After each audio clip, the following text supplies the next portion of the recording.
Arrasti on denoi, laurak eta 2 minutu direnean, hasiko gara azaroko osoko bilkurarekin, eta beti egiten duan moduan, gurekin dauden osokidei iragarki bat, un aviso, una información.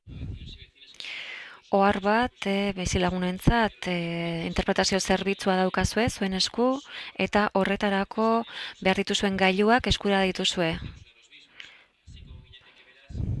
Gai zerrendarekin, 213. puntuan daukagu Getxoko Udalbatza 2016ko urriaren 26an egindako aurreko ohiko osoko bilkuraren akta onesteko proposamena.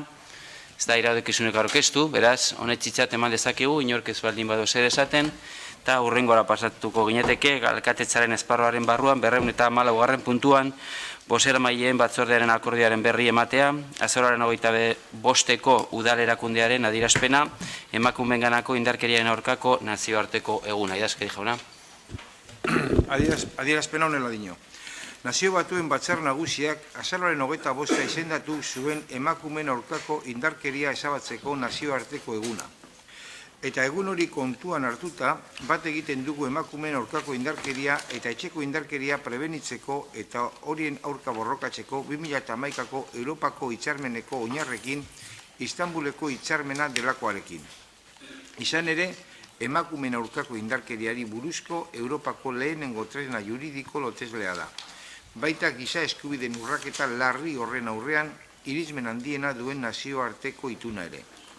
Bertan, estatuen ardurapeko eremu guztia jorratzen dira. Indarkeria prebenitzea, gizartea sensibilizatzea, batez ere gizonak eta haurrak, erakundeen arteko koordinazioa sustatzea, erasotzaileen aurkako ekintza judizialak hastea eta biktimekiko babesa, laguntza eta kalte ordaina bermatzea, erabili daitezkeen bitartekoen bidez. Istanbuleko hitzarmena 2014ko abuztuan berretsi zuen Espainiako estatuak, eta hartara arau guztiz loteslea bilakatu zen erakunde zentral eta autonomikoetan zein tokiko erakundeetan. Hitzarmena funtsezko tresna dela uste dugu, eta emakumeen aurkako indarkeria errotik ezabatu ahal izateko esparru gisa baliagarria da. Horiek horrela, Istanbuleko hitzarmena ezartzen dela bermatzeko Getxoko Udalak konpromiso hartzen du hitzarmenean zeratutako neurrien kalitatezko estandarrak eta betearazpen maila egiaztatzeko. Baita gai horri loturiko nazioarteko, estatuko eta autonomia erkidegoko beste arauetakoak ere. Hona hemen neurri zehaz batzuk.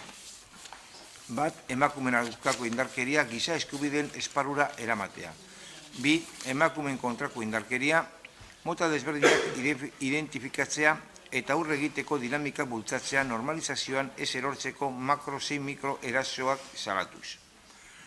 Harreman intimoetako emakumeen aurkako indarkeria, adierazpen ugaritako indarkeria sexuala, emakumezkoen mutilazio genitala eta jasarpen sexista sartzea emakume eta neskatileen aurkako indarkeriaren kontzeptuaren barruan.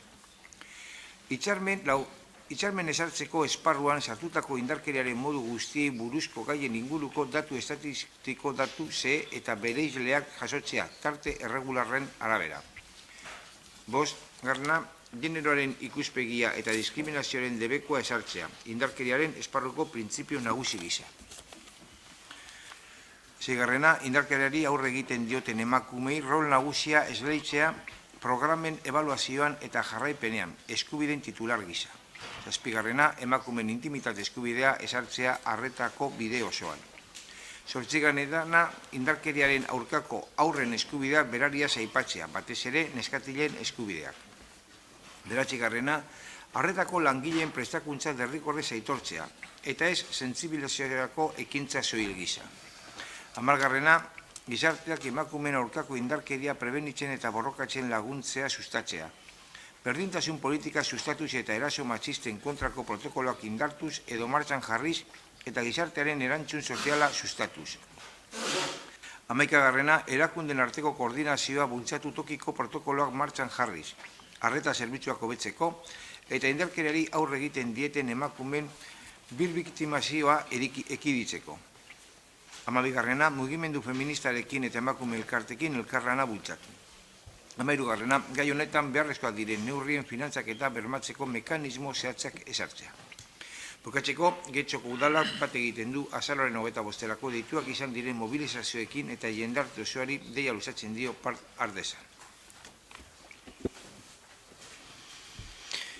Paula Amiba, zure da hitza. Bai, eskerrik asko alkate jauna. Buenas tardes a todos y a todas. Arratsaldeon guztioi. Guk taldetik gure protesta helarazi nahi dugu osoko bildura honi, bozeramaileen batzordean dagoeneko azaldu dugun protesta bat. Protesta honen arrazoia hau da, ez dugu uste praktika egokia denik adierazpen instituzional hauek onartze aldera epe bat ematea gure ekarpenak egiteko, baina gero ekarpen horiek aintzat ez hartzea. Guk uste dugu adierazpen hau egokia dela, baina gauza asko erantsi behar liretikela. Guk ulertzen dugunez eudelek oinarri bat bidaltzen du udalerri bakoitzera eta gero bakoitzak egokitzen ditu adierazpen horiek euren lanketaren arabera. Baina bozeramaileen batzordera joaten bagara eta gure ekarpenak ez badira onartzen,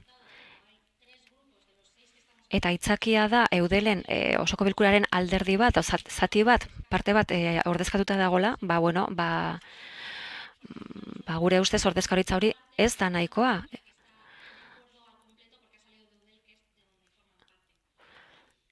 Eta beraz, bozeramaileen batzordea ez dago erabat ados. Eta gure ustez gainera, hainbat taldetik egindako ekarpenak ere aintzat hartu beharko lirateke. Uste dugu, eztabaida handiagoa beharko litzatekeela, Getxon esaten dugu berdintasuna arloan aitzindari garela, politikak ez hartzen, eta hori hala baldin bada adieraz egin behar da, horrelako adierazpen batean. Gure kasuan beraz, eskertzeko litzateke neurri gehiago kontuan hartzea eta proposamen gehiago taldek egindakoak eta hoiek isla bat behar dute ez bakarrik adierazpenetan baizik eta abian jartzen diren politiketan ere eta baita laister onartuko den berdintasun planean ere. Beraz, esan nahi dugu ez dela bidezkoa bozeramaileen batzorde batea gautea eta hortik epe bat ematea gure, gero ez balin bada hori aintzat hartu behar.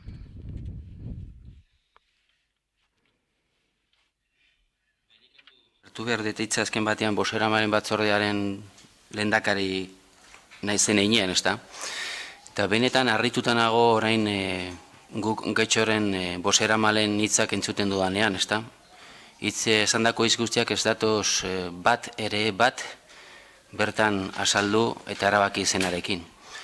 Eta nik uste dute egiarekin ez duzuela bat egiten eta ari zaretela hemen presente gauden udaltalde guztiek bertan egon ziren, guztiok dakigu zertaz eta nola tratatu ziren bi adierazpen hau, eta harrituta nago ikustea orain zatozela diskurtso honekin eta diskurtsoa zenula bertan azaldu. Eta ez da egia esaten duzuna.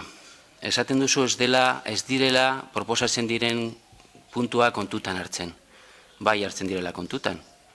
Aztertzen dira, eztabaidatu egiten da eta azkenean erabakitzen da.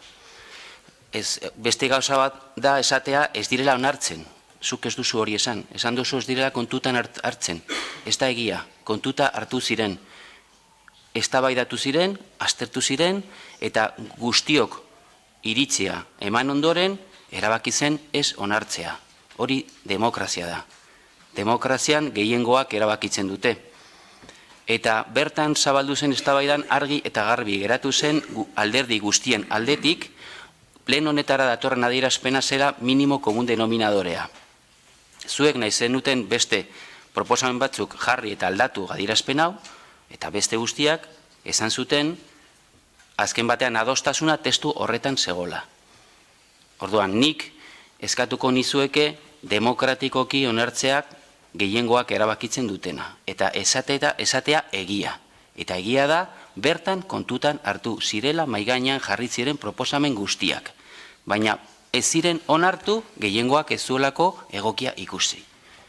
Orduan, ez dut ulertzen zer dela eta orain zatozen horrelako gogoetak egiten. Eta proposamenak jartzen dira mahai gainean, aztertzen dira batzutan onartzen dira eta beste batzutan ez. Hori da demokrazia. Eta zuek zenuten adierazpen honen kontra bozkatu. Baietza eman zenuten. Zuek ere ulertu zenutelako, zuentzako, minimo komun denominadorea zelako, eta bertan adostasuna bilatu genuen. Eta adostasuna bilatu zelako, ekarrien da normaltasun guztiaz ona.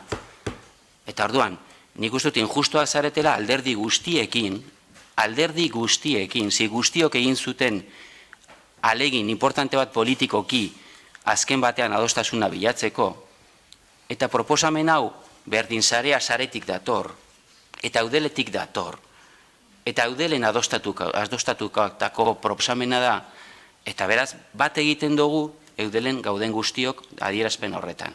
Eta zuek ere, eudelen ezaudetenok, azkenean onartu zenuten, ere hor bat zegoela adostasuna denen artean. Nahi zenutela beste proposamen batzuk sartu? Ados, txilegia, errespetagarria, beste batzuk esan zuten ere. Claro, jartzen baldin bagara bakoitzak, gure adierazpena mahai gainean jartzen adostasuna ez dugu lortuko. Beraz, atzera botatzen dugu, eta bilatzen dugu topagunea. Eta adierazpen hau da topagunea, ze bakoitzak badauka bere ikuspuntu ezberdina, eta bakoitzak laiko luke beste adierazpen bat aprobau. Baina hori zen adostasun puntua, topagunea, eta horregaitek adostu zen. Orduan, benetan ez dut oso injustua erutzen zait botatzea orain ez dela kontutan hartu, hori ez delako egia, eta nik eskatuko nizuke, edo nizueke, demokratikoki onartzea, bozeramalen batzordean eta beste foruetan onartzen diren erabakiak.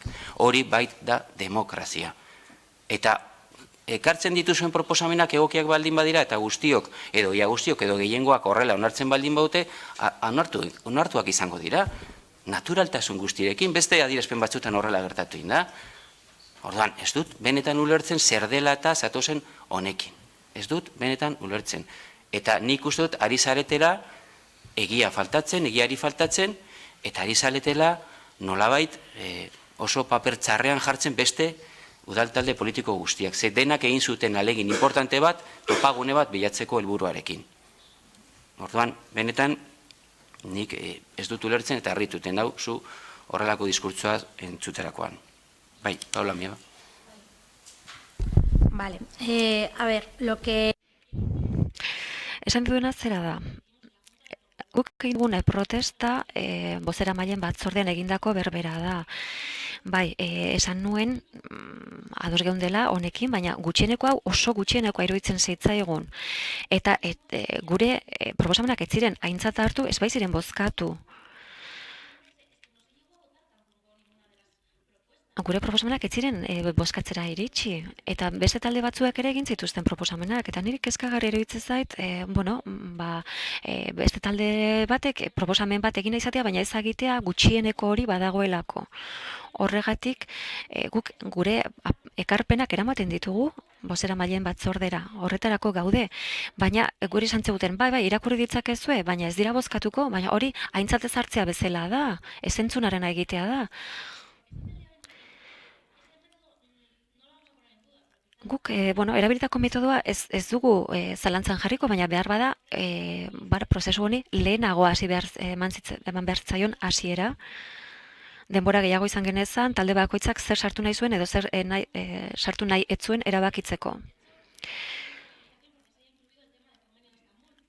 Istanbuleko hitzarmena sartu izana adibidez, zoriontzukoa iruditzen zaigu, baina proposamen batzuk egiten baldin bat ditugu, eta proposamen bat bera ere ez baldin bada onartzen, argi dago gure ordezkaritza ez dagoela modu berean ulertua, eta gu ez gara gezurretan ari, edo inori ez era aurpegiratzen.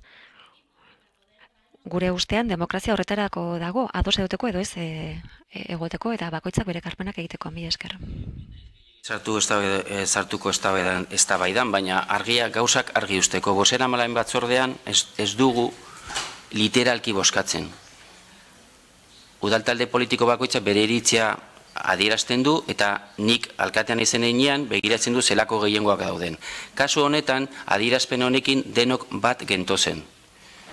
Ez genuen bozketara eraman, denok adierazi zutelako argita garbi zein zen zeuen iritziak zuen proposatutako iradokezinei buruz. eta ikusi zen ez egola gehiengorik onartzeko zuen proposamenak. Hori dela eta ezen onartu. Batzutan ez da bozkatu behar, iritsi guztiak entzun ondoren, ikusten da argi eta garbi babesa baldin badaukate proposamenak ala ez, eta zuen kasuan ez egon babesik. Horregaitik ezen sartu. Eta gero, ez duzula egia esaten dudanean, berriz esaten dut. Hurrengo astean egingo den berdintasun kontseiluan ez da adierazpen hau tratatuko. Tratatua izan zen, beti egiten dugun bezala, adierazpena bozeramen batzordea eraman baino lehen, berdintasunari egokien adierazpenak, berdintasun kontseilutik pasa egin zelako, pasa zen. Pasa zen berdintasun kontseilutik. Beti egiten dugu gauza bera. Ez da hurrengo astean pasatuko, pasa zen. Eta bertan, eztabaidatu nintzen, eta bertan iradokizunak aurkezteko aukera zabaldu nintzen. Izatez, zuk ekarritako iradokizun bat, bertako elkarte bat egindakoa da. Beraz, kontseilu horretik pasatako gaia izan zen, beti egiten dugun moduan, eta horregaitik zuk ekarri zenun proposamen hori. Ez zatoz bat egiarekin, kasu honetan ere ez duzu egia esaten duzunean, hurrengo astean eta berandu berdintasun kontseiluak egiko duela aurre adierazpen hori ez da egia. Pasatua izan da, bertan gaina tratatua eta jaso ziren iradokizunak. Beste gauza bat da, onartzen ala ez badiren onartzen. Eta hori da demokrazia. Eta, bueno, nik hartzen dut nota, hurrengorako, igual gauzak argiago azaldu beharko ditu bozeramen batzordean, eta argi eta garbi esan nortzuk babes ematen dioten proposamen batzuei, eta nortzuk ez, hori da azken batean demokrazia. Baina topagunea, baita zuena ere, ona datorren adierazpena da. Hoixa topagunea. Eta zuek, oso minimo hori ez baldin badu betetzen zuentzako, zilegitasun guztia dako zuek kontra bozkatzeko. Botazta zuek kontra. Minimoa ez baldin bada zuentzako nahiko, botazta zuek kontra. Bertan ezen duten kontra bozkatu, eta uste dut hemen ere ez. Orduan, horregaitik da minimo bat, denentzako minimo bat. Eta horrela azaldu zen, eta horrela erabaki zen. Eta aktan horrela jasoko da. Hurrengora pasatzen gara, 215. puntuan, bozeramaileen batzordearen akordiaren berri matea, udalo erakundearen adierazpena, Euskararen nazioarteko eguna. Idazkari jauna. Adierazpena honela dino. Abenduaren 3 pozik bizitzeko eguna dugu euskaldunok. Duela 40 urte arte, gizartean gainbehera zioan euskera hazkunde nabarian jarri dugu. Bati bat, belanoldi zaharrenen hizkuntza izatetik, belanoldi arteko hizkuntza eta batez ere gazteen hizkuntza izatera pasatu da.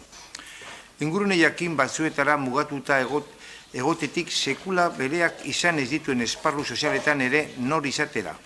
Europako hizkuntza zaharrena izatetik, hizkuntza modernoa eta gaur egungo gizartera egokitua izatera. Euskara bizitzen ari den zabalkundeak gizarte osoaren nahi eta aleginari esker gertatu da.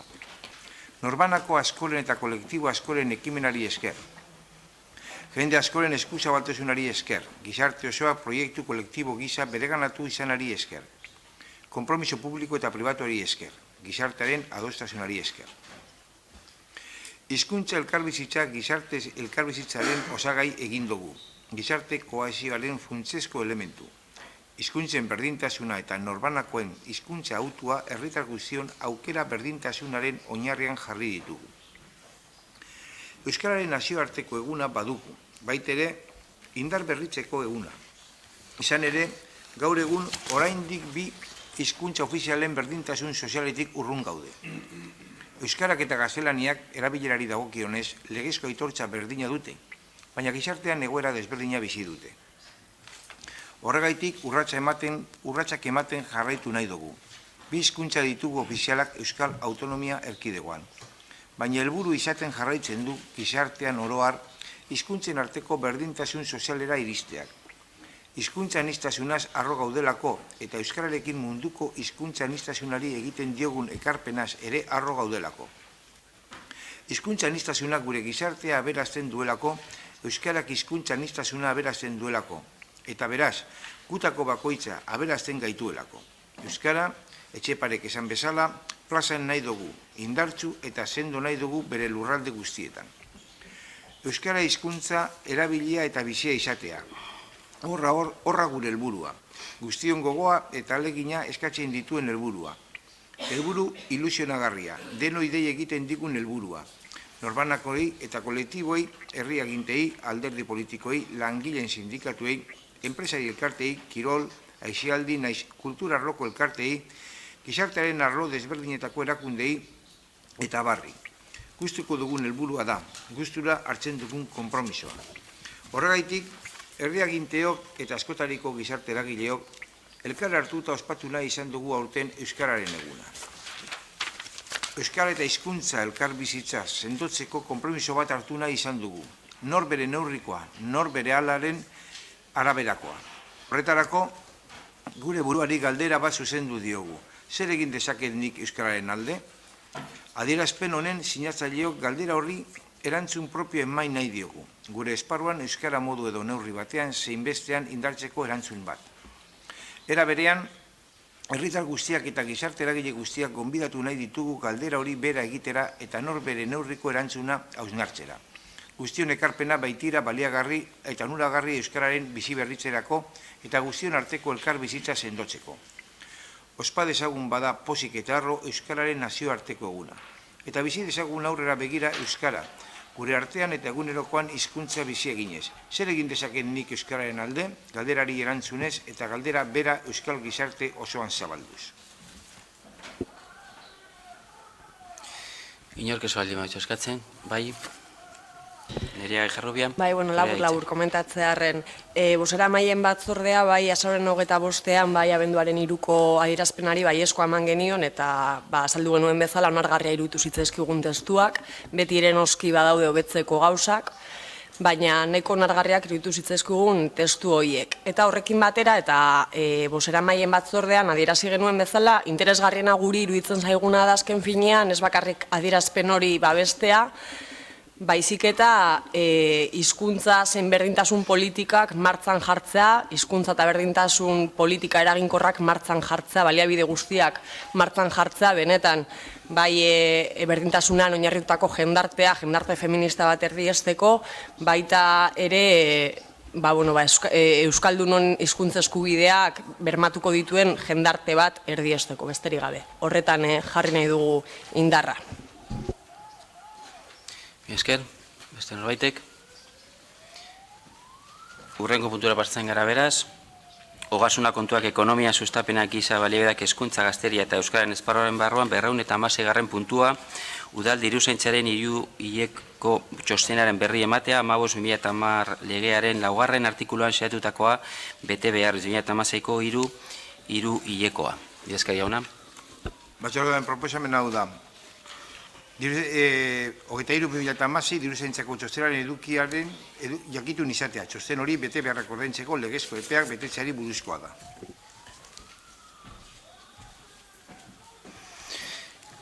Hurrengora pasatzen gara, 217. puntuan hainbat dekreturen berri ematea transferentzien bidez aurrekontuak aldatzeari buruz.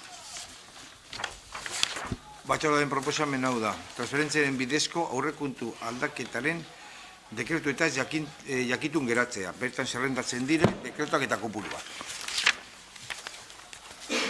Hurrengora pasatzen gara beraz, 218. puntuan 4.671/2016. Barkatu, eskatu duzue. Bai, Kike Prada, zurea daitz. Sí, perdón. Queríamos comentar en relación. Bai, dekretu hauen arira, zera komentatu nahi genuen. Saiatu gera informazioa eskuratzen eta diru aldatze hauei buruz. 465 dekretuan 70.000 eurokoa eta beste batzuk batuta eraikinak eta eraikuntzak kudeaketarako bideratzen dira. Saiatu gera informazio zehatzago bilatzen, alderdi horri buruz, eta ezinezkoa izan zaigu. Ez dakit azalpenen bat emandakiguken zergatiari buruz, zergatik otatik 80.000 euro kendu eta zertara bideratzen diren. Igogailua komen dira helburua edo diru honekin bideratu nahi dena, baina deigarria egiten zaigu behar bada ez dugu eskatuko momentuan bertan informazio xea ematea, baina informazioen bila joan gara eta ez dugu lortu. Eta orduan, argibideak eskertuko genituzke. Inazio hori arte. Bai, hau da erantzuna. Bere garaian hau argitu zen eta oso argi utzi genuen eta batzordeetan hala esan zen. Honelako informazio hau kontu emate gisa plenora ekartzen diren hauek denak dauzkagu gutxienez duela 10 egunetik ona. Ogasun batzordearen deialdiarekin batera. Dakizuenez, alderdi politiko guztien artean adostu genuen, gaiarekin lotuta dagoen edozein batzordean eskatzeko informazioa teknikariak joaten direnean batzorde horietara. Hori dagoeneko antolatuta dago, beraz, ez dut ulertzen zuen galdera zein da. Bideo hori utzi egin duzu, ez duzu egin dagokizuen lana. Ostiral batean bidali zitzaizuen informazioa eta ez duzue irakurri ere egin duela 10 egun. Osoko bilkurako alderdi guztiek adostu genuen funtzionamentua hau zela. Nahikoa denborarekin joango direla kontu ematei buruzko informazioak dagozkien batzordeetara. Eta batzorde informatiboak hortxe daude eta hor da galdera egiteko foro egokia. Osoko bilkurara etortzea, eguneko zerrenda, informazio batzordea eta bideo horiek pasatu eta gero ona osoko bilkurara etortzea galdera horrekin lotsagarria iruditzen zait. Eta gainera esatea, saiatu zaretela informazio hori lortzen, ez dakit saiatu ote zareten. Batzordeetan behintzat etzen uten galdetu eta hor egin behar da galdera. Seguru nago ez duzuela ez da irakurri ere, eta joan egin zaizue, egin dizue kontuak, eta osoko bilkuraraino iritsi zarete. Hori da gauzak gaizki egitea.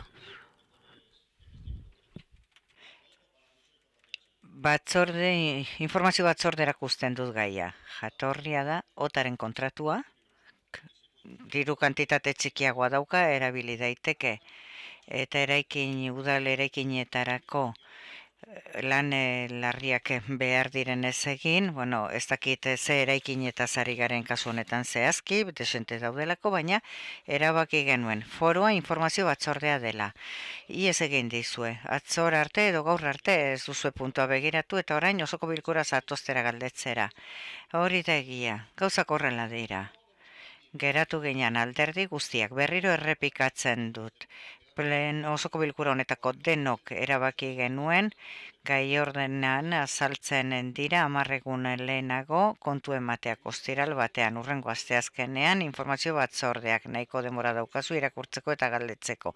Irigintzakoan, lehendakaritza edo ogasunekoan, funtzean hauek irigintzakoan galderak egin daitezke, beharrezko estaf tekniko guztian dago, dirua nora joan den azaltzeko. Ez daki galdetu zuen niri behintzat ez, eta niri galdetu behar zen idaten.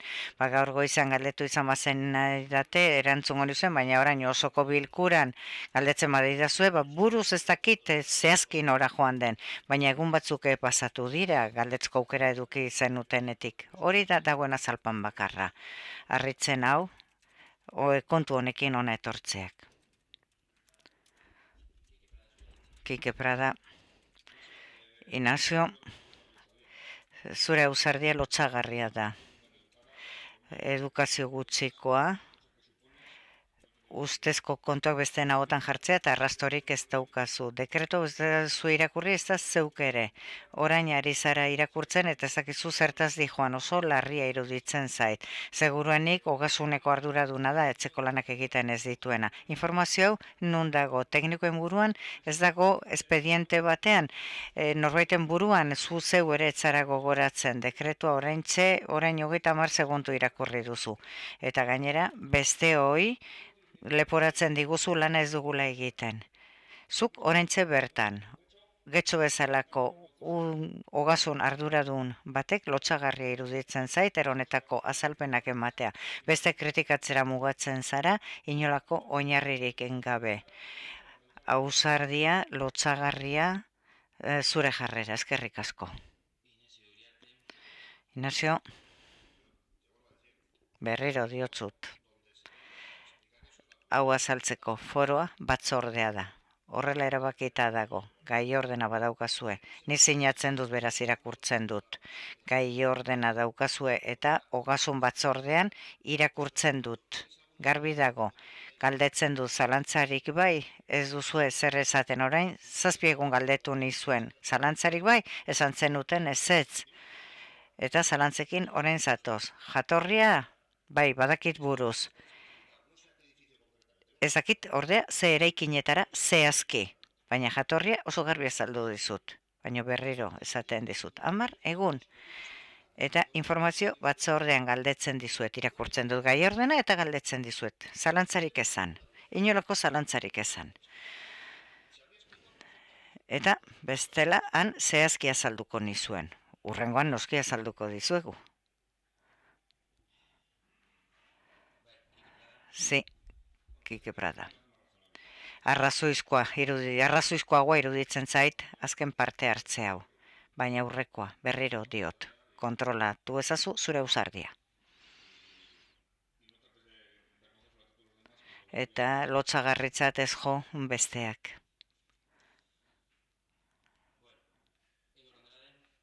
Andrade jauna, eskerrik asko. Hau aurreko osoko bilkurara ere etorri zen, oraingora ere bai, partida batetik bestera dirua pasatzea, baina osoko bilkuran zerbait erabakitzen bada, bilkuran eman behar da kontuen matea dekretu bati buruz galdetzen bazaizu, osoko bilkura batean, norbaitek nahi badu komunikabideen bidez ezagutza zertaz ari garen hitz egiten, ez du balio esateak batzordera eraman behar dela. Ez, plenoan gaude, beraz, kontuak hemen eskatu daitezke. Eta erantzuna ez baldin badakizu, gaur bihar ematen duzu, baina, bestela betikoan gaude. Gauzak batetik bestera mugitzen dire, ezagizu ez da zer egiten duzuen ere diruarekin. Joseba Arregi. Ustekabeko eztabaida.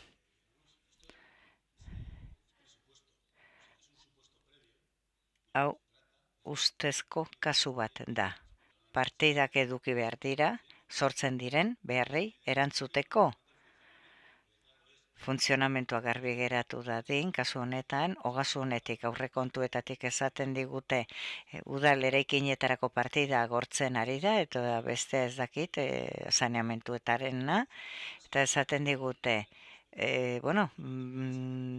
gehiago behar izan ezkero, nondik atera daiteken dirua, otako kontratuak adjudikazioan baja bat edukizuen, 100.000 eurotako, eta orduan esaten dugu.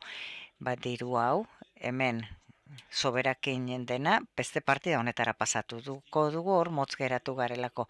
Baina, zertara joan den, urte bukaeran pasatuko dizuegu beharrezko esekuziotarako edo behar den dirua, da, eremuak daukan dirutik hartzea, jarduera bat burutzeko.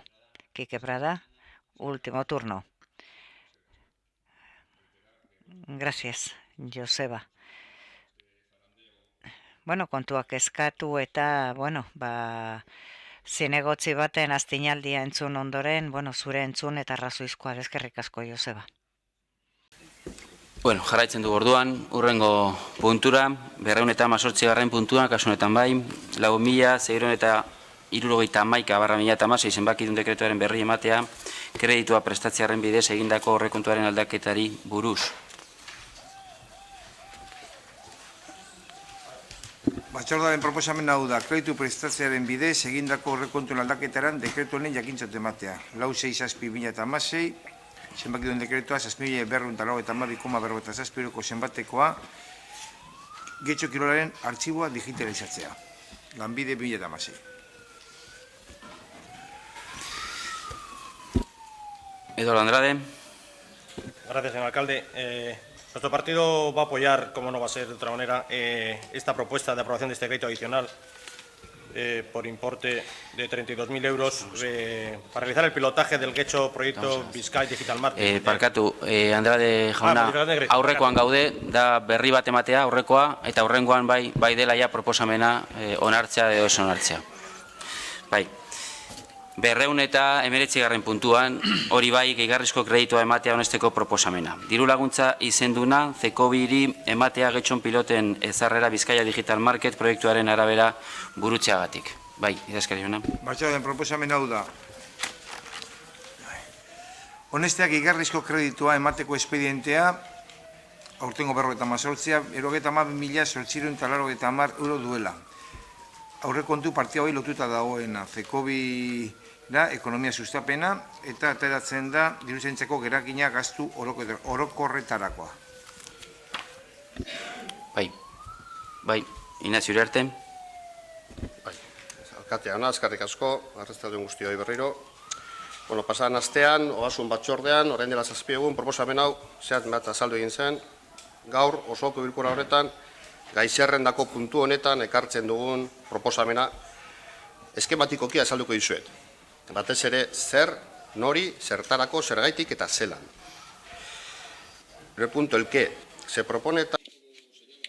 Zer, Getxo laneko teknikariak egiten duen proposamena da Zekobiri laguntza izendun bat ematean Getxoren digitalizazio lana egiteko. Merkataritza bideratua eta proiektu horretan Getxo enpresak eta hortako dendek lankidetzan jardungo dute proiektua onartu dutelarik. Zertarako?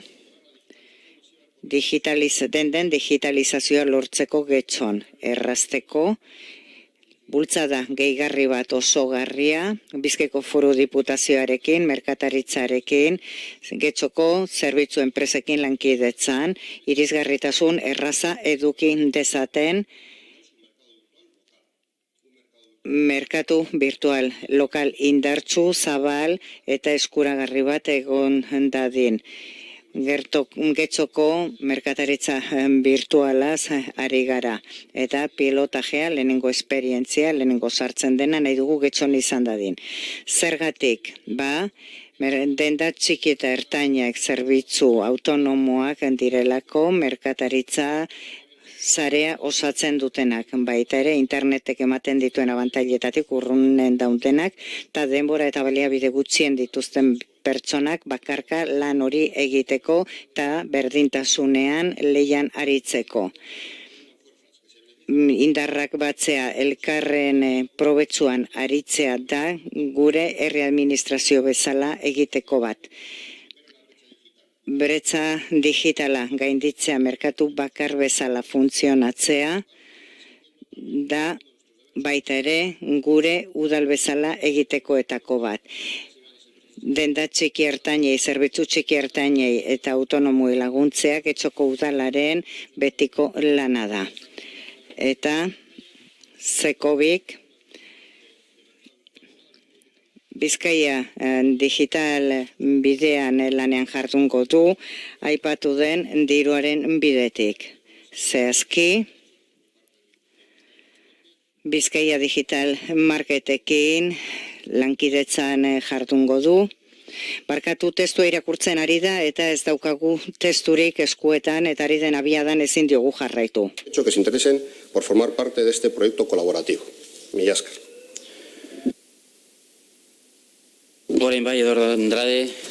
Ahora sí, señora Andrade, ahora tiene la palabra. Lehenago esaten nuen bezala, Alderdi Popularrak bat egingo dugu, kreditu gehigarri honekin, Inaziok azaldu duen irizpidekin bat gatozelako, printzipio ideiekin bat egiten dugu, denda gutxien pilotajearen alde gaude,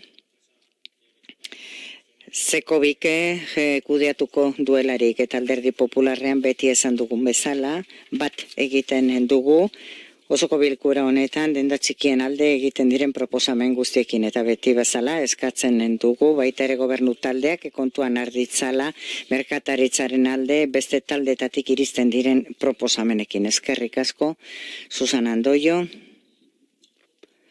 Eskerrik asko. Arratsaldeon guztioi. Gure udal taldea ez dator bat proposamen honekin beharrezkoa ikusten dugu era honetako neurriak denda guzti laguntzeko. Gure taldetik ikusten dugu ez dela oso eraginkorra gauzak aurkezteko modu hau. Gaur ekarri diguzen proiektu hau, batzordean iragarri zen eta korrika batean onartu nahi da. Alegin bat egin beharko genuke, den beharrei erantzuteko, beraiekin hitz egin eta beraien kezkak ezagutzeko, plataforma digital baten alde jardun baino lehen, negozio eredu bakar bezala hartu baino lehen. Gainera dendek alegin gero eta handiago egin behar dute, urtez urte kuota gehitzen delako. Batzordean esan zitzaigunez, plataforma honetara denda txikiak eta kate handiak sartu ahalko dira eta beraz ez dugu ikusten negozio lokala babesten denik. Eskerrik asko. Eskerrik asko. Santiago Sainz. Guk Ciudadanosetik adierazten dizuegu guk bai aldeko boto emango dugula. Uste dugulako interesgarria dela, onuragarria getxoko dendarientzat eta beraz esaten dugu baiezko botua emango diogula proiektuari. Eskerrik asko. Ibon Rodríguez. Saldeon, gu erdibidean gaude. Lehengo golpe batean eskatuko genizueke agian gaia kreditu gehigarria hau maigainan ustea, eta azalduko dizuegu zergaitik. Egia da kreditu gehigarria ekartzen duzuela, baina kreditu gehigarri horren atzean badagoela lankidetza hitzarmen bat. Lankidetza hitzarmen horren berri eskatu genizuen eta jaso dugu horren zirriborroa. Eta kontua da, proiektua bera interesgarria iruditzen zaigula, oso interesgarria, baina lehen ere Inaziok aipatu baldin badu azalduko digula zelan egingo den hori, guk hitzarmen horretan irakurri duguna ez zaigu bat ere asetzen. Kontua da, adibidez, hitzarmen horretan Zekobik, diru laguntza jasoko duena, 100 dei egiteko beharra dauka, 4 bilera formakuntza egiteko beharra dauka, informazio egiteko beste bilera bat egiteko beharra dauka, prentzarrekoa bat egiteko beharra, eta abar. Hau da, kanpotik ikusita, hor egiten dana, da diru publikoz lagundu, enpresa zehatz baten, proiektu ona daukan enpresa baten lan komertziala. Eta hori da, lehen begikolpe batean ondo ikusten ez duguna. Galdetzen diogu gure buruari, edo galdetzen diogu osoko bilkurari, ia zergaitik ez da diru laguntzaren zati bat adibidez helburuen menpe jartzen, edo zergaitik ez dira getxoko dendek ez badute berain proiektua horrekin lan egiten, zen izango da proiektuaren etorkizuna, diru laguntzaren epea bukatzen danean, hau da zirriborroaren arabera 2017ko ekainean, zergaitik ezin du getxoko udalak zuzenean Hermeneus enpresarekin akordioa landu, norena izango da jabego intelektuala, honen diru laguntza bukatzen danean, zergaitik ez diruz lagundu zuzenean parte hartzen duten dendak eta ez proiektu berak, hori da egiten ditugun galderak, ezta? Ikusten zuenez, zalantza asko dauzkagu, iruditzen zaigulako proiektu pribatu bati emandako diru laguntza badala, eta ez txartu hartu ze proiektu pribatuak ondo gaude, kontua da, diruz laguntzen direnean, ez dakigulako zein lagundu eta nola. Lehenengo urtean, salerosleek 100 euro ordaindu behar dute, eta guk taldekoek esan bezala, bigarren urtean, 350 euro urtean ordaindu beharko dute. Hori da, lehengureko batzordean eman zen ikuten informazioa. Esan zen ikuten ere Algortako dendak eta Getxo enpresa elkarteek begionez ikusten zutela proiektu hau, guk Algortako dendak eta Getxo enpresako elkarteekin hitz egin dugu, eta printzipioz begionez ikusten dute, baina ez zuten informazio guztia. Adibidez, Getxo enpresak etzekien bigarren urtean 350 euro ordaindu behar zirela, eta Algortako dendak etzekien lehenengo urtean 100 euro ordaindu behar zirela. Berez, begionez bai, baina agian informazio pizka gehiago eskatzen zuten. Kontua da, hemen bermatzen den diru hori, edo Zekobiri zuzenduta dagoen diru hori, ondo zuzenduta egon daitekela, baina zein da diru horren etorkizuna eta zein da udalonek diru hori aterako dion etekina. Zer gertatuko da, Zekobik egindako lan komertzial guzti hori ez baditu bere emaitzak ematen. 2, 3, 4 denda sartzen baldin badira bakarrik. Zer gertatuko da, datorren urtean 2, 3 sartu diren denda horiek kanpoan gelditzen dira. Getxoko udalak izango omen duen mikrosait hori mantendu ingo da, ala ez. Gauza guzti horiek ez dauzkagu erantzun da. Eta orduan, guk eskatuko genizueke, edo behintzat gure kredituari igual ez diogu emango, baina bai eskatuko genizueke behintzat hitzarmena denon artean lantzeko eta hitzarmena denon artean hobetzeko, epe laburrean, datorren astean adibidez, hitzarmen hori sinatu horretik, alderdi guztiekin bilera bat izatea, eta bakoitzak bere proposamenak mahai gainean jartzea, gure proposamenak esaten dizuegu nondik etorriko dira batez be, hitzarmena helburuen lorpenari lotzea, ez egiten den lan komertzialari lotzea. Eskerrik asko. Ignacio Iriarte, zure daitza. Bai, bueno, Ibon, zuri lehenengo erantzuko dizut. Nik ez daukat inolako arazorik azaltzeko sakonago, datorren astean bertan. Aurreratu egin zuen moduan zirriborra zen, hitzarmenaren zirriborra. Nik zuek daukazuen zalantza nik inondik ere ez dut ikusten, baina, bueno, zuek dauzkazue zalantzak, eta ordan nik argi daukaganez, eman bar diren azalpen guztiak emango izkizuet. Hitzarmena teknikoki lantzen da, guk hor politikoki zer egin dugun garbi uzten da, eta haiek gero lantzen da teknikoki, eta fiskalizatzen da. Beraz, hor sakonduin balin badaz, eta gero beste parte batekin akordatzen da. Oso horretuta dago, zuek ez baduzue garbi ikusten, zuen kezkak entzun egiten ditugu, alde nenean azalduko ditugu, argituko ditugu, baina aldez horretik erantzuten dizuet, nik inondik ere ez dudala ikusten. Hor zuk bota duzun kezka zentral hori eta orokorreko kezkak ere ez. Aldez horretik adibidez, ziur nago ez 10 ez 20, askoz gehiago sartuko direla. Eta argi daukat, azalpenak eman direla, eta azalpen gehiago emango direla, heltzen deneinean, Getxoko komertzioei, bi elkartei eman zaizkie azalpenak, nik neuk haietako ez bat, behin baino gehiagotan egon naiz azaltzen, eta bestearekin Getxolaneko teknikaria bera izan da. Behin baino gehiagotan ere bai, baina elkartetan jende asko dago eta barbada batzuk ez dute oso garbi, baina nik dakidanez eta nik hitz egiten dutenekin oso garbi daukate eta ofizialke esan digute ondo ikusten dutela eta bultzatuko dutela. Argi dago. Hori argi daukat. Eta, aguk... Bueno, ez dakiz ere esan zuei. Aurka bozkatuz alde egitea oso zaila da. Alegia, zuek zuzenean ukatu egiten diozue Getxoko dendariei. Ez duzue nahi, udal honek Getxon digitalizazio masiboaren alde egitea. Ez duzue nahi, udal honek denda ertaen eta txikiei udalak lagun diezaien. Nola ez duzuen egin nahi, aurka bozkatzen duzue, eta kito, etortzen zarete osoko bilkurara. Non, boto eman behar duzuen, alde aurka edo abstenitu. Aurka bozkatzen baduzue, kito, lantzan zuen idea jartzen dituzue alde batean, eta bestean lortu nahi den helburua. Bueno, helburua zuzena da, baina aurka bozkatzen dugu esaten duzue. Zuek azaldu beharko duzue, baina nik esango dut. Getxoko dendarien kontra dago guk, horrela esango dut, garbi daukat hori da egiten duzuena eta. Susan Andoio. Eskerrik asko.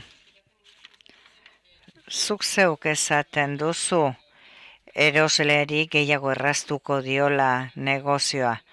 Non bermatzen duzu denda txikiek hor paper bat edukiko dutela eta plataforma hau berari zuzendua dagoela, negozio eredu anitzak daudelako. Eta komentzitzen ez gaituena da orain 121, urrengo urtean 250 eta hirugarrenean 350 eta urrengoan zenbat. Ja, nahiko larri daude dendak. Horrela da. Hori horrela da. Zalantzak handiak dira. Eta bestalde. Iboni komentatu diozuna. Informazio gehiago eduki halko dugu. Bilera horretan gauzak argitu halko dira bakarrik, ezingo dugu inolako ekarpenik egin? Eskerrik asko. Ibon Rodríguez, simplemente decir que nosotros nos vamos a abstener, es por una parte sí y por otra parte no. Podemos cambiar ese voto contrario porque por una parte el proyecto puede estar bien y por otra parte porque no estamos conformes en absoluto o muy convencidos de los procedimientos que se han seguido. De todas formas han dicho que van a hacer una reunión, les creemos que se va a celebrar una reunión. Simplemente puntualizar una cosa, no queremos la reunión solo para recibir la información, el convenio lo hemos leído, queremos la reunión no solo con nosotros solos, sino si se encuentran formas de mejorar el convenio, poderlo mejorar. Y nuestra forma de mejorar el convenio es que en lugar de relacionar con el trabajo hecho en su totalidad, relacionarnos con los objetivos. Nada más. Gracias. Zefolanda. Horren beste eztabaida eta gero, igual ez da garbi geratu zein den helburua, kreditu edo mailegu honen helburua. Ez da Sekobi, merkataritza da proposamena dakarrena, ez da ogasun edo ekonomia sustapeneko zinegotziaren proposamen bat. Merkataritzaren gunean bertan sortutako idea da beraien alde egiteko. Bestera batera planteatu daitezke gauzak, baina zalantzetan ezin da jarri gaia. Bertako dendarien proposamena da, eta haien alde egitea da. Alde bozkatzen ez dutenek badakite zer bozkatzen duten. Hori besterik ez, badezpada. Bozkatzera pasatzen gera. Proposamenaren alde, jeltzaleak, sozialistak, Alderdi Popularra, Ciudadanos, abstentzioak, EH Bildu, kontra, guk getxo beraz onetsita. Geratzen da proposamena eta urrengora pasatzen gara. 220. puntuan. Alde horretatik idazkari jauna nik iragarki bat, uste dute behintzat errestutako dokumentazioan ez dago ondo, bai, zuzenduta dago, ezta? Daukazuen osoko bilkuraren dokumentazioan agertzen den kuadroa konfundituta dago, eta zehazten den kopurua ez dago ondo. Batzordeen proposamena hau da. Honesteak igarrizko kreditu emateko espedientea, 73.016koa, eta horren zenbatekoa da €1.000.000. Hori da. Horra da proiektu konplexuak, errekeinen kudeaketak, partida horretarako, eta finanziazioa dator diruzaintzako gerakina gastu orokorretarako partidatik. Vale. Puntuaren, hasiko niz irakurtzen puntua, zeintzen den izendapena, ez dut irakurri. Bai. 220. puntuan, gehigarrizko kreditua ematea honesteko proposamena, Getxoko Udane eta Universidad del País Vasco Euskal Herriko Unibertsitatearen arteko lankidetza hitzarmena sinatzea 2016-2018 eperako Punta Begoñako galeriak higiezin historiko kulturalaren balioa nabarmentzeko. Oain bai, ezkai jauna. Lehen izan duen modala, batzaren proposamena da €1.000.000 kredito gehigarri bat, eta bera hau da proiektu konplexuetarako, eta dirua dator diruzaintzako gerakinetatik. Joseba Arregi. Arratsaldeon berriro, bueno, traemos... Arratsaldeon, traemos gaur dakarkigu hemen kreditu gehigarria Punta Begoñako, Galerías de Punta Begoñaren bertako higiezin historiko kulturalerako. 2016-2018 urteetarako da. Dakigun bezala, babestutako ondarea, babestea da helburua, berreskuratuz galerien berreskurapen zientifikoa, historikoa, ezagutza sustatzea ikerketa eta bere edapenaren bidez, eta ekonomia sortzea ezagutza hori transferituz, enplegu eta aberastasunera pasatuz. Baita ere, plan honetan, esan nahi dugu erabilera publikoa errazten duela, bere erabilerari buruzko eztabaida eta aurrekontu ahalegina ere mahai gainean jartzen du hilabete honetan hirigintzako batzordean Euskal Herriko Unibertsitateko ikerlari zenbaitek eta proiektua buruek eman digute orain arte zer egin den eta ondorioak azaldu dizkigute. Baita ere, ze esku hartze egingo duten 2017an azpimarratu dezakegu, lortutako edapen bezala, Punta Begainako fuertea identifikatu dela galerien azpian, ze eraikuntza fase eta ze teknika erabili ziren, orain mende bat asko berritzaileak izan zirenak, ze afekzio estruktural dauzkaten galerieken gaur egun, sare sozial eta lankidetzako bat beste erakunde batzuekin, eraikuntzarako ze teknikoa jarraitu ziren tetzo edo zabai faltzuetarako eta horien jatorri etzen ezaguntzen, eta oso berezitzat jotzen da bere eraikuntza mota, ze material erabili daitezken eta ez, bere birgaiketarako eta funtsezko ondorio bat dokumentazio grafiko eta audiovisualaren bidez. Datozen ekitaldetik aurrera, birgaiketa lanei ekin ahalko zaizkie eta datorren urtean egingo diren lanak izango dira. Egon gelako altzairitegia, hegoaldeko partea, egon gelan baita beste zenbait zuzenketa, beste lan batzuk ere, ikerlarientzako eta bisitarientzako guneak, zeramikak bergaituko dira, igogailu bat jarriko da, bizita guztientzat eta pertsona guztientzat landaredia zainduko da, eta dokumentazio zentro bat maila desberdinetakoan bereziki ikerlarientzat eta azterlarientzat.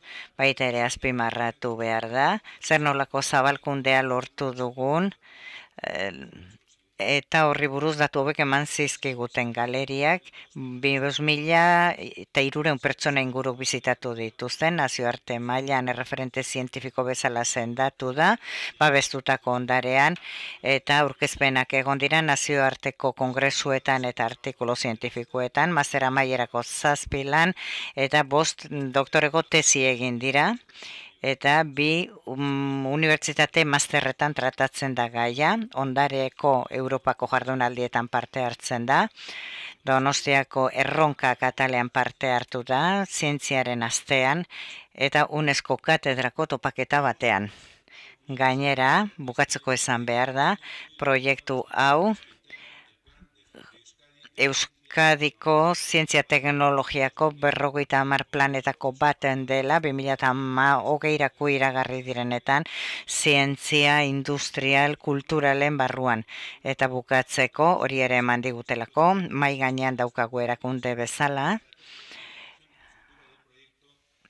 etorkizunerako ze planteamentu egiten diren ikuspegi zabalgatekin, galerien eremuak beraiek kontuan hartuz eta berrikuntzara jotzen duen bide sozializazio, ezagutzaren sozializazio ingurumen eta beste hainbat alorretatik. Horregatik, kreditu edo mailegu hau proposatzen dugu lanekin jarraitzeko. Bai, Maite Arraiza. Bai, arratsaldeon. EH Bildutik kreditu gehigarri honi baiezko bozka emango diogu, galeriak getxostar guztien ondarearen parte direlako. Getxostarrentzat aberasgarriak dira zentzu guztietan, arlo sozialean, kulturalean, ikerketan, arlo ekonomikoan, Eta horregatik babesten dugu unibertsitatea gizartearekin harremantzea eta bere zerbitzura jartzea. Era berean, balioan jarri nahi dugu Punta Begoñaren berreskuraketa prozesuan Getxostarrok dugun paper garrantzitsua. Batetik, bertan antolatzen diren ekitaldietan parte hartuz, eta bestetik modu aktiboan iritziak, iradokizunak eta testigintzak emanez. Beraz, animatu nahi ditugu unibertsitatea eta udala bide horretan jarrai dezaten, eta Punta Begoña gure paisaia zein ondare kulturalaren parte izateaz gain herri eragile, elkarte eta herritaren topaguna izan dadin. Esker, beste norbaitek, Eduardo Andrade. Gracias, señor alcalde. En este punto del orden del día el Partido Popular va a votar en contra, ¿no? Como siempre, para saber de qué estamos hablando, tenemos... Alderdi Popularrak egundu honetan kontrako bozka emango du. Historia pixka bat eginez. 2013ko abenduan, gogora dezagun, alkateak pleno honetara ekarri zuen Punta Begoña balioan jartzeko plana. Bi aukera planteatzen ziren. Bat, 12 urteko lanak eta 8.600.000 euroko kostu bat, hori da EHUk eta gobernu taldeak aurkezten zuen proposamena. Eta B aukera, urte bateko lanak eta askoz kontu urriagoa. Eta hori da guk babesten genuena. Alderdi sozialistak pleno hartan puntu hori eguneko zerrendatik ateratzeko eskatu zuen. Ze haien ustez arreta handiagoz landu behartzen gai hori. Ze oso epe luzerako plan bat zen, 12 urterakoa, eta arretaz landu alizateko erretiratzeko eskatu zuten. Eta guk emendakin bat aurkeztu genuen, beste plana onartu zedin. Garai hartan, EH Bildu eta EAJ eta sozialisten abstentzioarekin onartu zen, Josebak esan bezala, 2013-2015 plana. 2 milioi eta 100.000 euroko kostua izan du plan horrek dagoeneko Getxostarren poltsikotik. 2016-2018 beste hitzarmen bat sinatu zen, eta 2015ean abenduan beste 1 milioi bat euroko dirutza bat onartu zen, eta orain beste plan bat. Beraz, 5 milioi euro gastatu ditugu daukeneko Punta Begoña lengoratzen. Hemen hainbat irizpide daude eta bakoitzak bere modura ikusten du, baina guk gure ustez Punta Begoñan inbertutako diru horrek ez du gobernu taldeak dioen errentagarritasuna ekartzen. Gobernu taldea pozik dago, emaitzoiekin gu ez. 2013an hasi ginen honekin, 2016aren bukaeran gaude, emaitzak ez ditugu oraindik ikusten, lanek ez dute aurrera egiten, eta orain beste milioi bat eskatzen digute, baina hurrengo urtean beste bat eskatuko digute. Gero eta, milioiak eta milioiak eskatuko dizkigute. Eta gure ustez Getxok baditu beste lehentasun batzuk. Hau izan zitekeen bat, baina ez halako gastu maila batean, xahutze maila hontan. Getxok baditu beste lehentasun batzuk, aurretiaz erantzun beharrekoak, hala nola, etxebizitza sozialaren gabezia, etxebizitza tutelatuak, nagusien etxea, merkataritza, badira lehentasun asko honen aurretik, gure iritziz. Eta nola esan dezaket, modu finean, gure udaletik baliabide publiko gehiegi hartzen ari baita. Eta beraz, gure ustez ez da egokia hainbeste diru jartzea Punta Begoñako proiektu honetan. Norbaitek, Kebrada. Eskerrik asko.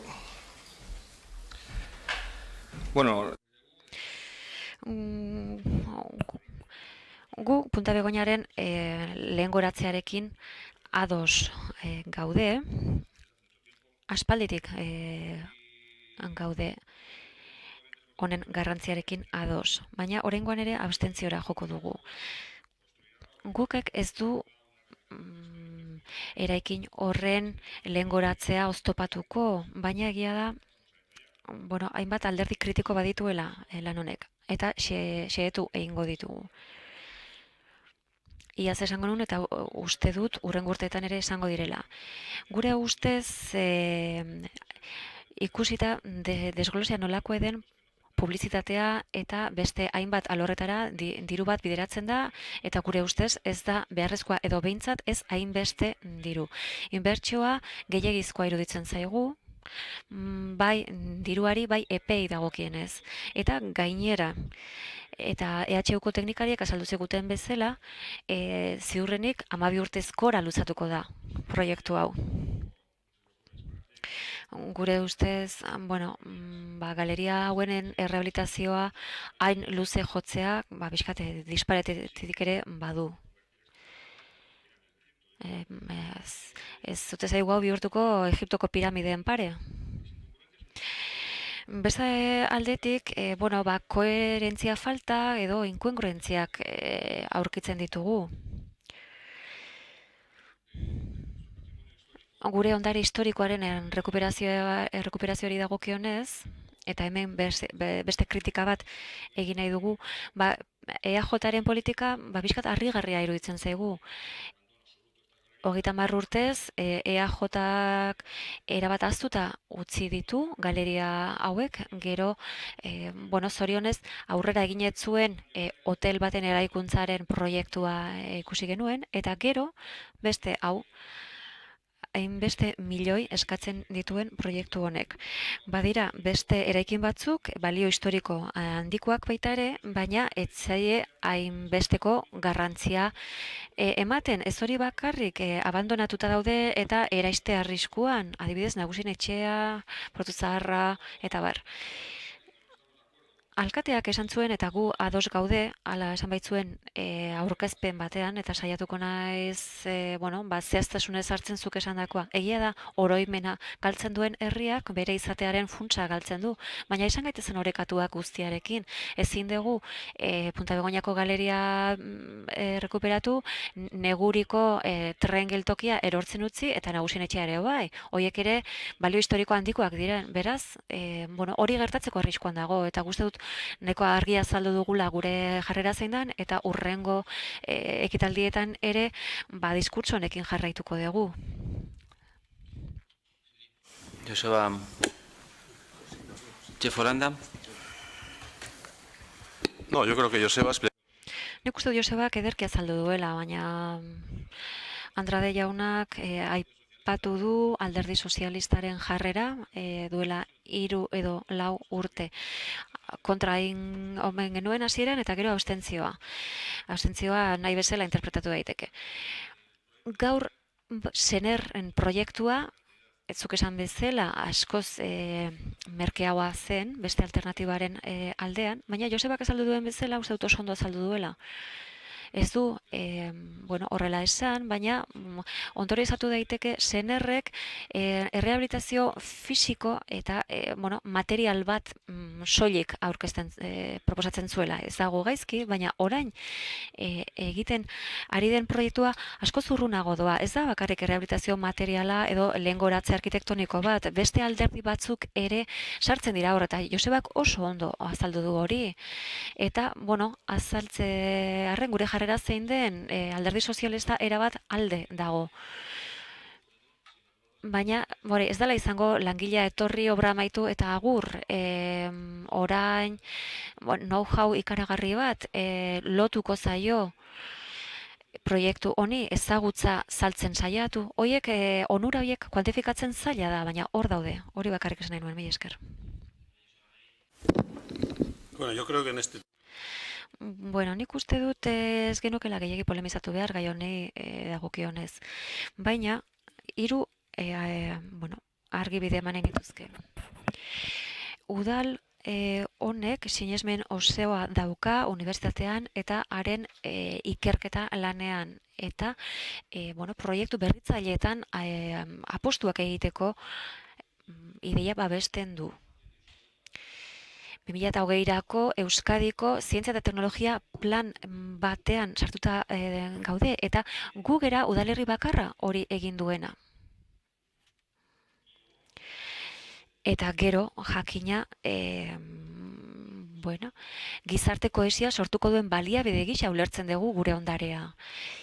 Inork ez dauka inon Punta Begoñako galeriarik ez dago beste alakorik. Eta daukaguna ez aitortzea hutsegite handia da. Kikek, guk etxok, neguriko geltokia aipatu du. Eta geltoki hori duela mende bateko mugimendu espekulatzaile batetik sortu zen. Eta nik orain ez dut ulertzen nola bihurtu den hori eredu. Ze, balneario eta udako hiri izatetik, neguri marka sortzen dute neguan jendea bizitzen erakartzeko. Eta, entzuten ditugun diskurtsoak entzun da, bitxia iruditzen zait orain neguri eredu izatea. Eta piramideak eta familia sakratua, bakoitzak bere eskalan aitortu behar du, onartu behar du daukan ondarearen garrantzia. Eta ez bakarrik elementua beragatik, baizik eta inguruneagatik. Jardunaldian esan zen, galeriak lehengoratze lan hoiek askoz urrunago doaz. Eta gainera, ez dezagun ahaztu, 5.289 pertsonek dagoeneko bisitatu dituzte galeria hoiek, beraz dagoenean erabileran daude. Leku gutxi daude, hainbeste bisita jasotzen dituen lekuren bat. Senerrek gainera ez dauka proiekturik azterlan bat egin zuen eta estimazio batekin, baina inolako konpromisorik gabe. Eskerrik asko. En primer... Lehenik eta behin.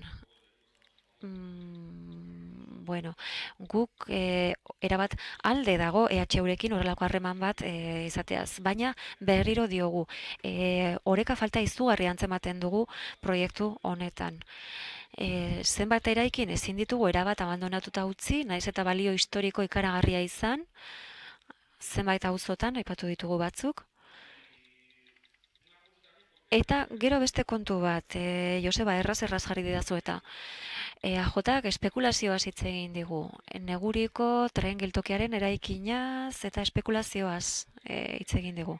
Getxok daukan jatorria dauka, historia da hori, eta eraikin horrek historia nahiko originala dauka, eta merezi du eraikin horren lehengoratzean aldeko apustua egitea.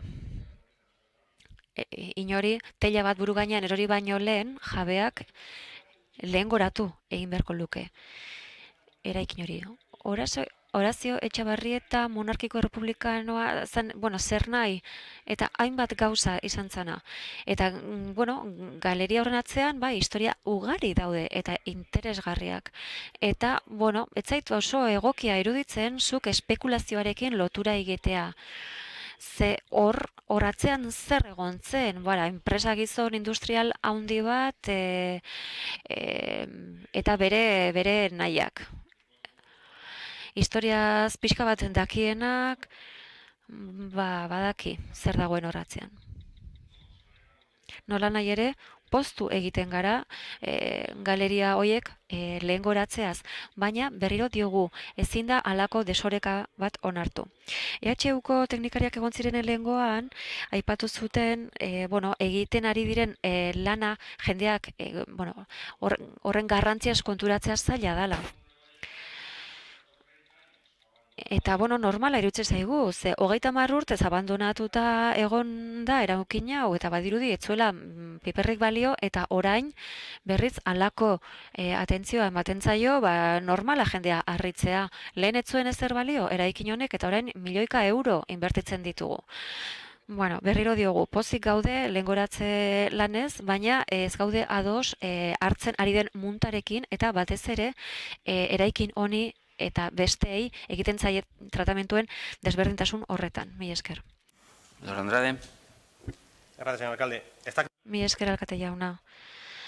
Alderdiek adierazi dugunez, Biunte Begoñako arazoa konpontzeko irizpide desberdinak daude.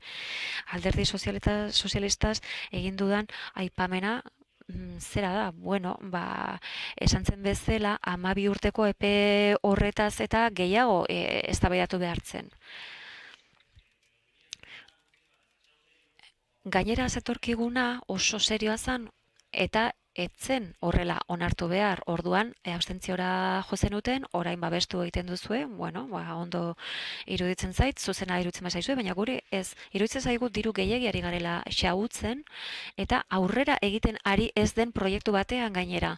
2013tik milioika euro ari gara gastatzen galeria hoietan eta bisitan etortzen direnak esaten dute, duela 3 urte, 4 urte zegoen bezala dago. Eta bisita bakoitza 1.100 euroko balioan aterako zaigu bisita bakoitza dagoeneko gastatuta daukagunarekin. Irizpide desberdintasuna beraz. Bazegoen proiektu bat. Nik batzar nagusietan eman zidaten proiektu hori. Lehengoratze proiektu bat bazegoen. Baina gure asmoa, konpontzea zen, eraikin hori konpontzea, 2 urtean.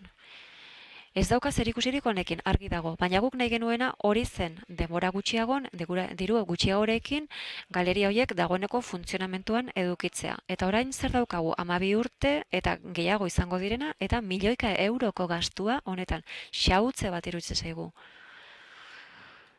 Padurako frontoiak, poligono gorriko eraikina, nagusien etxeak getxok, eraikin ugari ditu konpondu beharrekoak. Beraz, irizpide desberdintasuna dago, horregatik ez dugu guk babesten 1.000 euroko diru hau.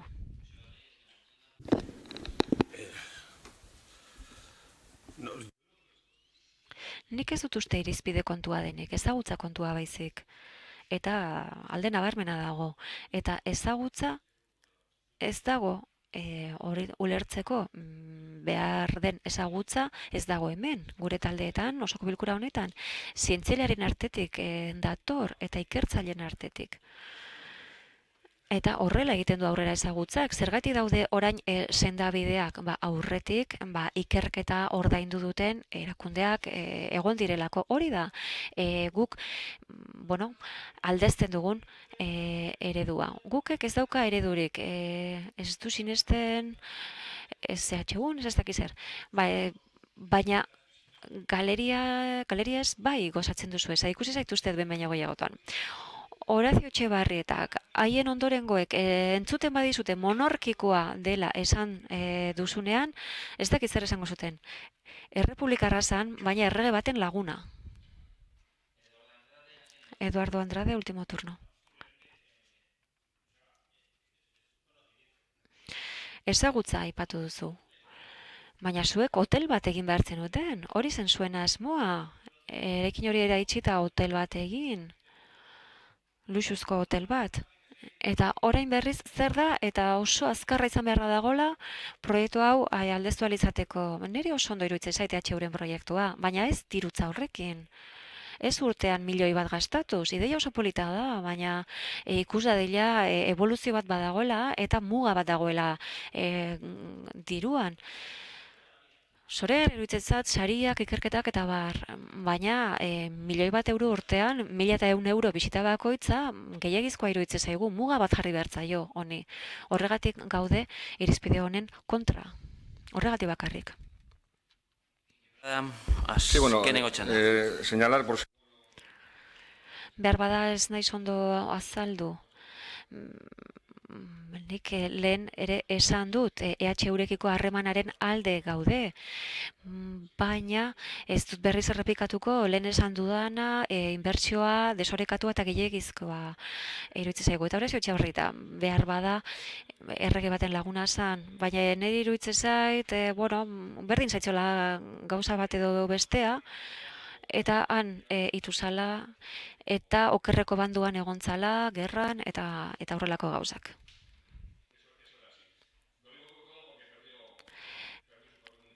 Okerrekoa diot bere ondarea eta bere gauzak galdu zituelako. Ez nuen honekin polemika piztu nahi, baina behar bada egin dut.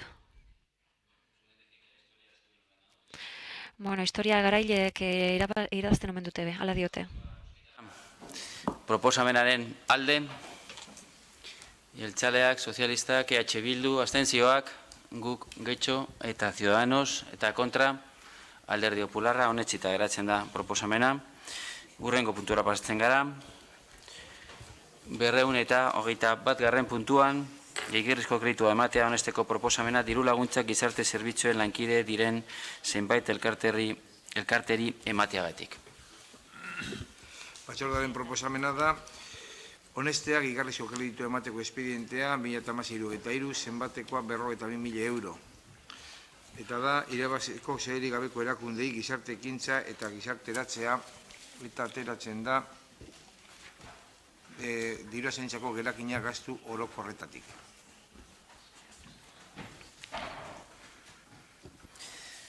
Ignacio Uriarte. Kateana, mi esker, arratsaldon berriro. Labur, azalpen txiki bat, hau ogasun batzordean azaldu egin zen, baina, merezi du azalpen txikitsu bat egiteak. 221 puntu honetan, gehiagizko kreditua ematea onesteko proposamena, diru laguntzak gizarte zerbitzuetan lankide diren zenbait elkarteari emateko. Iazko azalpen txikia, iazko kontuhartzailaren 9/15 txostenaren arabera, martxoan gertatu zen zaborren greba zela eta udalak 94.000 euro inguru aurreztu egin zituen, hori ikusita udal gobernuak diru hori gizarte zerbitzuetara eramateko konpromisua hartu zuen, osoko bilkurarekin hartutako konpromisua, eta horren alde bat, iaz bertan egin zen, eta gainontzekoa, oraingo honetan, aurten, gaur puntu honetan ekartzen duguna. Hori da azalpen txikia. Iazke. Esker, beste norbaitek, Eduardo Andrade. Sí, gracias, señor alcalde. Nosotros vamos a apoyar esta propuesta del equipo de gobierno. Guk babestu ingo dugu udal taldearen proposamen hau, baina gogorarazi nahi dugu diru hau nondik atera den pleno honek egindako presiotik. Zaborren grebak sufritu genituen, baina lortu genuen diru hori gizarte zerbitzuekin kolaboratzen duten elkarteetara bideratzea. Horregatik uste dut zorionak berezi dugula denok eta baiezko bozka emango diogu.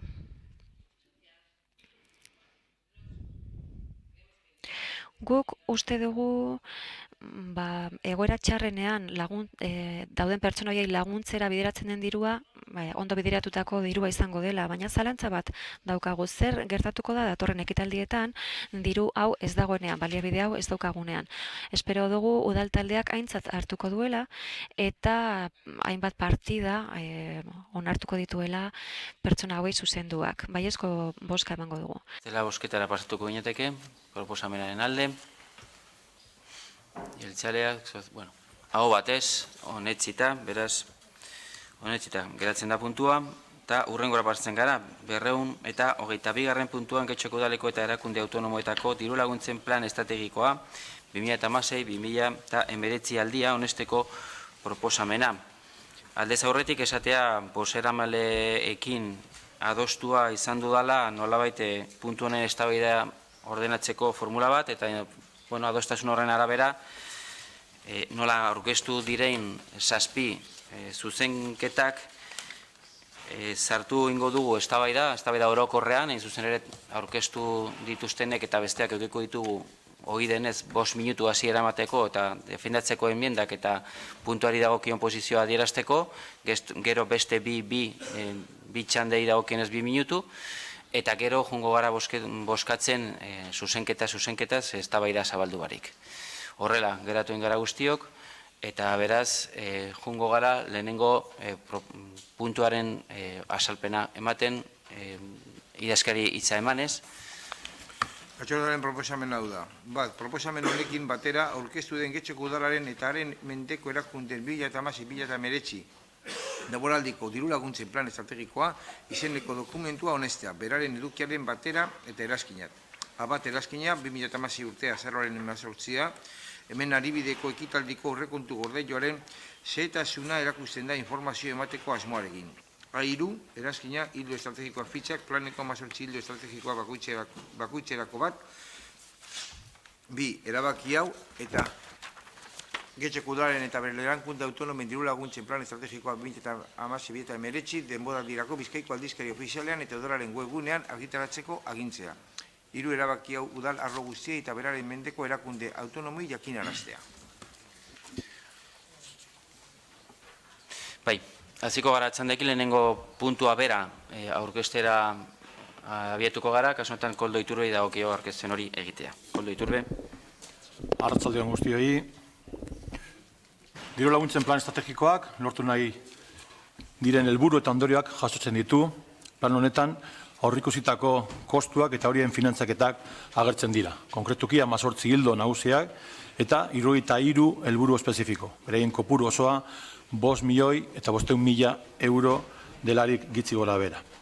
Gure legealdi planean agertzen den bezala, herritarren zerbitzura egon nahi dugun tokiko udal administrazioa izan nahi dugu, eta gizarte eragileekin eta herritarrekin elkarrekintzan eta hoien parte hartzearekin. Horretarako, eta baita ere legeak eskatzen duelako, ekartzen dugu gaurko honetan diru laguntzen plan estrategikoa. Hain zuzen ere, udalerriko pertsona eta entitateen parte hartze soziala bultzatzeko. Udaletxeko sail guztiek parte hartu dute plan honen eraikuntzan, eta hemendik eskertu nahi dut beraien lana eta egindago aportazio guztiak. Plan honetan izango dugu, ematen diren diru laguntza guztien udalaren argazkia, erretratua.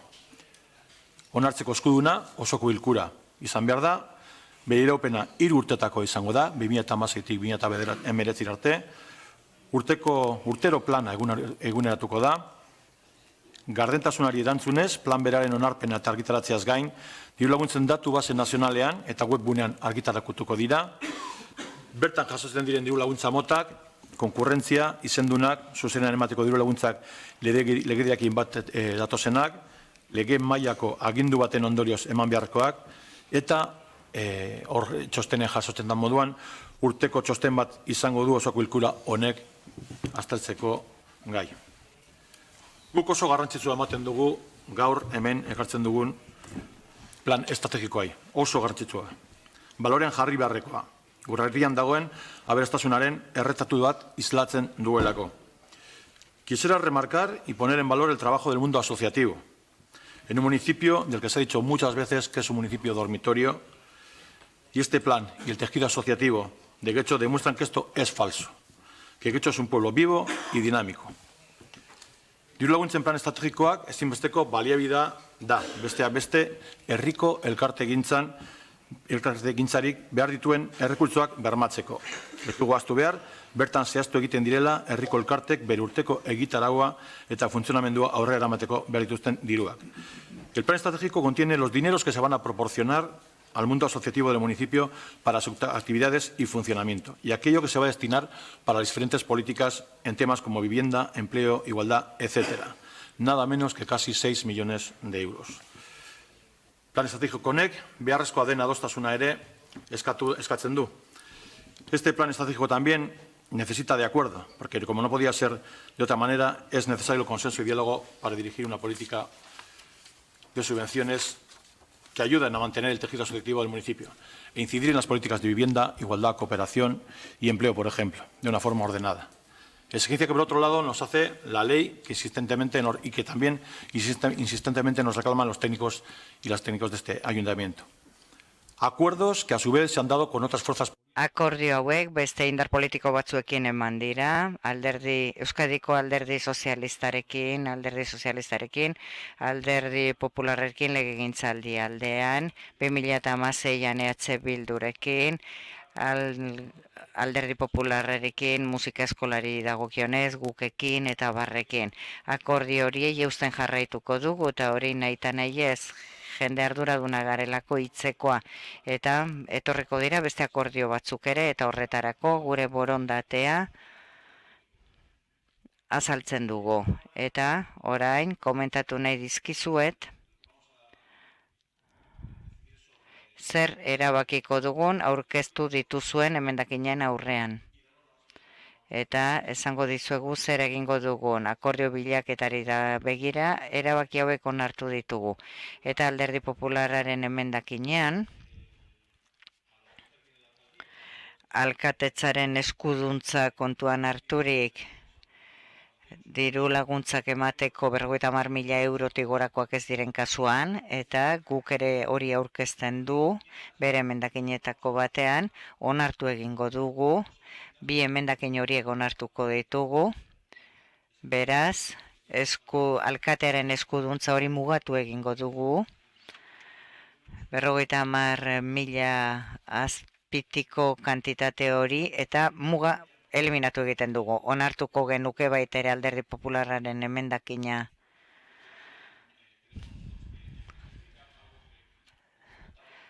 zehaztu nahi dugu horrela den zerbait esaten duenean urtera eguneratuko duela akordio plana osoko bilkurak eta dudarik gabe urtero egitea eguneratzea horrekin ere bat egiten dugu. Ez dugu onartzen Alderdi Popularrarena azaltzen duena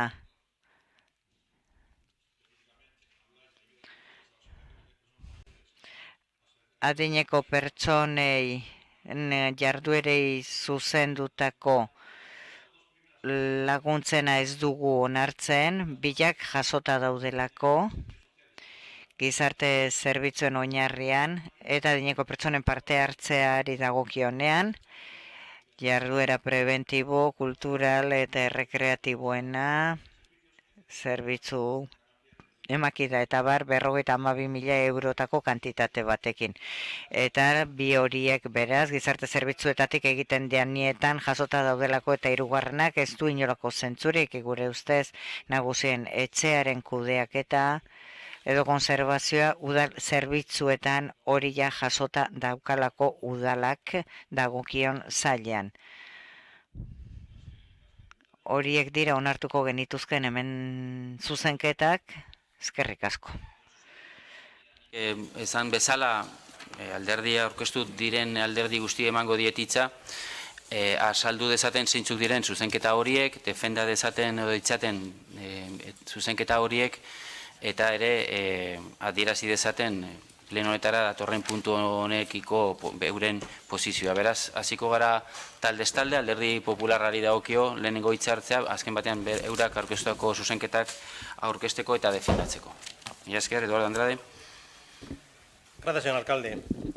Como comentaba Koldo, la importancia... Eskerrik asko alkate jauna, Koldok esan duen bezala, plan estrategiko bat edukitzea udalak gure ustez ere garrantzitsua da. Eta nahi dugu gai hau bestera batera tratatua behartzuela izan daukan pisuagatik. Ogasun zailetik pasatu zenean gukek eskatu zuen gai ordenatik hau kentzeko uste zuelako lasai tratatu behartzela eta ekarpenak egin behar genituela. Zeren diru laguntzen plan estrategikoa gai garrantzitsu bat eta esaten zen testu batean jasoko zirela ematen ziren diru laguntzak eta gure momentu hartan zalantzak sartu zitzaizkigun eta etzen erretiratu nahi izan ze badakigulako badagoela akordio bat bi alderdiren ertean eta badakigu akordio horren arabera nahitan nahi ez etorriko zela. Etzen erretiratu garrantzitsua izanik guk emendakin batzuk zuzenketa batzuk aurkeztu genituen Koldok esan duen Koldok esan duen bezala lehenengoan eskatzen genuen alkateari kentzea laguntza hauek 50.000 eurotako kantitatea zuten kasuan aldatzeko almena eta beti esaten genuen hobe dela osoko bilkurara ekartzea eta ez alkateak bere kabuz erabaki izatea eta eskertzen dugu Eusko Alderdi Jeltzaleak emendakin hori onartu izana. Baita ere planteatzen genuen beste berri bat, Koldok esan duen bezala. Eskatzen genuen planaren eguneraketak osoko bilkurak onartu zitzala, funtsezkoa ikusten dugu. Eta eskerrak ematen ditugu baita ere. Uste baitugu lerroak hemen onartzen badira aldaketak ere osoko bilkurak onartu behar dituela. Eskatzen genuen onartu zitezela, adineko pertsonentzako laguntza horiek. Uste dugu helburu estrategiko bat egon behar duela, alegia hiritar aktiboa adineko pertsonetan sustatzea. Gazten hiritartasun aktiboa sustatzen da, baina adineko pertsonak asko dira getxon eta gero eta dinamikoagoak eta herriekin lanean gehiago ikusten ditugu eta diru laguntzak eskatzen genituen. Beste eremu batzuetan partidak daudela esan duzu, baina subentzio planean uste dugu laguntzak egon beharko liratekela eta eskatzen dizugu berriro tratatzeko zeren adineko pertsonentzako laguntzak egon behar dira. Zeren gure adineko pertsonen elkarteetarako laguntzak, beraien jardueretako eta nagusien etxearen mantenimenturako ere laguntzak eskatzen genituen.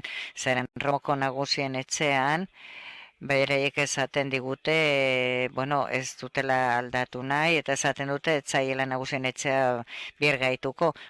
Uz diezaiegun nagusien etxeari eutzi nahi diotenei horretarako laguntzak eduki nahi baldin badituzte.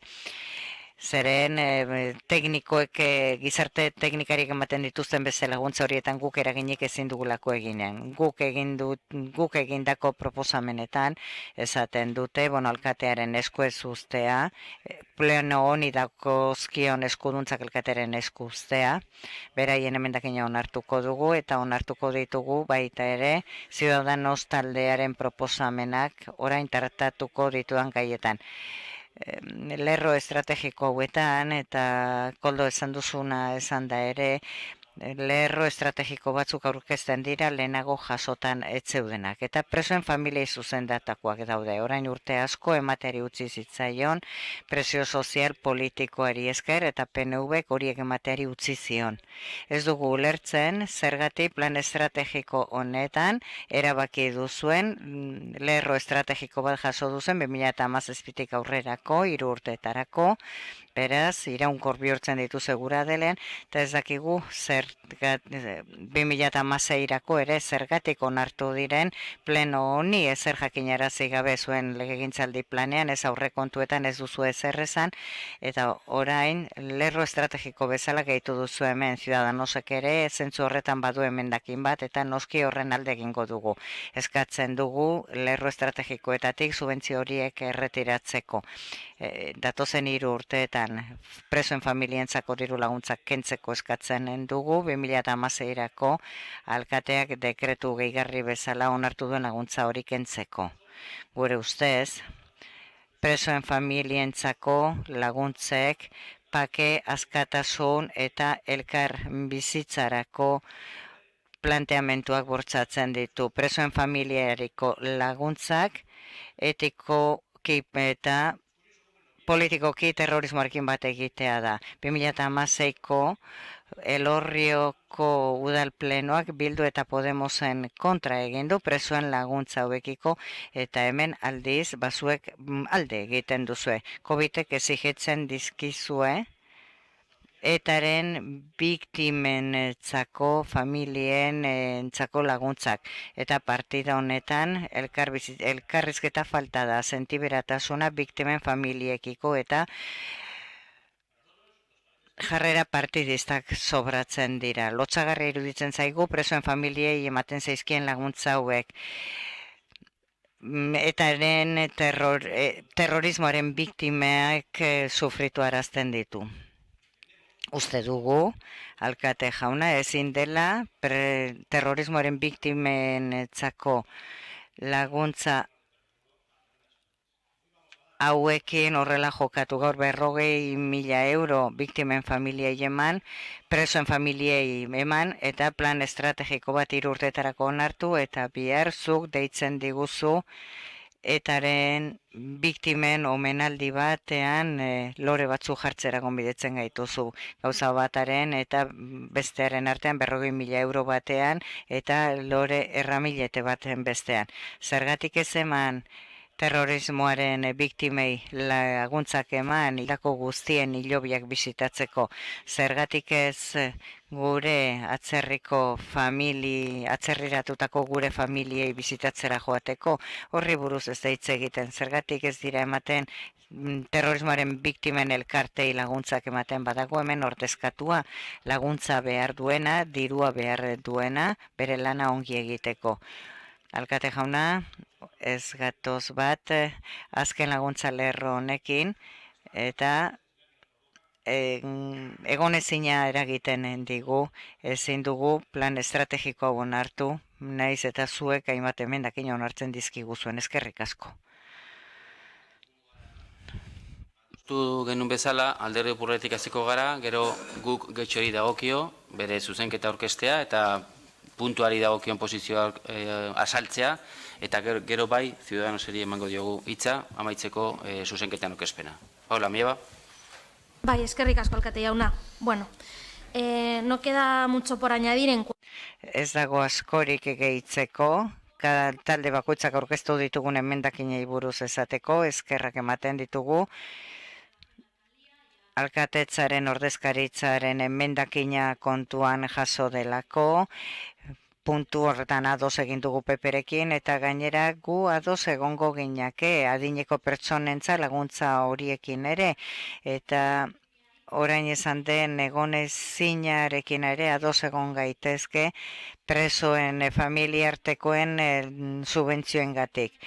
Eta informazio batzordean eskatu genuen puntu hau erretiratu zedila, etzeguelako eztabaidarik orain ikusten ari gara emendakin asko daude, gauza asko daude, aldatu erretiratu nahiko genituzkela ikusten dugu, gai hau ez datorrela behar bezala lotuta urteak eta urteak itxaron dira, orain arte ez egin, eta behingoz egiten da, baina presaka, eta bestera batera planteatu beharko zen. Azken batean, diru laguntza plan honetan egiten dena da, urte askotan egiten dena jasotzea, eta uste dugu nolabiteko izaera politikoa falta zaiola, eta lehenago erabakitakoaren bideti jarraitzen dela, ez diru laguntzen planarekin, bai 13 urte, eta orain subentzioen plan hau gauzatzen da, baina bitartekoak ez ditu justifikatzen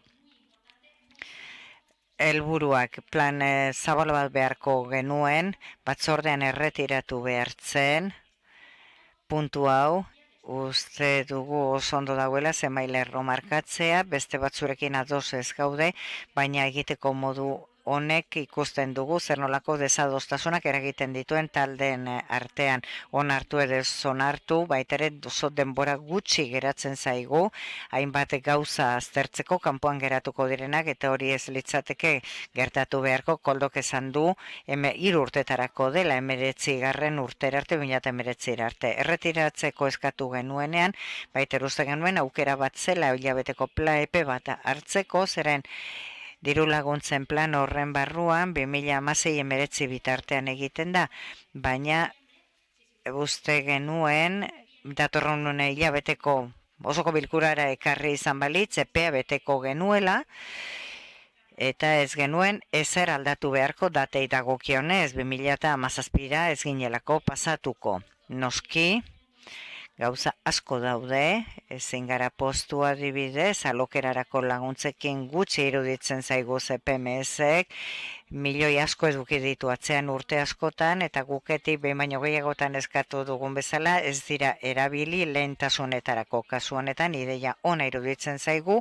baina ez da nahikoa, ez daukagu denborarik ez da ere ez tabaidarako, denbora gutxi daukagu, taldeen artean elkarri erantzuteko denbora falta da, espazioa falta da, eta osoko bilkura honetara ekartzea disparate bat iruditzen zaigu, oso tarte gutxirekin ekarri delako proiektua dauzkagu, ideiak ere bai, baina ez zaigu egiten uzten bulego batean ez dugulako egin, pasilloan ez dugulako behartzen harrapatu akordio batera iristeko, benetan ez dugu ulertzen. Beraz, ulertuz Alderdi Popularretik azaldu dutena baita ere sentiberatasun desberdinengatik dagoen egonezina gai oso zehatzak jasotzen direlako, talde bakoitzaren pentsakeran min egin dezaketelako, baino inklusio eta errespetuagatik kontu handiagoarekin egin beharko litzateke, zain handiagoarekin eta ideia gehiago jasoz, errespetuagatik, eta plenoaren parte handi batek uste dugulako espazio hori behar dugula.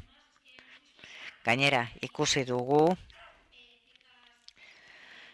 badaudela zenbait laguntza nominatiboak izan daitezkenak, zalantzak dauzkagu, informazio falta zaigu. Ez dira formak, eskertzen dugu parte bat onartzea, beste asko falta zaizkigu, Beraz, ezin dugu onartu lan egiteko forma hau ez delako guk getxon edukiko genukena, eta tamalez, zeren gai honetarako eman zaigun espazioaz baliatu ginen, protestatu genuen, eskatu genuen erretiratzeko, ez genuen lortu erretiratu zedin, baina, bueno, denbora gutxi lanerako, hitz egiteko denbora gutxi ez dugu uste, hori merezi duenik horren beste denbora itxaron dugun diru laguntza plan batek. Eskerrik asko. Santiago Sainz, su turno. Gracias, señor alcalde. Azteko, gukeko kideak esan duenarekin ia bat, eta baita ere, esan behar dut, guk ere aldeko botu emango dioizkiogula, alde botako dugula bai guken bai Alderdi Popularraren emendakinei, eta hasiko naiz gure postura defenditzen, guk diru laguntzen plan estrategiko honi dagokionez ezin dugu aldeko botua eman, baldin eta eusten baldin bazaile eta presoen familienkiko diru laguntzak getxoztar asko daude azerre, arrazoiarekin zuen jarreraren aurrean, eta azerretzen ditu berein diruarekin egiten duzuena politikan denak ez duelako balio.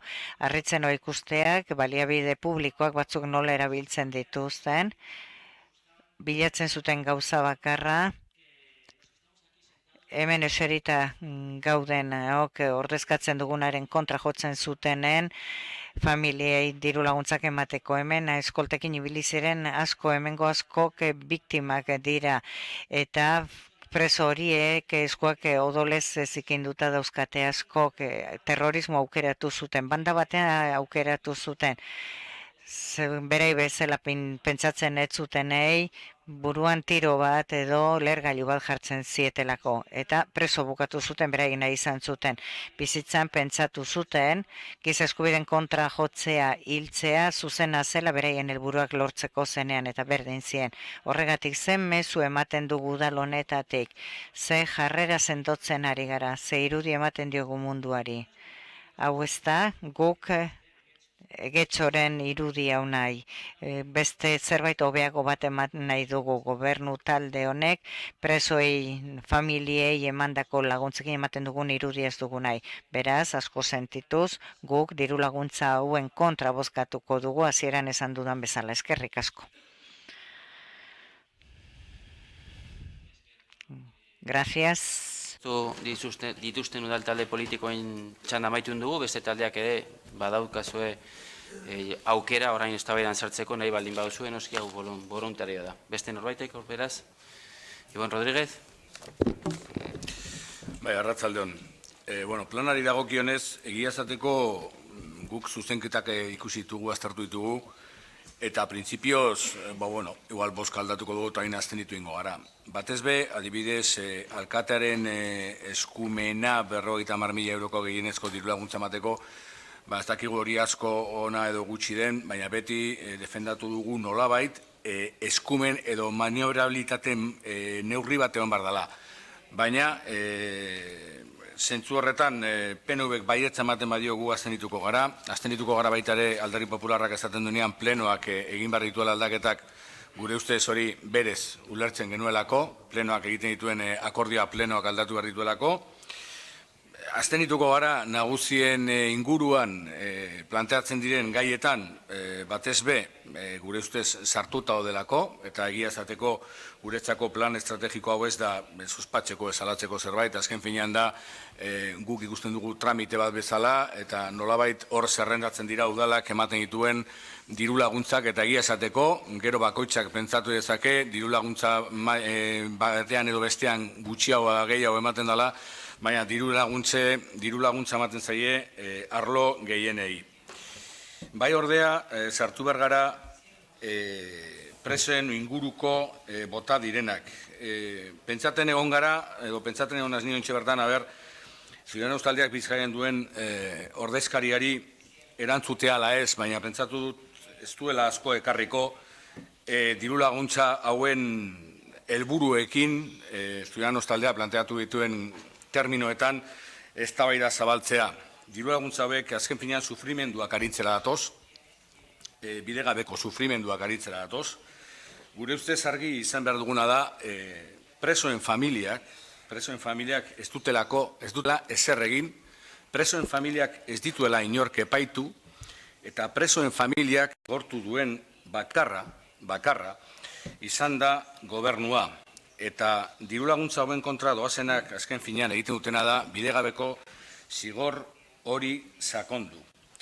Epaiketarik gabeko zigor hau ezarri zaie zenitartekoei eta kilometroetan nahitu daiteken zigorra da, ni kilometroetan nahitu daiteken sufrimendua eta hildakoetan ere neurtu daitekena, errepidean izandako istripuen ondorioz egindako hildakoak. Beraz, diru laguntza hauek inozente batzuen sufrimendua arintzera datoz.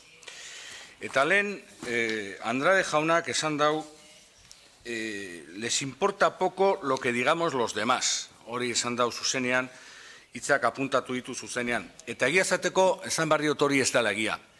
Asko kezkatzen gaituela, besteek esaten dutena, guri behintzat, eta batez be Alderdi Popularrak esaten duena gai honetan asko kezkatzen gaitu. Gustatuko litzaiguke pentsatzea Alderdi Popularrean, edo berekiren artean elkarbizitza helburu duenak badauela, eta are gehiago pentsatzen dugu badagoela, edo behintzat egotea espero dugula. Herri honek elkarbizitza erekitzeko aukera hartu zuen, eta elkarbizitza erekitze horretan ez da inor falta. Ez Alderdi Popularreko nahiz eta gure kontrako edo muturrekoak izan, ez Ciudadanoseko ordezkaria. Ez da inor falta, baina horretarako nahi izan behar da. Beraz, itxarongo genuke Alderdi Popularrare elkarbizitzaren bide horretan aurrera egitea, bakoitzak bere ikuspuntutik, baina asmoa izan barko litzatekela sufrimenduak arintzea behintzat, eragindako sufrimenduak. Alderdi Popularrak aipatu ditu Covite, nik gogoratu nahi nieke Covite biktima batzuen ordezkaria dela, ez da biktima guztien ordezkaria, eta biktimen artean ere ahotsan hitza dozela. Baina aldiz ere, Alderdi Popularrak planteatu ditu beste aukera batzuk, biktimei laguntzak ematea, horrelako zerbait. Guk uste ezan dezakegula lasai eta inolako arazori gabe sufrimenduak arintzera datorren edozer proposamena aztertuko dugula eta begionez begiratuko dugula. Biktimen sufrimendua arintzera edo aitortzera datorren edozer proposamena aztertuko dugula eta begionez ikusiko dugula. Ez dugula begionez ikusiko inoiz da errelato zehatz baten inposaketa edo biktima hitzaren erabilera egiten denean errelato zehatz bat inposatzeko. Beraz, ez da egia Andrade jauna, asko azola zaigu, zer esaten duzuen, baina hori bai, jakin dezazue, gu behintzat, Euskal Herria Bildukoek eta Euskal Herriko herritar gehienok bakean eraikin nahi dugula elkarrebizitza eta bakean eraikin nahi dugun elkarrebizitza horretan aurrea ingo dugu. Gurekin etorri nahi behar duzue zuek zeuen ideia mantendu, fenomenal, baina ezin zaituztego itxaron, baina itxaron ez zaituztego. Gero arte.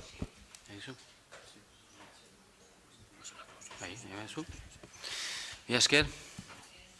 Beste norbaitek, Txeforanda, izteko udaltalde guztien bosera malentzen da, norbait?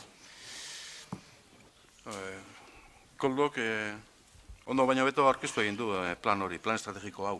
Eta epatu egin ditu ematen diren laguntzak. Eta, para no aburrir, Koldo ha mencionado algunas... Eta ez aspertzeko Koldok aipatu ditu zenbait laguntza 5 milioi eurotik gora dira diru laguntzetan banatzen direnak.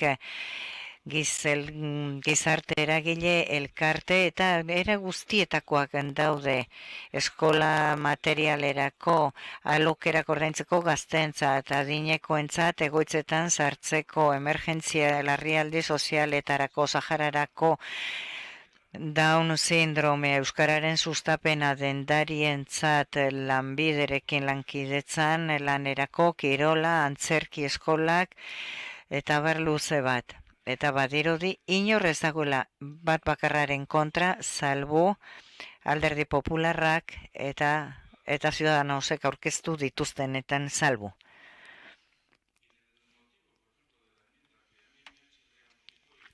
eta badago gauza bat neri digarri egin zaidana, errespetagarrizkoa iruditzen zaidan, esan du inmorala, ez bidezkoa dela terrorismoaren biktimekin. Inmorala eta injustua ez dut uste denik, sozialistak beti egon gara terrorismoaren kontrako burrukan konprometituak, eta uste dut gure konpromesu ezin dela zalantzatan jarri, biktimak izan gara eta terrorismoaren biktimak defenditu ditugu, eta baita ere, egia, justizia eta erreparazioko politikak defenditu ditugu.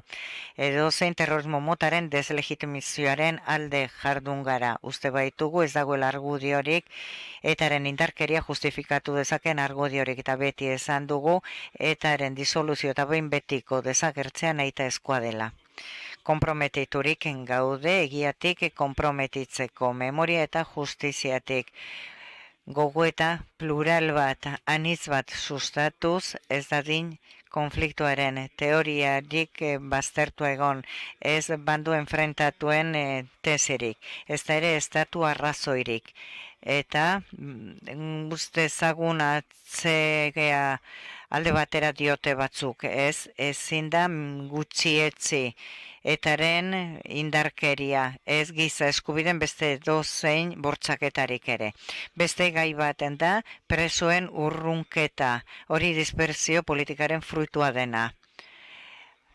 Etaren jarduera bukatzen zela jakin ondoren, koexistentzian, aurrerapen handiak eman dira, ez dago hilketarik, ez dago mehatxurik. Badaude, etaren disoluziorako pausoak oraindik iraganaren oroimen kritikoa eta kartzela politika. Hori errepasatu behar da, ordenamentu juridikoa beti kontuan izanik, kartzela lege berri bat behar da, bergizarteratzea jasoko duena, batzuk baztertu egiten zuten hitz hori, baina ongi ulertzen da bergizarteratzea, eta jasoko dituena asistentzia humanitarioa eta presoen hurbiltzea sustatuko dituenak. Aurrekoa bezain garbi daukagu hau ere. Gaur adibidez, Korreon, El Correo Español egunkarian, Braulio Gómez delako batek idazten du artikulu bat, dispersioa dela etako presoen barreiaketaz dio, eta esaten du injustua dela eta ez gizatiarra, eta dio hitzez zigorrau presoarentzat bere familia artekoentzat, ez dauka inolako zentzurik, ez giza eskubiden ikuspegitik, ez da ere, banda terrorisma baten kontrako etikarik gabeko burruka batetik, zeina balda hori ez den ja existitzen, eskerrik asko. Koldo Iturbe. Bai, zenbait gauza argitu nahi ditu talde batetik. Bai dago jasota, Eduardo, nik esan dizkizudan adinekoentzako laguntza horiek, hain zuzen, 24. orrialdean, gaztelerazko bertsioko 24. orrialdean, 3. lerroan, irabazbide asmorik gabeko erakundeak hor daude, laguntza horiek jasota eta urteak daramatzate ematen gizarte zerbitzuetatik. Ez da erabat egia, presoentzako, familientzako laguntzen adenik gauza berri bakarra plan estrategiko honetan, beste batzuk ere jasotzen direlako,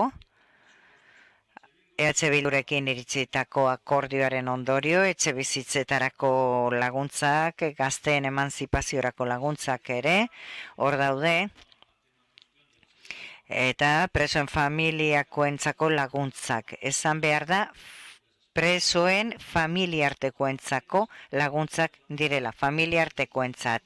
Esan den bezala ez daukatelako inolako errurik jasaten, bereien familiakoek jasaten duten kartzela egoerarekin. Errudunak ez dira familiakoak, eta jasaten ari dira urruntze hori presoekin ere, egiten ari delako lege urraketa hori. Legeek nazioarteko itunek eskatzen dutelako presoek beraien kondenak bete behar dituztela beraien etxe bizitzetatik gertu. Baina familia artekoek zergatik batzuk pasatu behar dituzte egunak dirutzak gaztatuz beraien seme alabak bisitatzera joateko. Horregatik diot presoen familia artekoentzako direla laguntzak. Guk martxan jarriko ditugun laguntzak preso familiartekoentzako dira, ez presoentzako, preso guztientzat, ez bakarrik zuek aipatzen dituzuen presoen familiartekoentzat, eta Euskal Herritik kanpora atera behar direnean, eta eman beharreko diru laguntzan muga batzuk jartzen dira. Eta azkenik esan behar dut, beste garai batean gaudela, uste dut garai berri batean gaudela, itxaropentsuagoa, eta hor eragile askok pauso importanteak eman dituzten normalizazio eta elkarbizitza paketsu baterako. Ez gaude orain 10 urteko egoeran. Eta ikusi nahi ez duenak benetan begiratu beharko luke. Eta euskal gizartearen aurrean erantzun beharko du alderdi guztiei aldaketak eskatzen direlako. Eragile batzuk aldaketak eman dituzte, beste batzuk ere perestroika hori pasatu eta aldaketak egin beharko dituzte. Beraz, hori da utzi nahi nuen, azken mezua, improvisazio utza dena entzun dizuedalako eta esan dituzen gauza batzuk min ematen dute. Egon gara, beti egongo gara, beti egon gara biktimen ondoan, zuekin egon gara, Eduardo, beti egon gara. Hemen behian egon zarete, bilkuretan, manifestazioetan, zuekin egon gara. Gure laguntza jaso duzue, gure beroa jaso duzue beti, eta zuei hitz egiten dizue zuzenki, badakizuelako, gobernu talde honetako jendea zuekin egon dela. Hau ez da, inolako terrorismoaren legitimazio etikorik, badakizu hori horrela ez dela, badakizu ez dela. Terrorismoaren salaketan tinko jarraitzen dugu, beti egin dugun bezala, eta fede honeko jendeak hori badaki, eta zure alderdiko fede honeko jendeak badaki, naiz eta zuk hemen publikoki aitortu nahi ez izan. Eskerrik asko. Beste norbaitek, Eor Andrade. Gracias, señor alcalde.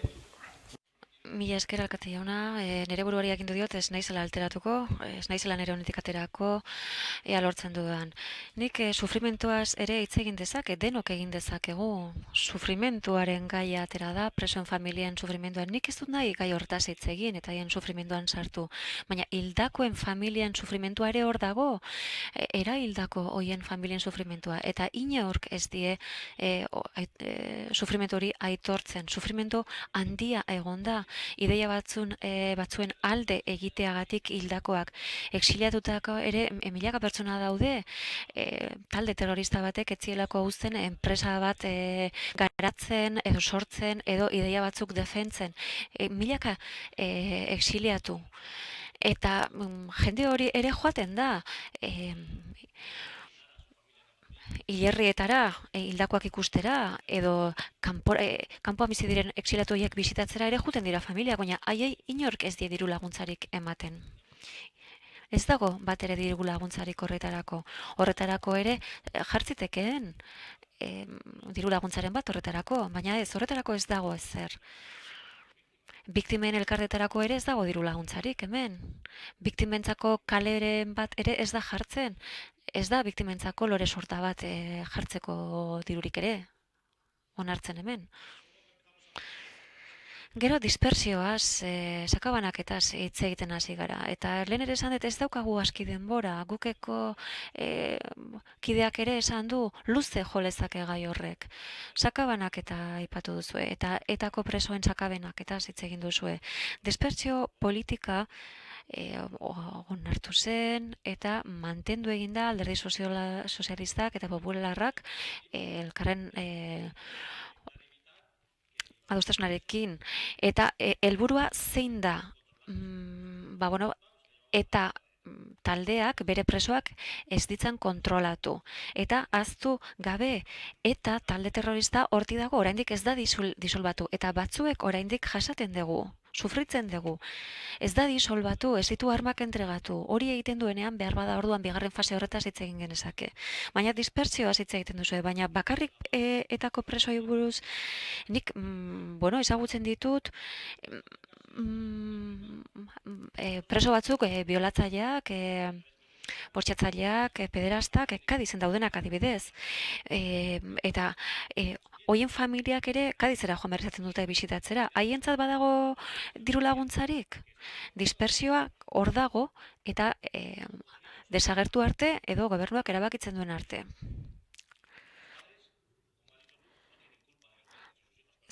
Zeuek esan duzue, amek ez dute errurik, baina Guardia Zibil baten amak ere ez dauka errurik. Biktima baten amak, edo exiliatu baten amak ere ez dauka errurik. Inork ez dio errurik bota amei. Kontzeptu batez ari gara hemen hitz egiten. Gure ustez inmorala da kontzeptu hori. Eta azkenik, Ogasun batzordeak etzidanez, etzuenez jakin niri azaltzen, Getxoko alkateari nahi nioke zuzenean galdetu eta bigarren txanda hontan egin nahi nuke erantzun bat izan dezadan. Alkateari entzun nahi diot esaten, noiz hartu dute zuen alkate honek presoen familien diru laguntza hau ezartzeko lerroa jartzeko erabakia. Nahi nuke alkateak azaltzea noiz hartu duen erabaki hori eta zergaitik hartu zuen erabaki hori. Zergaitik erabaki zuen osoko bilkura hontan hartutako irizpide bat aldatzea. Zergaitik hartu duzun erabaki hori azalpenik eman gabe. Erantzu idazu orain mesedez ze zuri erantzuteko aukera izan nahi nuke. Baita ere, jakin nahi nuke, Eudelen lehendakari gisa, presoen familiako diru laguntza lerro hau edatuko ote duzun, Eudelgo alor guztira. Eta azkenik jakin nahi nuke, baita ere, diru laguntzarik emango diozun terrorismoaren biktimentzat. Gure hildakoak, gure exiliatuak, bisitatu alizateko, edo diru laguntzarik jarriko duzun biktimen elkartetarako.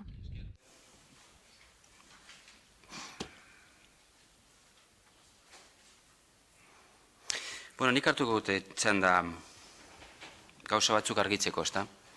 Porque este es un debate cierta... Izan ere, eztabaida hau mingarria da, batez ere, zenbait hausnarketa entzuten ditudanan Alderdi Popularraren bozeramailearen ahotik. Eta ez dut ulertzen eta ez dut sinetsi nahi Alderdi Popularreko bozeramaileak lan guzti hori, konpromiso guzti hori, sentimentu guzti hori, esfortzu guzti hori alkate honek eta azken bi legealdi hontako eta hirugarren legealdi hontan egindako lan guzti hori eta ekitaldi areto hontan 2009an etaren terrorismoaren biktimak aitortzeko hartutako erabakiak, baita Galen biktimoetarako, baita Frankoren diktaduraren biktimak ere, baita Gerra Zibileko biktimen aitortzarako, baita oroimenaren egunerako arira hartutako erabaki hori. Lan hori guztia, esfortzu hori guztia, konpromeso hori guztia, herri hontan jasan ditugun ekintza terrorista guzti horiek salatzeko, baita ni alkate izan naizenen ere, nire elkartasun guztia, nire kondena guztia dena hori murriztu eta esatea lore sorta soil bat aipatzea. Sinetxiten nago, Alderdi Popularreko bozeramaileak ez duela hori esan nahi izan. Ze hori nahi eta esan baldin badu. Guk bihar egingo duguna, berarentzat hori baldin bada, lore sorta, lore eskaintza soil bat egitea, bitako bat, edo ez du deus ulertzen, eta ez daki biharko ekitaldi simboliko horren atzean, 2009tik ona horren atzean dagoen guztia ez du ezagutzen, edo bestela, ez dut ulertzen Alderdi Popular guztiak pentsatzea biharkoa lore eskaintza simple bat dela pentsatzea. Horrek harritu egiten hau. Ze alkate honek eta bere udal talde desberdinak sekulako ahalegina egin du adostasun puntuak aurkitzeko. Eta lan horri esker lortu da hainbat gauza. Eta alkate honek eta bere udal taldeak hainbat bider salatu du terrorismoa eta hori ezin da zalantzan jarri. Esfortzu argia egin du biktimak aitortzeko. Bestela, 2009ko martxoko akordioa irakurri ezazu. Eta udalerri hontan egiteke dauzkagun gauzak eta gal eta etaren terrorismoaren biktimak eta oroimena berreskuratzeko konpromisoa hartu duguna urtero ekitaldi simboliko baten bidez. Eta nik behintzat bihotzetik antolatzen dut ekitaldi hori eta urtero errepikatzen dugun. Zuretzat hori lore eskaintza simple bat baldin bada, jakintzazu arazo handi bat daukazu. Ze orduan etzara kontziente zer egiten dugun urtea joan eta urtea torri biharko egunez. Hori da nire hausnarketa. Eta seguru nagoenez zure alderdikideek ikuspegi mugatu, simplista eta manipulatzaile horrekin ez datuzela bat,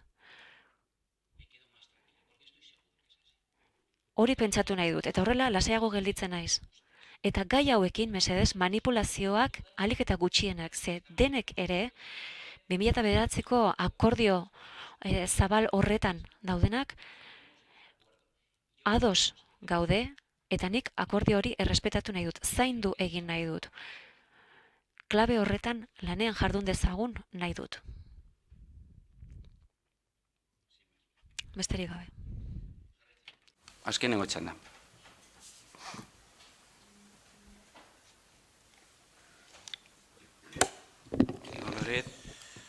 Bai, ez genuke gai honetan gehiagi sakondu behar batez ere, edo gehiagi sakondu nahi batez ere, hitza gogortzen direnean.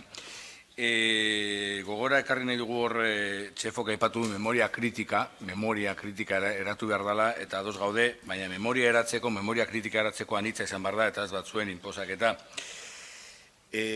Jonan Fernandezi entzun nion behin, biktimeekiko elkartasuna adierazteko ez dugula zertan biktimen jarrera ideologikoa konpartitu behar, elkartasuna guztiz desberdina dela.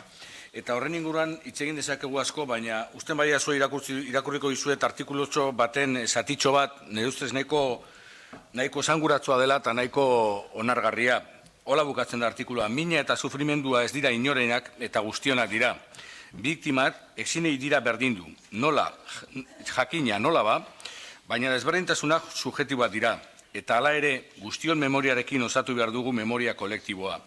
Eta hala ere, gai naiz torturatzen edo dispertzioaren erantzule politikoen izenak dituzten kaletatik paseatzeko. Eta gai naiz beste batzuen egia entzuten dudanean, ulertzeko ez dabiltzala ni mintzearren. Eta gai naiz guztien memoriaren dagoena ikasteko. Eta gai naiz batez ere, ez dudalako nahi inork, inoiz, inon, nire mina, gure mina, gehitzen dion nik atalonetan, botoak lortzeko erabildezan. Hori da, ezan nahi genukena eta berretsi nahi duguna.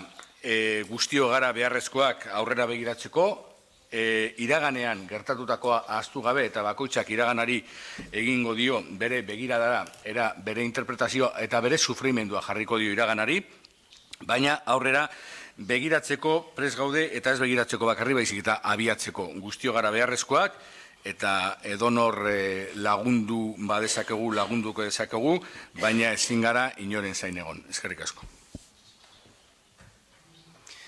Esker. Edor Andrade, azkenengo txanda. Gracias, señor alcalde. Mila esker alkate jauna.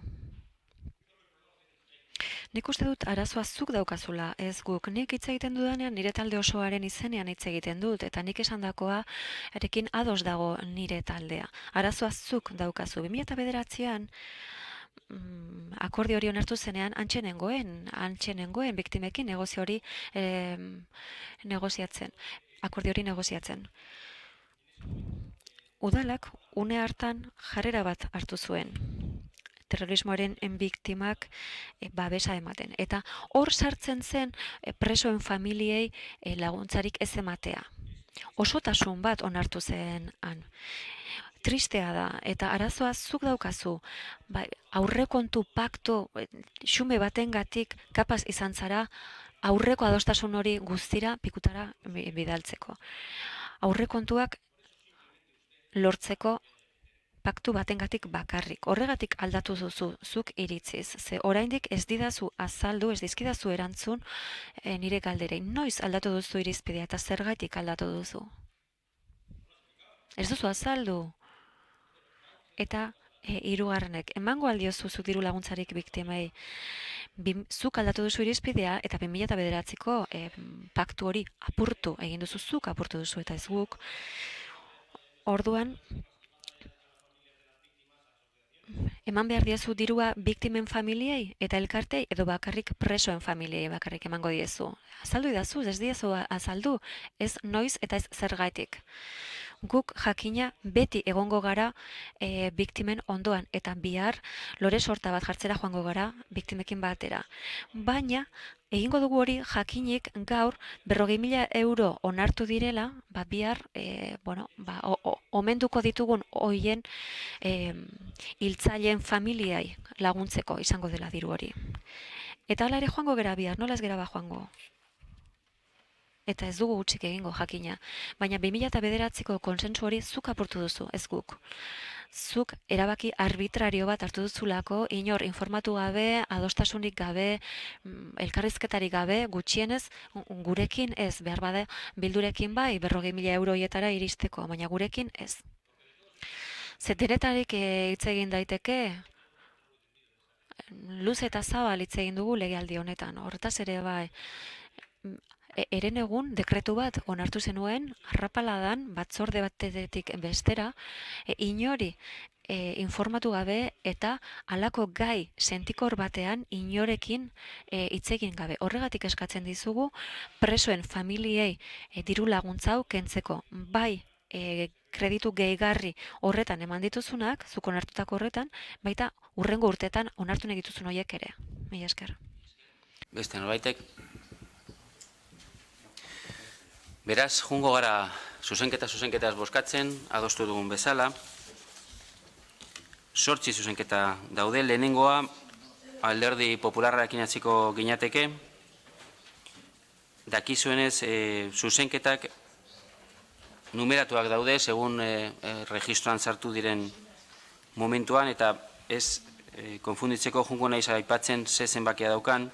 Lehenengo Alderdi Popularrari dagokionez 33262 registro zenbakiarekin dago. Proposamena punto 1.3 del plan estratégico de segundo párrafo horren ingurua dago, eta horrek bozkoetzera joango ginateke, zuzenketa honen alde, jeltzalea, sozialista, guk getxo, Alderdi Popular Ciudadanos abstentzioak, EH Bildu, beraz, onetsita geratzen da zuzenketa hori. Alderdi Popularrarekin jarraitzen dugu, errolda edo registrotik pastuako zenbakia 33263 da. Punto 3 del plan estratégico segundo párrafo, honen inguruan doa zuzenketa. Zuzenketa honen alde, jeltzalea, sozialistak, guk getxo, Alderdi Popularra eta Ciudadanos, abstentzioak, EH Bilduk, beraz, onetsita geratzen da, jarraitzen dugu Alderdi Popularrarekin, 33264 zenbakiarekin, errolda zenbakiarekin aurkeztutakoa, sobre el punto 4.4, línea estratégica de actuación para el periodo 2016-2019, horrela hasten da proposamena, zuzenketaren alde, Alderdi Popularra, guk eta Ciudadanos, zuzenketaren kontra, jeltzaleak, sozialistak, eta EH Bildu, beraz, bertan bera geratzen da zuzenketa, jarraitzen dugu, 33267 zenbakiarekin, Alderdi Popularrak aurkeztutako proposamena, sobre ayudas familiares de personas reclusas, zuzenketaren alde, Alderdi Popularra eta Ciudadanos, zuzenketaren kontra, Jeltzaleak, sozialistak, guk getxo eta EH Bildu, beraz bertan bera geratzen da zuzenketa, jarraitzen dugu Alderdi Popularrarekin, 3-2-6-8 registro zenbakiarekin, propuesta de acuerdo primera, horrela hasten da, zuzenketaren alde, Alderdi Popularra eta Ciudadanos, zuzenketaren kontra, Jeltzaleak, sozialistak, guk getxo eta EH Bildu, beraz bertan bera geratzen da. Jarraitzen dugu guk udal talde politikoak aurkeztutako zuzenketarekin, zuzenketa bakarra da, eta registrotik pasatako zenbakia 3-4-1 da, beraz, zuzenketa honen alde, Jeltzaleak, sozialistak, guk getxo, Alderdi Popularra eta Ciudadanos abstentzioak, EH Bildu, onetzi eta geratzen da proposamen hau.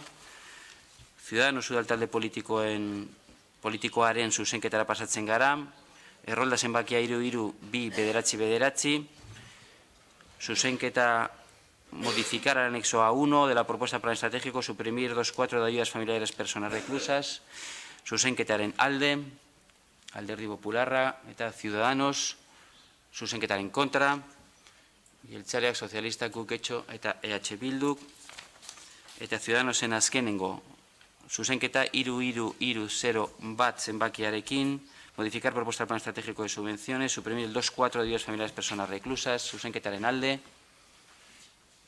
Ciudadanos, Alderdi Popularrak, zuzenketaren kontra, Jeltzaleak, sozialistak, guk getxo eta EH Bildu, beraz bertan bera geratzen da, eta honetxitako zuzenketaren arabera, hasierako proposamena aldatu inda, eta azkenengo proposamen hau bozkatu beharko genuke. Beraz, zuzenketaren arabera geratzen den proposamenarei buruz, proposamenaren alde, Jeltzaleak eta sozialistak kontra, guk getxo, Alderdi Popularra eta Ciudadanos abstentzioak, EH Bildu. Beraz, honetxita geratzen da proposamena. Hurrengora pasatzen gara. Hirigintza obrak eta zerbitzuak eta ingurumena 2-3 zenbakiarekin udalaren ondasun eta eskubideen 2015ko abenduaren 33ko inventarioaren zuzenketa honesteko proposamena. Batzordaren proposamena hau da.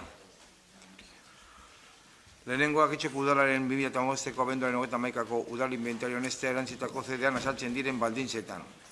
Laburpen kuadroa jarraian agertzen da. Bigarrena, Estatuko administrazioa eta Bizkaiko Foru Aldundiari erabaki honen eta honetzi den inventarioaren berri ematea. Eta hirugarrena, alkatetxa udalburutzuari ahalmena ematea erabaki hau betetzeko behar diren xedapen guztiak eman ditzan.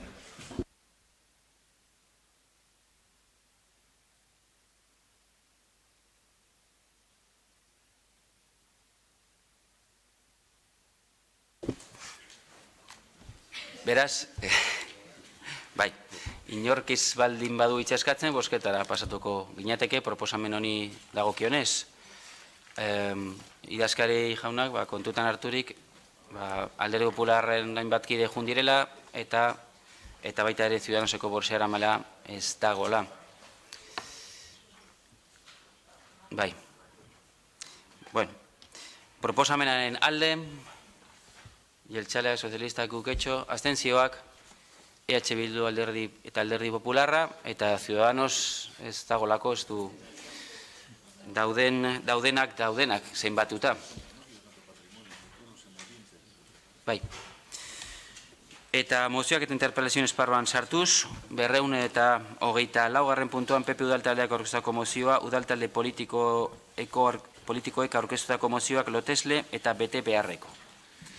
Bai.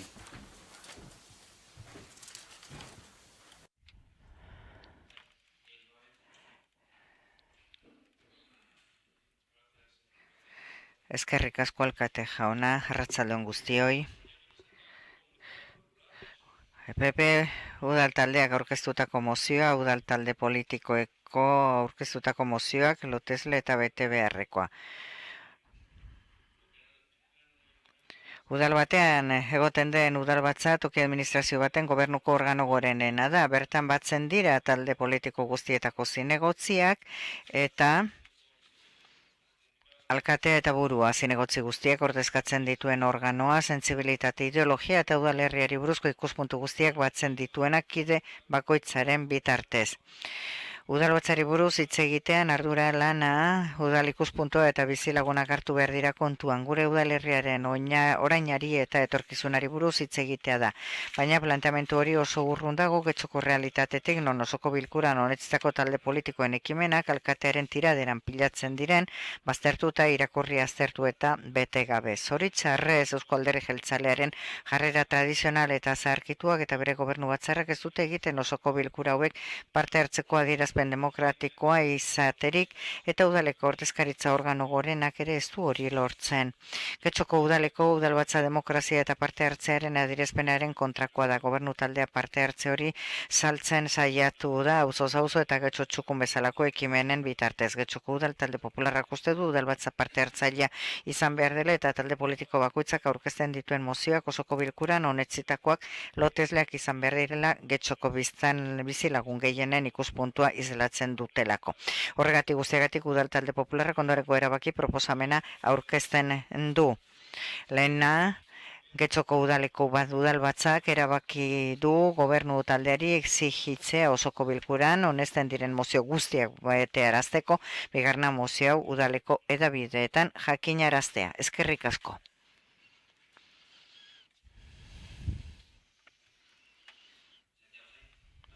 Santiago Zain. Zuzenketa bat egitea, puntu honetan. Eskerrik asko.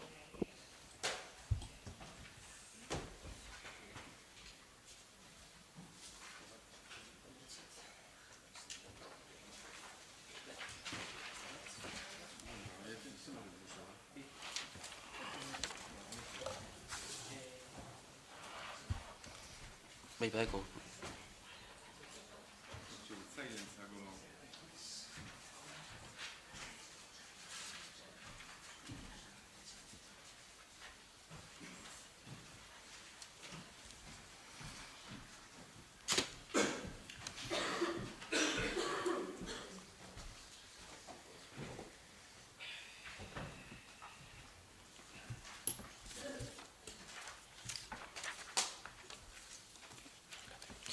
Bai, irakurketariekin, mesedez.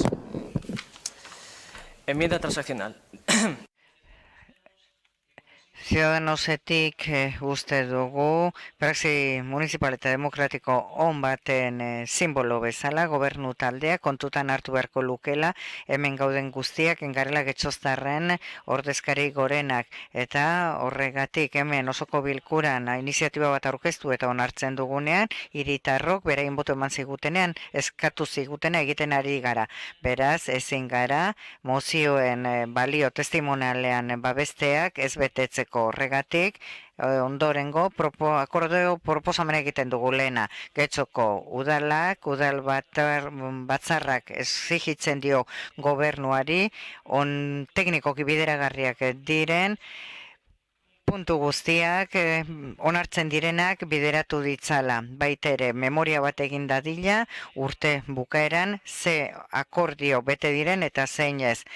Eta horretarako etorkizunean bete ez diren entzat epe bat jartzea eta hirugarrenik mozionen berri ematea udal komunikabide guztietan.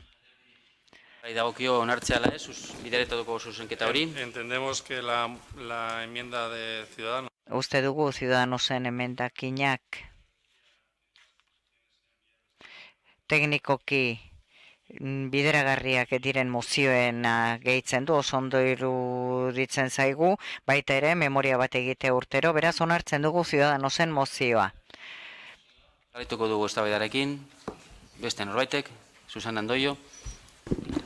Gracias, señor alcalde. Eskerrik asko alkate jauna, barregarria da, mozio bidez egitea proposamen hau.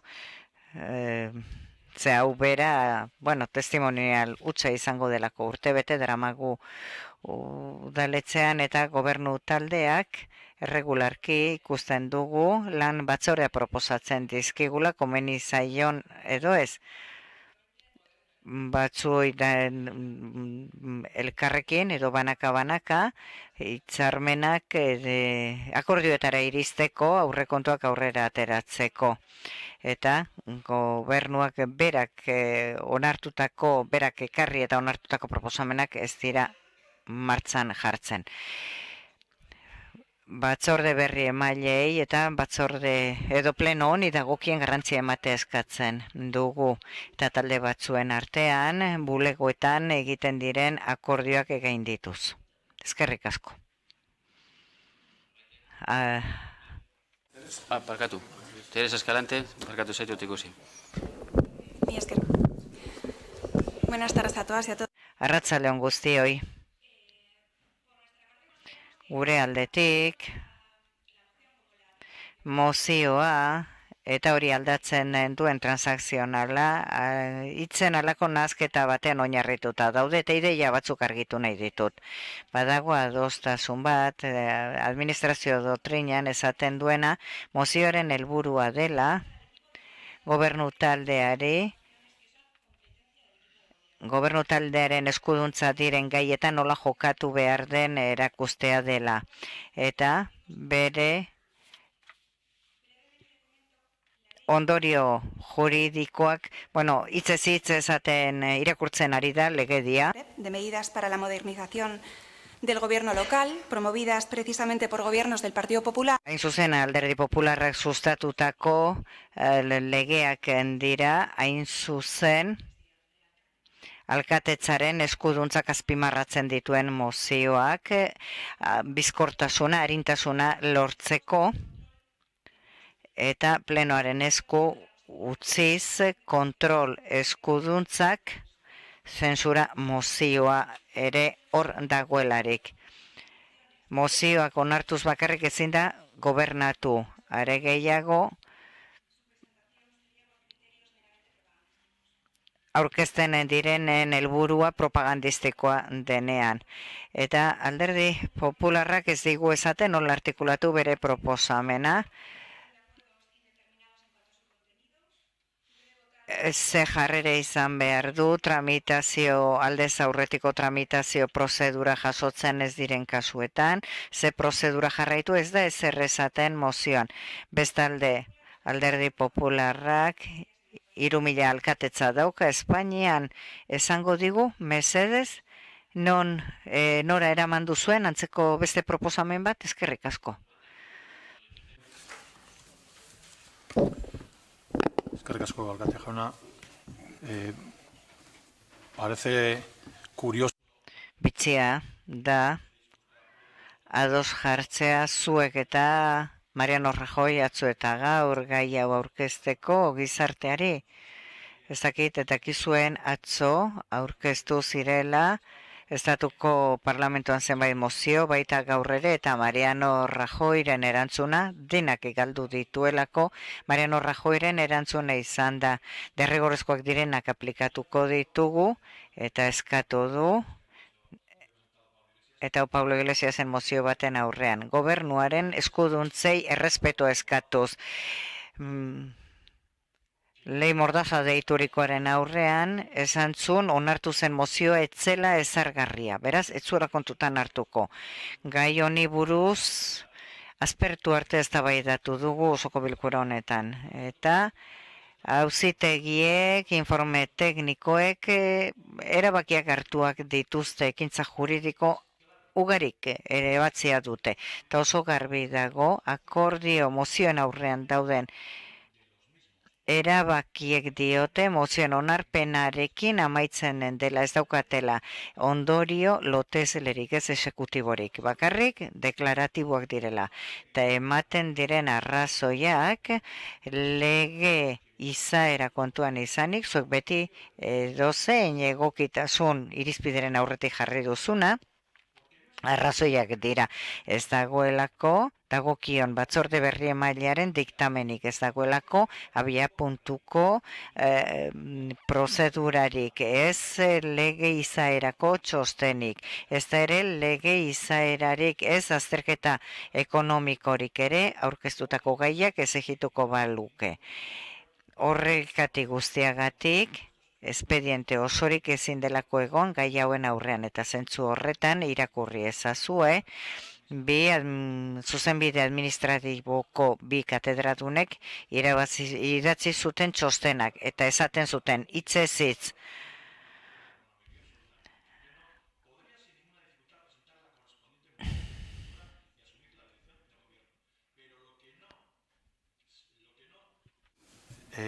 Lo que no puede pretender es gobernar con la aprobación de simples mociones, porque su aprobación se agota en un texto declarativo, al manifestarse un deseo o voluntad, o en su caso mayoritariamente establecida o suscrita, pero que no puede tener... Hitzez hitz aipatzen jarraitzen du liburu baten pasarte bat interpreteok ez daukaguna. Texto que como documentación acompaña a la moción presentada. Otra de las conclusiones dice... Beste ondorioetako batek hitzez hitz dio. Local y su estructura del Ejecutivo local precisan presentar y ganar la correspondiente moción de censura, que es la forma democrática y legal de llevar a cabo los acuerdos que quiera la oposición. Es decir, que os pongáis de acuerdo todos vosotros para presentar un candidato alternativo con un programa de gobierno y echar al alcalde presente hoy en día y entrar vosotros. Baina, ados jarri beharko zenuteke, zuek danok elkarrekin mozioak bozkatzen dituzuenok etzinakete gai izango zuen guztion artean gobernu bat osatzeko. Eta azkenekoa, esaten du zehazki, Mociones se reducen y agotan en el plano declarativo. Vuelvo a repetir. Berriro diot, aitorpen mailakoa. Eta hau Espainiako estatuaren legalitatea eta Espainiako estatuko epaiak 4 urte egon zarete gehiengo erabatekoarekin Madrilen eta ez duzu aldatu. Zergatik toki askotan agintzen duzuelako kasurik egiten ez diezularik oposizioaren mozioi. Ez da kasurik ere, eta zuen estatuko presidentearen irizpidearen kontra, eta zuek agintzen duzuen gobernuen kontra, esanez guk aplikatu behar dugula zuek inun betetzen ez duzuen zerbait, erabateko koherentzia. Miguel Ibabe, eskerrik asko alkate jauna.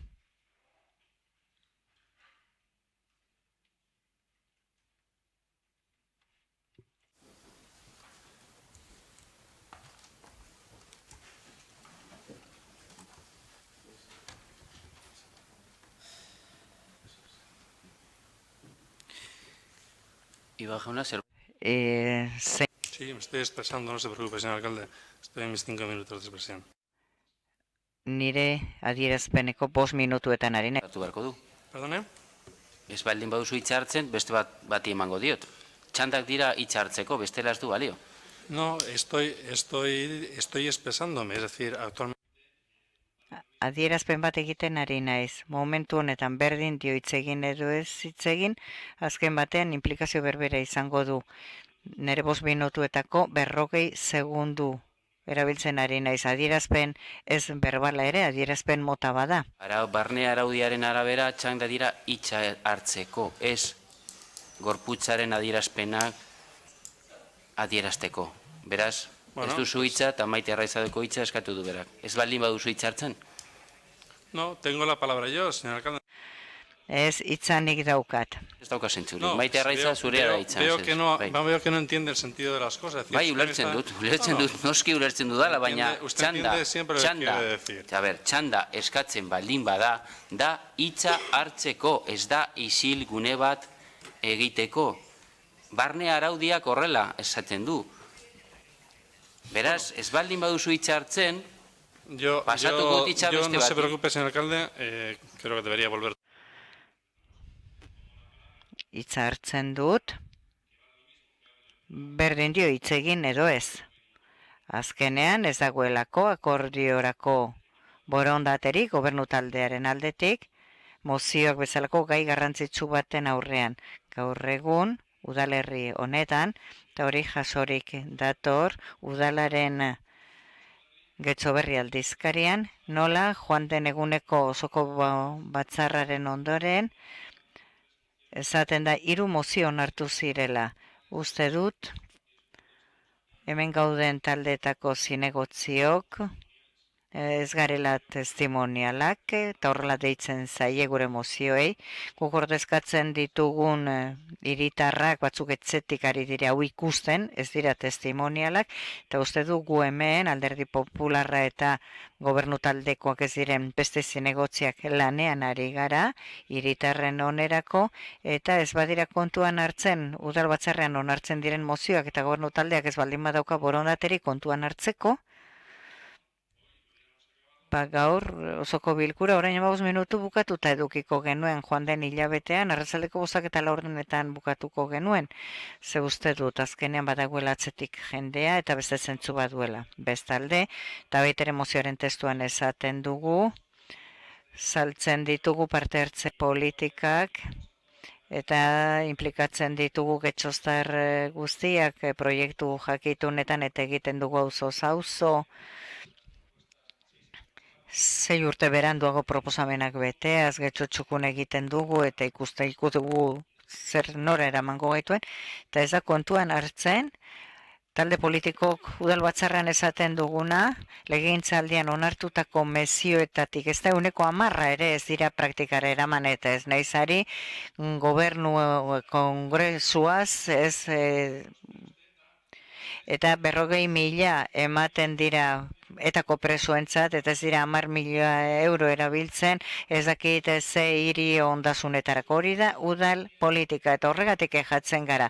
Eta nahi dugu, guk egiten duguna kontuan hartu da dila, eta nire txandaren hasieran egiten ari nintzena, orain eztabaidatu dezakegu zer den hitza, ez den hitza, ni xili baldiman nengoen zen, berdin diolako nik hitzegin edo ez hitzegin zergatik, lekukotasun bat naizelako hemendik aurrera, zuek danok lekukotasun bat zarete, testimonialki zaudete zuen tokietan eserita, esango duzuen guztia da testimoniala, hori dio baita ere Getxoberri aldizkariak.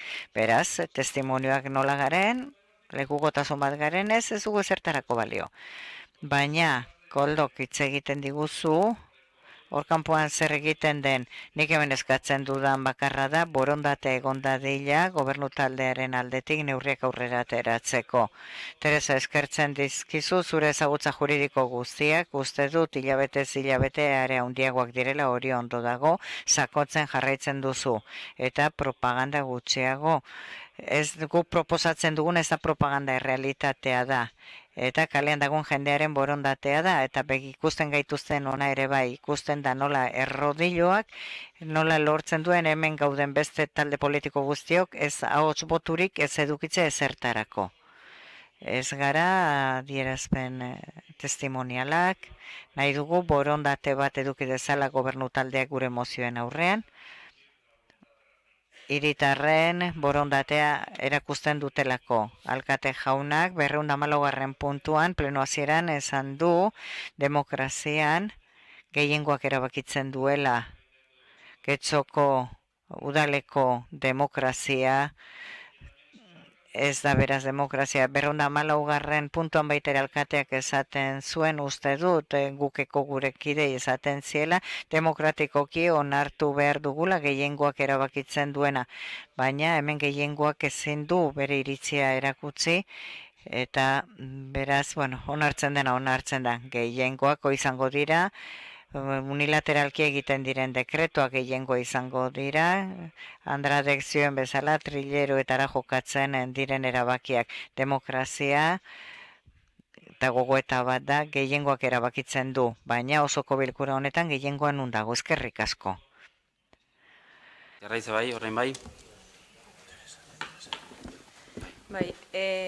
Kasu honetan, Getxoko EH Bildutik baiezko bozka emango diogu Alderdi Popularrak aurkezten duen mozioari. Gobernu taldeak osoko bilkuretan onartzen diren mozioak aintzat hartu eta bete beharko lituzkeela uste dugu. Orain arte, EAJak baiezko bozka ematen dien mozio batzuk baino ez diralako betetzen, eta ez guztiak. Jakin badakigu legez, udal gobernua ez dagoela osoko bilkuretan onartzen diren mozioak betetzera behartuta. Ez dauka bete behar juridikorik. Baina osoko bilkura, getxostar guztien iritzia ordezkatzen duen udal gobernu bakarra izanik, errespetuagatik eta demokraziagatik, bertan hartzen diren erabakiak exekutatu beharko lirateke. Oposizioko alderdiok herritar askoren hitza ordezkatzen dugu eta osoko bilkurara ekartzen ditugun proposamen asko euren eskaera eta beharren isla dira. Horregatik guztiagatik EH Bildu taldeak mozioak bete daitezen eskatzeaz gain, hauen betetze mailaren jarraipena ere beharrezkoa dela uste dugu. Hala ere, azpimarratu nahi dugu, arrotza egiten zaigula alderdi popularra udalbatza demokratiko eta parte hartzaile baten inguruan aritzea. Eta demokraziaz eta parte hartzeaz ikuspuntu oso desberdinak ditugun arren, oraingoan mozioari erabaki proposamenarekin bat egingo dugu. Esker. Teresa Escalantek eskatu hitzalen. Bai, parkatu.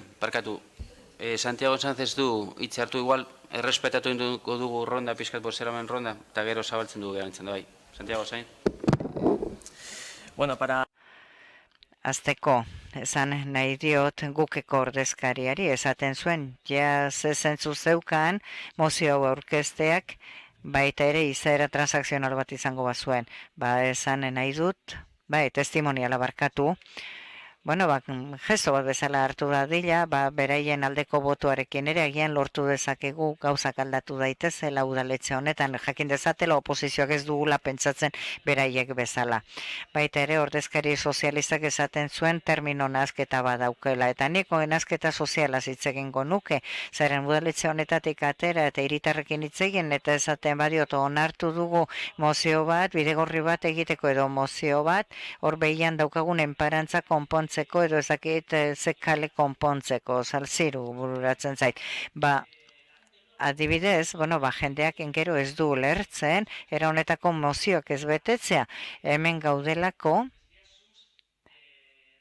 beraien reivindikazioak edo eskariak eskatzeko udalerria hobetzeko. Horregatik ez dute lertzen, hemen mozioak onartu eta gero ez gauzatzea. Orduan nazketa soziala esaten dut, ez dutelako ulertzen, bestela zer egiten dugu guk hemen.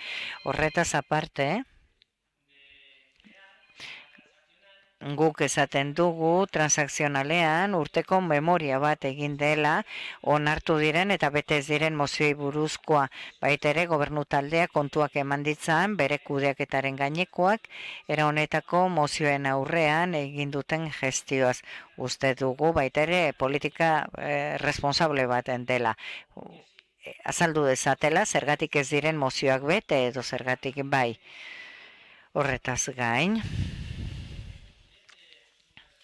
gogoeta bat egin nahi dut. Zeren, hau horrela betetzen ez bada, udalbatza hau teatro batera murriztuko genuke. Eta gu getxoko politikariak gara, gure hiritarren interesak defendatzeko gaude, ez antzerki bat antzesteko. Ni ez naiz antzezlea. Horregatik, guk mozio honen aldeko botu emango dugu, eta uste dut oposizioko talde guztiok egin beharko genukela, baita zuek sozialistak ere bat egin dezakezue iniziatiba honekin, eta askoz gehiago ez luzatzeko, eskerrik asko guztioi. Galante zure haitza.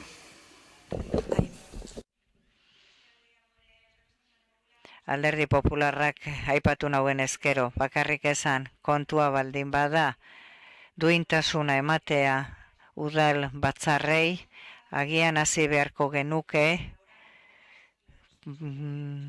argudioen maila pixka bat gehiago igotzetik hasi beharko genuke. Iturbe, Koldo Iturbe. Bien, Miguel, que el Getxoberri dice... Getxoberrikek esaten duela mozioak testimonialak direla, hori gezurra da, astakeria baten da. Zergatik ez dira kontutan hartzen testimonialak direla, erantzun zuek alderdi popularrak, legea aldatzeko aukera eduki du, Ciudadanosek ere akordio bat daukalako, Mariano Rajoy presidente egin duelako, eta ez dago, erregimen lokaleko oinarrien legearen aldaketarako lerro bakar bat ere ez dago, eta zergatik defenditzen duzu hemen, beste erakunde guztietan defenditzen ez duzuenean. Zergatik, azaldu hori Getxoztarre, zergatik Getxon bai eta beste toki guztietan ez du balio. Aginten zaudeten tokietan ez du balio. Eta Mariano Rajoy, parlamentuko mozioak ez ditu betetzen, azaldu, hiritarrei. Bai, ulertzen dut, mine ematea, zuek zaretelako ez duzuenak betetzen, ona dakarki zuena lege printzipioan babestuz. Eta, badakizu zerbait egin daiteken zerbait lotezelea? Guk egin dugun bezala, zuekin, nahi izan duzuen taldeekin. Lehenago aipatu ditudan akordioekin, legegintzaldi hasierako akordioarekin, aurrekontu akordioarekin, gobernu akordioarekin, alderdi eta alde sozialistarekin. Akordio horiek dira lotezleak, hitza betetzen duten pertsonak, sinatu eta akordioak aurrera eramaten dituztenak, dakizuen bezala, bete baitira, akordioekin. Horrela funtzionatzen dut politikak demokrazioan. Mozioak momentuz, eta ez da desideratun bat, errealitate bat baita, lege akordioengatik, zuek bultzatutako legeengatik, ez daukate izaera lotezlerik, ez daukate mozioen bidez ezin delako agindu horretarako ados jarri behar duzue zuek danok, zer askorik amankomunean ez daukazuenak, zensura mozio bat, gobernu alternatibo bat, aginte akordio bat, gobernu hau bota eta zuek gobernatzen sartu, hori da demokratiko eta baliente, eskerrik asko.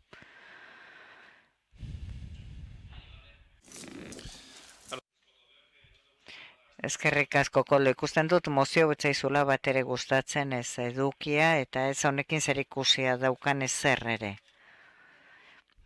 Hiritarren parte hartze, erreal batekin zer ikusia daukana.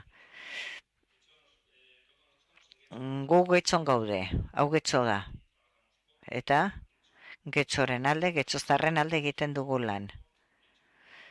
Egontzen mozio bat, orain denbora bat, non ikusten genuen baita ere alderdi popularra proposatzen zuela hiritarrentzat egiten zela lana. Eta orain txebera egiten ari gara hemen, eskatzen diogu gobernu taldeari, irekitzea bere ikuspegia, eta elkarrizketa gehiago egin dezala, alkate jaunak zioen bezala, berriro pleno hasierara noa hemen apuntatu dut, 222. puntuan esaten du, bera beti akordio puntuen bila eta adostasun puntuen bila da bilela. Guk nahi duguna da akordio puntu horiek, pleno honetarako gehienengoak erabakitzen duena izatea, alkate jaunari esan behar diot, erreglamentoren 113. txandari dagokionez, ez du esaten hitz egin behar denik edo ez, baina lehenengo txandan ezin direla 5 minutu baino gehiago agortu, batek nahi iristen duena eginez. Teresari esaten diot, oso ondo dagoela, dena esaldi batera eramatea esan ez, gure argudioa pobrea dela eta hobeto presta dezagula. Iruditzen bazaizu gure argudioa getxoko hiritarrak pobrea dela kontzeptu hori, hartu mikrofona eta esan zezu bereien alde lan egitea pobrea dela. Uste dut, Koldo, talanteaz hitz egin duzula, hitzeko pertsonak zaretela, ez dut itzuli nahi, plenoan esan den, baina esan duzu 2009ko martxoan akordio bat onartu zela, eta zuzkidurarik etzegoelako etako presoen aldeko diruak moztu zirela. Nik esan nahi dudana da, mozioetako akordioak lotezleek izatea bete daitezela. Eta gobernu taldeak hori bete dezala getxoko hiritarren alde. Koldo Iturbe, último. ¿Qué razón es esa de estamos en Getxo? Zer arrazoi da hori getxon gaude? Zer da, beste batzuetan egiten duzuena mozorrotzeko, beste batzuetan egiten duzuena estaltzeko, baina esplikatu iozu getxotarrari, kamarari begiratuz, zuk Madrilen ez dizula jaramonik egiten, hemen defenditzen duzuna, alderdi popularra gobernatzen duen herrietan, ez diola kasurik egiten oposizioak esaten duenari. Hori da koherentzia eta duintasuna politikan, zeren batek defenditzen duena azaldu behar du, eta akordio puntuak alkateak aipatu dituenak, akordioak daude. Alkate hau buru dutenak, besteak beste, akordioak zuekin, bi oso garrantzitsuak. Algorta erdiko trafikoaren berrantolaketaz eta zinegotzien liberazioa dagozkionak bi akordio garrantzitsu betetzen direnak, lotesleak direnak, zuekin egindakoak. Eta berriro diot. Mozioen izaera, adierazpen izaera da. Hemen agindu nahi baduzue, egintzazu egin behar den bezala. Jarri ados oposizioa gobernua botatzeko zentsura mozio bat, hautagai alternatibo bat eta gobernu programa bat. Ez da posible. Mozioek daukaten izaera daukate. Zuek, Espainiako legedian eman diozuen izaera daukate. Eskerrik asko. Bozketar bastzen gara beraz. Miguel Ibai, azkenengo txanda. Gracias, señor alcalde. Eskerrik asko, azken txanda. Gogoeta bat, eskatuz hemen gauden guztioi. Alkatearen esaera bati buruz, esan du demokrazian gehiengoak erabakitzen du. Alkate jaunak esandako esaldi bada, pleno honen hasieran eta bigarrenik demokratikoki onartu behar dugula, gehiengoak onartzen duena. Esaidazue, nola ez diren, ez da hemen onartutako mozioen 10% ere martxan jarri. Eta bakarrik martxan, praktikara joaten dira, gobernu taldeak ateratzen dituenak. Hori ez da, ez demokrazia, ez justizia, hitz politak baino ez, benetako orduan ezer ezean geratzen direnak. Eskerrik asko. Mozioaren alde, Alderdi Popularra, EH Bildu, Ciudadanos, guk getxo kontra, sozialistak eta jeltzaleak beraz honetzita geratzen da proposamena, mozioa, eta hurrengora bazten gara, 225. puntuan, PP Udaltaldeak aurkeztuako mozioa Romo auzunea Osotoro eraberitzeko eta hobetzeko egin beharreko urratsak. Eki Amero. Gracias, señor alcalde. Moción del Grupo Municipal Popular sobre medidas de reforma. PP Udaltaldeak aurkeztutako mozioa Romo auzunea Osotoro eraberritzeko eta hobetzeko egin beharreko urratsak. Gure herriaren getxoren ezaugarrietako bada, nortasun propioa duten hainbat auzo izatea. Udaleko talde popularrarentzat Romok dudarik gabe hobetzeko eta duin bihurtzeko jarduketak behar ditu. Gure udalerriko auzo jendetsu eta jatorrorrek arazo eta gabezi handiak ditu. Getxo osoan dauden arazoak izateaz gain, besteak beste merkataritza jardueraren galera eta aparkaleko falta, beste oso batzuk baino langabezia eta saltuagoa dago Romon, eta biztanle nagusi asko dago bertan gure iritziz, administrazio publikoak baliabidea jartzeko neurriak hartu behar ditu Romoko biztanle bizitza kalitatea hobetzeko mozio honetan, hirigintzaren hobekuntzan eta Romoko erdiguneko hornidura publikoetan jarri nahi dugu arreta. Uste dugu orain inoiz baino gehiago beharrezkoa dela Ibaiondo kalea egokitzea kale hau, oinezkoen kalea da eta lurtzoro egoera penagarrian dago orain dela urte batzuetatik eta nahiko istripu gertatzen dira lurra irristagarria delako eta jendeak estropezu egiten duelako. Ez dago inolako hornidura publikorik. Une honetan zabor edukinontziak lurpean jartzeko obrak egiten ari dira eta auditerien norabide aldatzen ari dira aurrekoak gauzatu ahal izateko, lan horiek egin ahal izateko, kaleko lurtzoro guztia apurtu eta altzatu behar da. Horregatik eskatzen dugu obra horiek egiten ari direla aprobetxatuz, hainbat arazo eman dituen kale honetako baldosazko zorua hobetzeko. Ez dugu nahi baldosazko zoru berdina jartzea. Aurretik jarri diren txaplaten gainean txaplata gehiago jartzea litzatekelako kontuan izan behar dugu. Ibaiondo kaleak erreforma berezia merezi duela Xake Plaza eta Santa Eugenia Plazen arteko oinezkoen pasabidea delako. 2. Honako espazioa hobetu eta duin bihurtu nahi dugu. San Jose Elizaren espaloien eremua, Ezekiel Agirre, Etxague Generalaren eta Aurrezki Kutsakalekin batera adibide bezala nabarmendu behar dugu San Jose Elizaren oinezkoen eremua ez dela hobetu eta bertan ez dela jarduteketarik egin orain dela 40 urtetik. Une honetan prozesu parte hartzaile bat egiten ari dira Romoko kulturretzeko eremua nola garatuko den erabakitzeko prozesu hori aprobetxatu eta jarduketak egiteko eremua albo-alboan dagoen espaziora zabaltzea nahi dugu hain zuzen ere, aurretik aipatu ditugun kaleetara. Proposatzen ditugunen neurrien artean lehendabizi egin behar diren lurzoruak espaloiak eta baldozako betu eta argiztapen berria jartzea dira. Parterre jardinera eta zuaiz duina jartzea, honakoak hornitzea, kalitatezko altzari publikoak, bankuak eta bar. Horregatik guztiagatik udaltate popularrak honako erabaki proposamen hau aurkezten dio udalbatzari aztertu eta honetzi dezan lehenengo adieraztako hildoari jarraiki Roma auzoan hobekuntzak egiteko honestea eta mozio udaleko edabideetan jakinaraztean. Guketik emendakin transakzional bat aurkeztu nahi diogu mozio honi. Esker.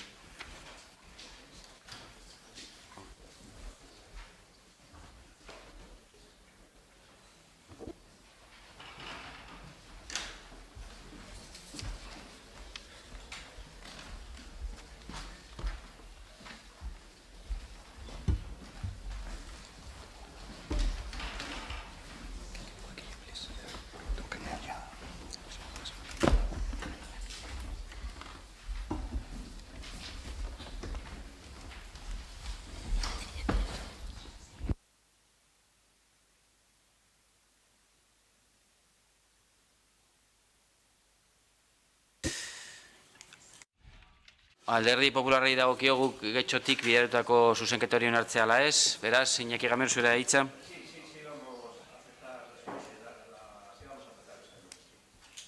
Bai, onartuko dugu. Itzen dugu eztabaidarekin. Beste norbaitek.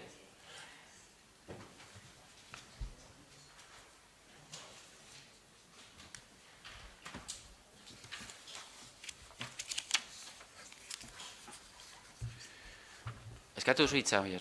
Ez zaitut ikusi, nik. Oier, Iturralde zurea hitza. Uste noen Josebak hitz egin behar zuela, baina, bueno. Gau, zaite elkar begiratzen eta ni erdian. Baietza eman du?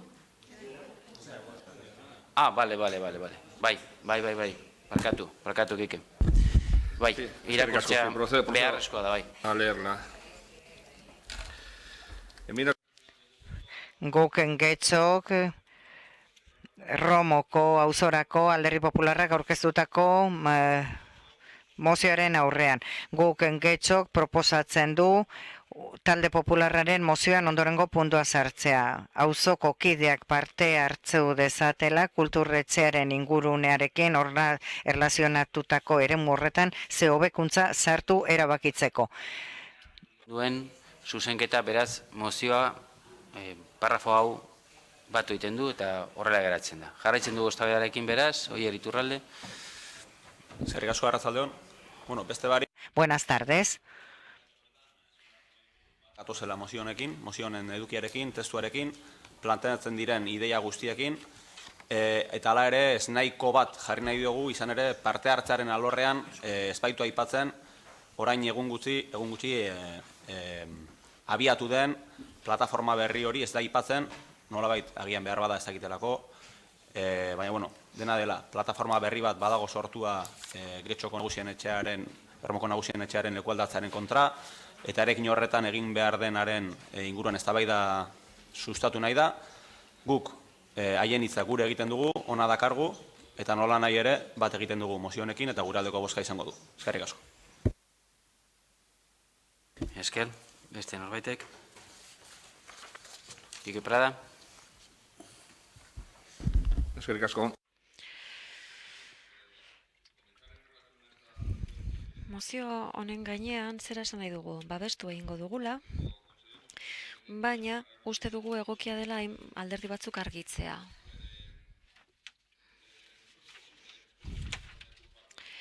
Bueno, behar bada, eta mea kulpa bat esan behar dugu, behar bada, alako mozioekin ez gerela oso fin-finibili beste batzuetan, baina baduko nolabaiteko sintonia. Mozioak dioen bezala planteatzen da, besteak beste Romoko bizilagunen bizikalitatea hobetze aldera, eta baita Getxoko auzo guztietako bizilagunena.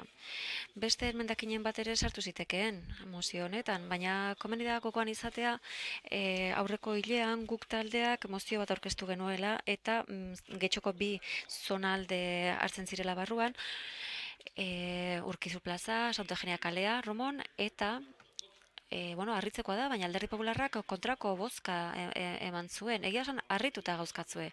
Eta horregatik eskatu behar dizuegu alderdire bat argitzea. Ze Miguel Ibabe kideak alde hartan esan zuen ezin zuela mozio hori babestu, ezin zirelako proposamenak horrela eraman. Baina gogoratu behar da, gukek 2016an aurrekontuei egindako emendakin moduan aurkeztu zuela proposamen hori eta Alderdi Popularrak aldeko bozka eman zuela. Behar bada argitu iguzue bidea zein den. Ze aurrekontuei egindako emendakinak Alderdi Popularrak babestu egin zituen eta lehengo hilean bueltan ekarri genituen eta hor berriz kontrakoa. Harrituta gaude, batez ere argumentazioagatik. Hori alde batetik, eta gero beste alde batetik, jakin nahi nuke, horrek ze esplikazioa duen, baina horretaz aparte, esan behar dugu noski horrelako mozioak babestearen alde gaudela, eta oraingoan hala egingo dugu. Azpimarratu nahi genuke, batez ere, emendakin honekin gertatutakoa, eta Alderdi Popularraren jarrera. Ez dut beste juiziorik egingo eta hori argitu balezake, hobeto. Bueno, pues yo leo el texto de la moción del Nik Alderdi Popularraren mozioaren testua irakurrita dio Romoko auzoan hobekuntzak egitea onartzen dela eta Teresak esandakoa etortzen zait gogora. Hori, propaganda asmo hutsez egindako deklarazio bada. Batez ere, hobetu beharreko alderdiei dagokionez. Claro, Romon, Areetan, Negurin, Algortan, Andramarin eta herri osoan. Noski baietz, horretan gabiltza. Beraz, mozionek ez dauka edukirik. Ze gero aipatzen ditu. Okerrak diren hainbat alderdi. Etxaue eta Kajadorros kaleetan egindako azken jarduketei buruz, azken 20 urteotakoak. 20 urte horiek hartzen baldin badira, ia Roma guztia dago nolabait berrituta, kasu batzuetan hobeto beste batzuetan baino. Baina nahi baduzuek gero egindako jarduketa horien isla jasotzen duen planoa helaraziko dizuet. Hortik aurrera zaila da. Claro, zeinek ez luke hau babestuko? Ze gainera jartzen baldin badugu, koktelera horretan gaitzen baldin badugu parte hartzearen kontzeptua, bikain, denak ados. Denak ados. Baina kontua da, mozio honek ez daukala edukirik bat ere. Bide batez, Alderdi Popularraren mozio bat datorkit gogora. Uste dut, duela 10 urteko, barkatu, nasten ari naiz dio hizlariak. Alderdi Sozialistaren mozio bat. Udal taldeari eskatzen zion Erromo auzoko hobekuntzarako hirigintza plan bat aurkeztu zezela. Eta egin genuen, aurkeztu genuen eta exekutatu genuen. Horrelakoak eduki zehatzak dauzkaten mozioekin lan egin daiteke, baina honekin gauzak bestela dira.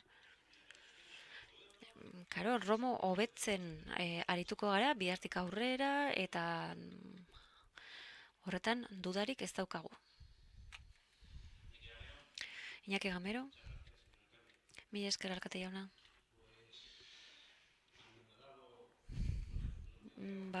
Harrituta nago. Bueno, mozio hauek, pixka bat, espiritu lagunkoi batetik egiten dugu. Ez gera xetasunetan sartu ze talde guztien adostasuna erraztu nahi dugu. Ze gauza batekin ados gaude, Romok orain daukana baino zerbait hobea merezi du eta azken urteetan larritzen ari den utzikeria ez du merezi inondik ere. Eta ez dugu uste propaganda denik. Ze udal taldeak propagandatzat jotzen badu eta gainera eransten badiogu testimoniala dela eta ez duela ezertarako balio, nik hau jakin izan manu duela urte batzuk etxean geratuko nintzen, eta ez nintzen lanean hasiko. Erromoko bizilagunek errespetua merezi dute, eta Ibaiondo kalea egunero jasan behar duten bizilagunek gehiago. Egoera duinago bat merezi dute. Zoruaren egoera negargarria da, eta aspalditik dago horrela. Eta uste dut udaletxe hontako aseguruetan parte ugari eman direla, hainbat lekutan. Baina, esan beharra dago, Ibaiondo kaleko zoru guztia arrotzen ari direla hor lan batean. Hainbat aldiz jarritako partxeak arrotu eta berriz partxeak jartzen ari dira. Hemendik 2-3 hilabetetara ikusiko dugu kontenedoreak lurrazpian jarri direla, baina kale hori egoera negargarrian dagoela oraindik ere.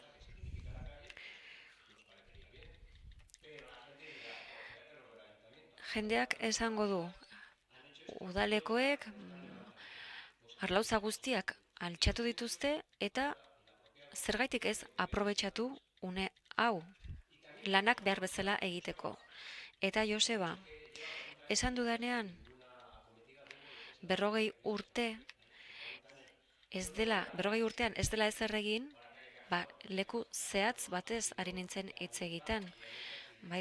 Aurrezki Kutxa kaleak, peatonalizatu egin da, hori jarduketa bat izan da, baina San Jose plazan, Elizaren espaloi horretan ez da ezer egin 40 urtean. Horrekin nahi dugu atentzioa erakarri Erromo auzora. Ez dugu behar azpiegitura handi bat auzo horretan. Aurrerago hitz egingo genuke beste lako neurri batzuei buruz, ez hirigintza neurriak, baina oraingo honetan gutxieneko zuzkidura bat eskatzen dugu. San Nikolas Elizako bankuak bezalako diru xautze bat ez dugu eskatzen dugu askoz apalagoa den zerbait, baina partxeak egiteaz haratago joango litzateken zerbait. Kulturetxea amaitzen ari denez, eta parte hartze prozesu hori aprobetxatuz, eta bide batez esan nahi nuke, prozesu hori guk gehienok ez dugula, seguru nago gehienok ez dugula ezagutzen, zertan datzan, prozesu hori aprobetxatuz nahi dugu eremua edatzea eta hobekuntza bat lortzea. Ez da propaganda bat, da Erromon beharrezkoa den zerbait. Bueno, pues voy.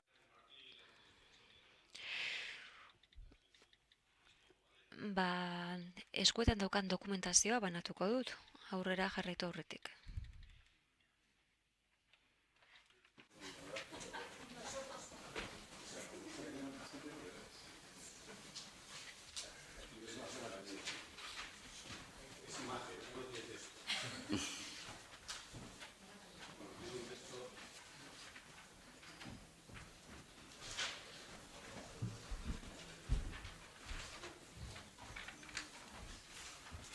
Bueno, a raíz de la enmienda...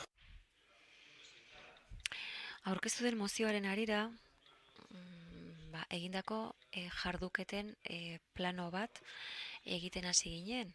Egindakoak, aurreikusitakoak eta egiteke daudenak.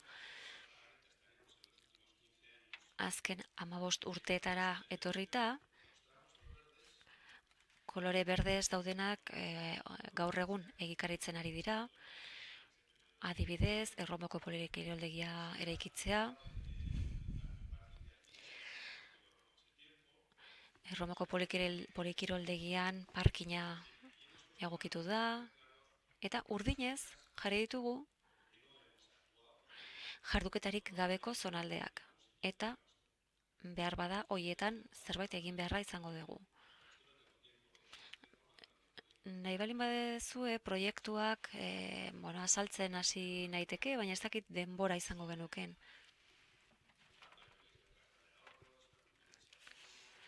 Erromoko kulturetxea, Ibaiondo, naizta zuri gustatu ez, Kalamua, Santa Eugenia, General Etxaue, Miguel Agirre, R. Kagane, López Osés. Hori da errealitatea. Eta bestea propaganda.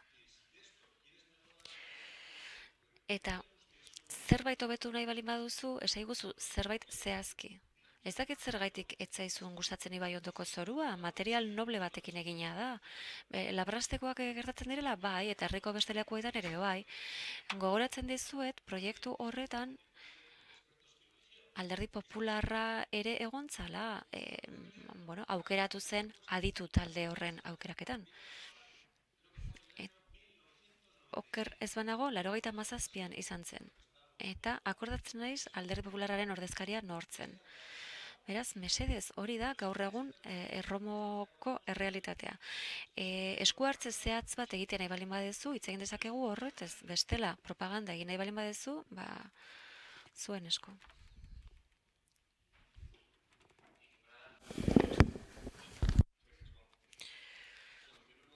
Bueno, lehenik eta behin, Joseba, argitu nahi nuke gauza bat emendakinaren testuan esaten da.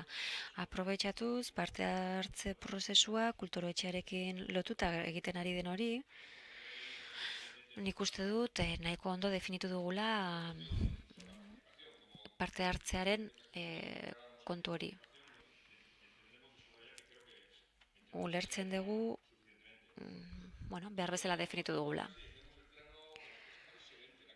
Gauza bat begibistakoa da, Ibaiondo kalean, bai, egiten ari dira zerbait, baina aspalditik oso egoera txarrean dagoela ere begibistakoa da. Urkizu plazan,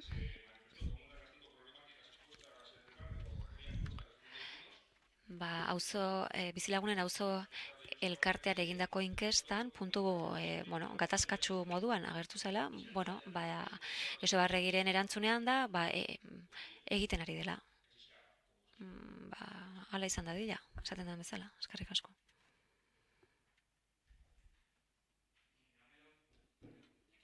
Gracias, señor alcalde.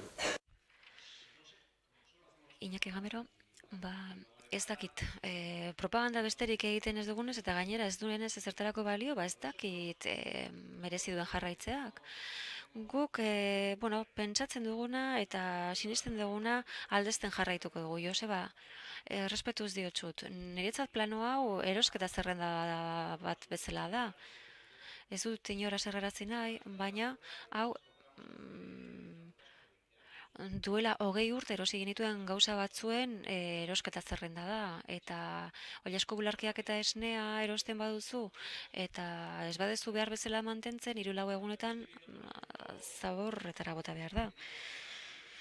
Guk hemen eskatzen duguna asko zapalagoa da. Ibaiondo kalea eta Romo kulturetxearen ingurun hurbil horretaz ari gara.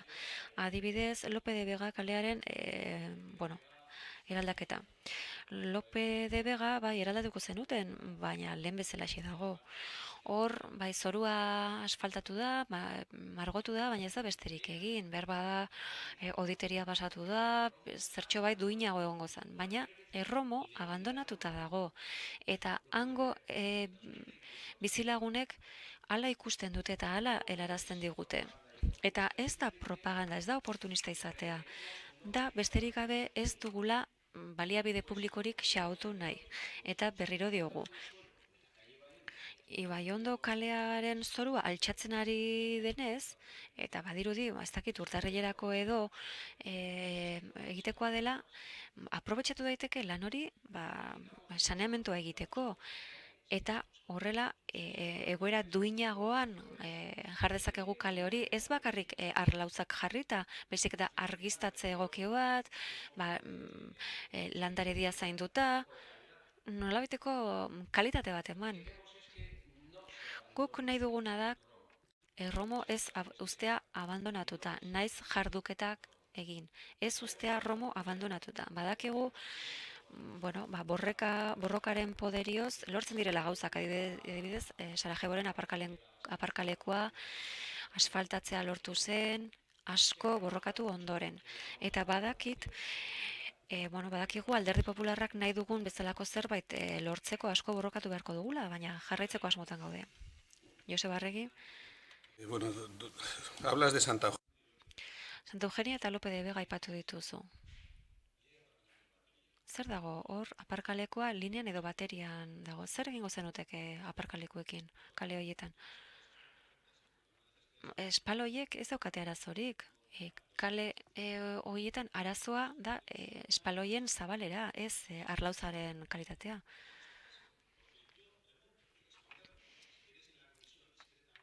Nebelin badezue batzordean, diskrezioz, erantzuna eman dizadak ezue. Zer egingo zenuteke leku horietan?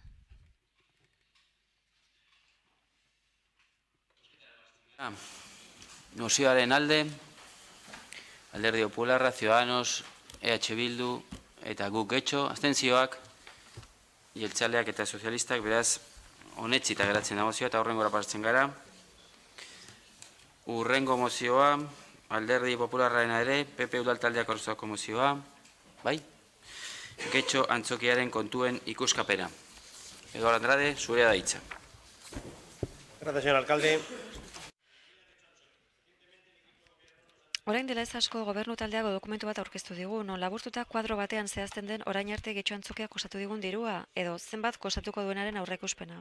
Ematen du oraingoz 49,3 milioi euroko gastua dagoela. Getxoko udaleko udalbatzak 2010ko apirilaren 29an onetsi zuen bakarrik PNV eta PSE Euskadiko Ezkerra taldeen aldeko botoekin Getxo antzokia eraikitzeko oinarrizko proiektua. Zenbateko osoa 32.119.000 eurokoa da, bezabarne, eta egikaritzea 5 fasetan zatitu zen. Esan dugun bezala, oraingoz 49,3 milioi euro inbertitu dira.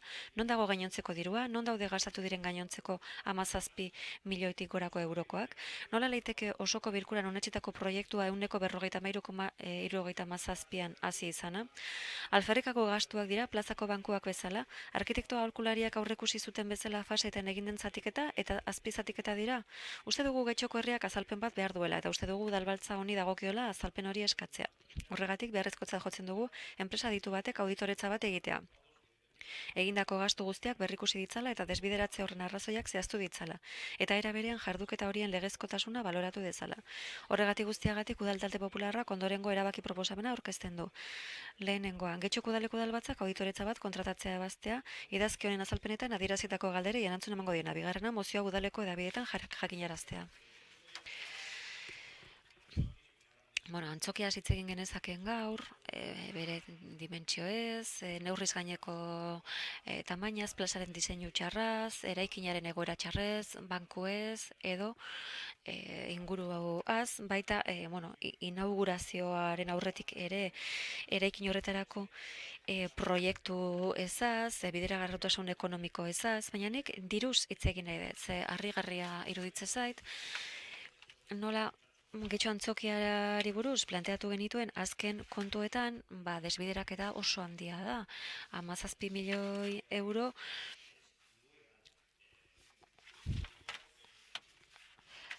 oso handia da. Eta nik arrazoia jakin nahi nuke, eta espero dut, osoko bilkurako beste kideek ere jakin nahiko dutela. Zergatik osoko bilkura honek onartutako lan batean, 53ko desbideraketa bat egon daitekeen osoko bilkura honek onartu gabe.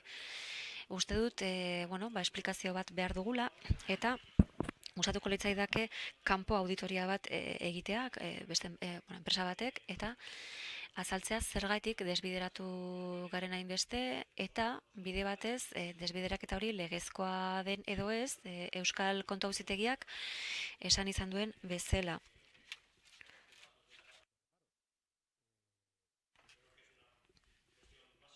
Uste dut oinarrezko kontua dela, gure udalerriak jakin behar du antzokiarekin zer gertatzen ari den, mila esker. Bueno, cuando uno le... Postu honetatik horrelako mozioak irakurtzeak izugarrizko tristura ematen dit. Afecta a todos. O sea, el titular ya lo habéis conseguido. Izenburua lortua duzue. baina lortu duzue egia ez esatearen poderioz. Konparatzen dituzue ez diren gauzak ez diren berdinak. Esekuzioko oinarrizko proiektua, esekuzioa, ekipamentua eta proiektuen erredakzioa dena nazten duzue. Zehaztu egingo dut. Kuadroa oso garbia da. Eman genizuen 2014ko abenduan, eta gauza bera esaten zuen. Kantitatea handiagoa zegoen, etzenuten ezer esan. Momentu hartan beste gauza batera zeundeten segurazki. Baina banatuko dugu oinarrizko proiektua, 2010koa, 32 milioitakoa zen, baina 16ko beza zegoen. Gogoratzen zarete, edo ja ez duzu hori gogoan. Orain, beza 21 da. 21ko bezarekin esekutatu da obra, baina gainera 6 urte igaro dira, IPC aldatu eginda. Zehazki, Estatistikako Instituto Nazionalaren arabera 6,6ko aldaketa bat egonda, eta legegintzaldi aldaketa ere bai, segurtasun gaietan baldintza berriak sartu dituena. Eta onartu dituzue zenbait mozio, onartu zirenak, ekipamentuari zegokionak, Getxo Antzokiaren atzeko partea jaso genuen, eta gehiago banatu ginen, eta ekipamentuaren goiera 2 metro jetxi genuen, eta horrek guztiak proiektu erredakzioan eta obra esekuzioan aldaketa handiak eragin ditu, espazio gutxiago zegoelako, bete beharreko guztia sartzeko eta zifretara pasatuz, 121ko IVA sartzen badugu, oinarrizkoa 33,5 milioitan geratuko zen IPCa sartzen badugu, ja 35 milioi 700.000 gaude, eta segurtasun araudiaren gati 400.000 gehiago dira, eta pleno honetan bete diren mozioen bidez hartu diren aldaketak sartzen badira, zifra hori da, 40 milioi esan genuen, 2014an eskuan daukazue. Nik ez dakit lehenengo aldiz komunikabideetan eman genuen datua, baina aurretik izan zen. Eta horri, obrari gehitu diozue 3,5 milioi zuzendaritza eta obra zuzendaritzak, esekuzio materialaren 7,56 da, oiko honorarioen azpitik, oso azpitik, eta kontratatu gabeko hornikuntzak sartu dituzue. 6 milioi euro dira biribilduz, labur bilduz. Ez gara bat ere desbideratu. Desbiderapena, aukerarik onena eman da ere, esaten dituzuen desbiderapen 17 milioi horretatik 2 milioi IVA, 2 IPCaren gehikuntza, 6,1 ekipamentu teknikoetatik, hori ez da obra, 3,4 obra zuzendaritzaren, hori ez da obra, 0,4 milioi araudi gehikuntza, 13,9 milioi beste toki batean dijoaz, ez oinarrizko proiektuan. Beraz, 17,2ko desbiderapenak 13,9, 3,3 dira, eta estruktura oinarrian esekuzio asko gehitu zen, goiera jeisteagatik, espazio txikiagoan zuzkidurak sartu behar izategatik, antzokiaren atzeko partea altzatu eta beste desbideraketa batzugatik. Urbanizazio parteak entzen badiogu, zer ikusirik ez duena ekipamentuarekin egia da. 900.000 euro gehiago gastatu genituen oinarrizko proiektuan zeudenetatik, Basagoiti partetik gehiago hartu genuen eta Antres Kortinatik parte bat gehiago hartu genuelako.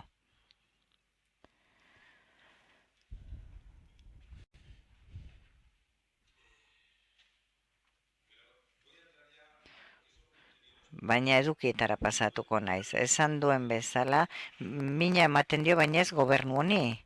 Mina ematen dio, baita ere funtzionario eta profesionalei lan honetan aritu direnei. Proiektu honetan jardundakoei azken presioa da, esekuzio proiektu desberdinetatik eratorritakoak, araudia beteaz egin direnak, ia guztia estatala eta zeinetan zerikusi handia izan duzuen datu bat emateko. Gaur egun esekuzioko desbiderapen gehienekoak adjudikazio prezioaren 10%tik gorakoak ezin dira izan. Eta gainera udaletxe bezala aurre eta ondorengo fiskalizazioan menpe dago, edozein kanpoko auditoria baino zorrotzagoak eta legalki oso auzitan jarri daitezkenak. Eta diot, aurre eta ondorengo fiskalizazio kanpoko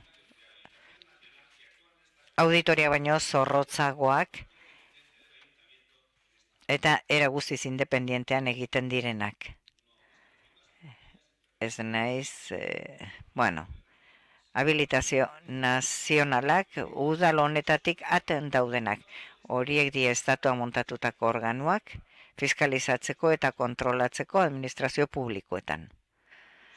Baina gainera, Joseba edo urrengo txanda konsumitzen duzu, bai, baina gainera, proiektu honetan 2010ko korrupzio ustalkeriaren kontrako fiskalizazioaren menpean egonda. Ez dut aipatuko. Fiskalitzak orduan esan zuena hemen daukat.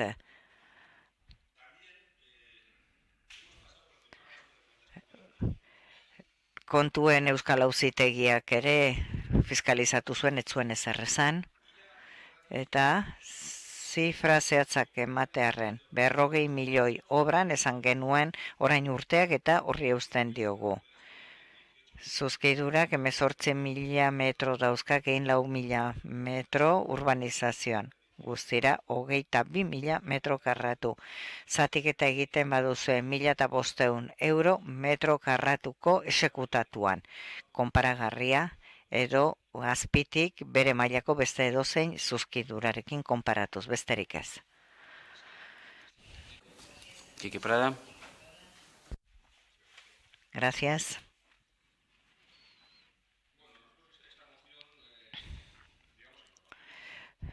Guri balio digu mozionek erakusten duelako gai bat baitere beharrezko ikusten duguna. Gobernu taldeak bestela pentsatu arren guk otsailean aurkeztu genuen mozio bat, batzorde bat sortzeko.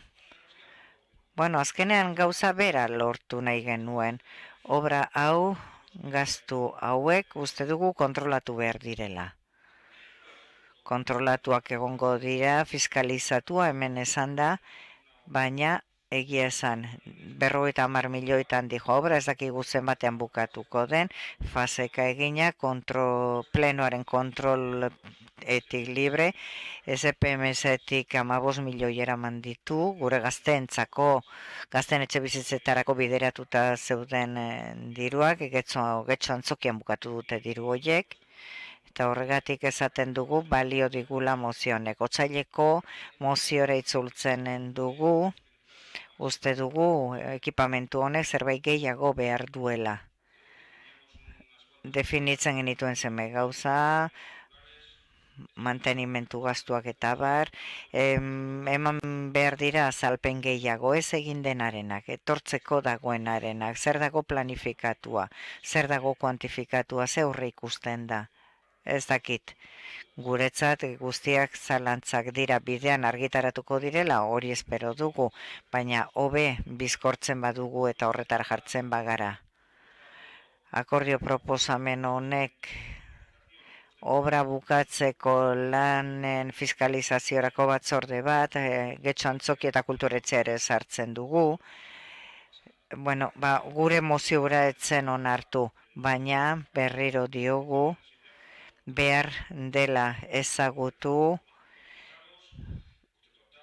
koste osoa, ze aportazio onartu diren hiritarren ekarpenetatik, zer ez den onartu, zergatik, obra egutegia, noiz irekiko den, urteroko batez besteko kostua, eraikinak noiz hartuko diren funtzionamentuan, zelan postu beharko diren, ez dut guztia irakurriko. Baina, horregatik guztiagatik, mozio honen alde bozkatuko dugu. Zuzenduko didazue oker baldin bagabiltza burura datorkigun hitza obra honekin improvisazioa da.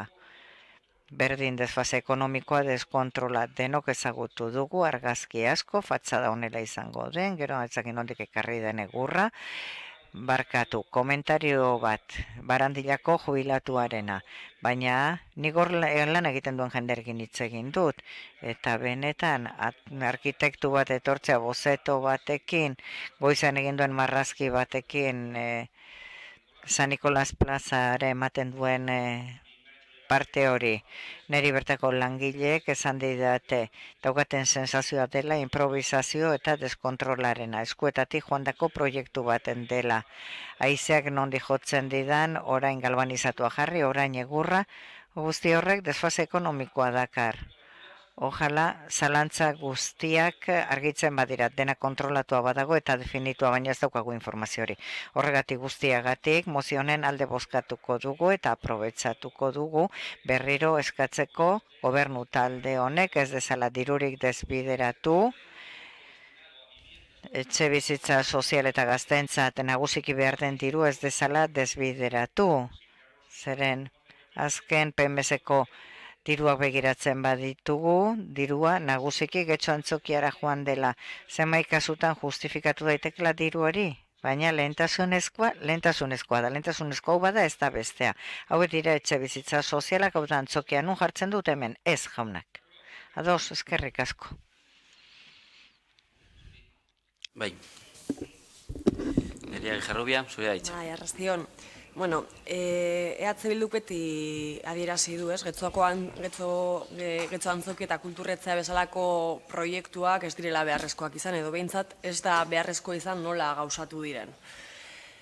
Horren adierazgarria da, herritar askok ez duela ontzat edo ez duela behintzat baiesko edo aldeko iritzi bat erakutzi makroproiektu egin aurrean, eta gainera horri gehitu behar diogu ere, itzela izan dela dirukutza publikotik urte hauetan zautu den diru pila. Milioiak eta milioiak ies egiten joan dira udalkutzatik, eta zautu dira, ez? Eta horrekin batera ere gehitu behar duguna da, gardentasuna ere ez dela izan nagusi makroproiektu horietan guztietan. Horren adibide ere bada, Getxo Antzokiaren inguruan, Txikiotegien parantzan, San Nicolas Plazan, Amazoneatik etorritako egurrarekin egindako bankuen presioa. Guztira 2.000 euro, 4.000 euro baino gehiago kostatzen dutenak.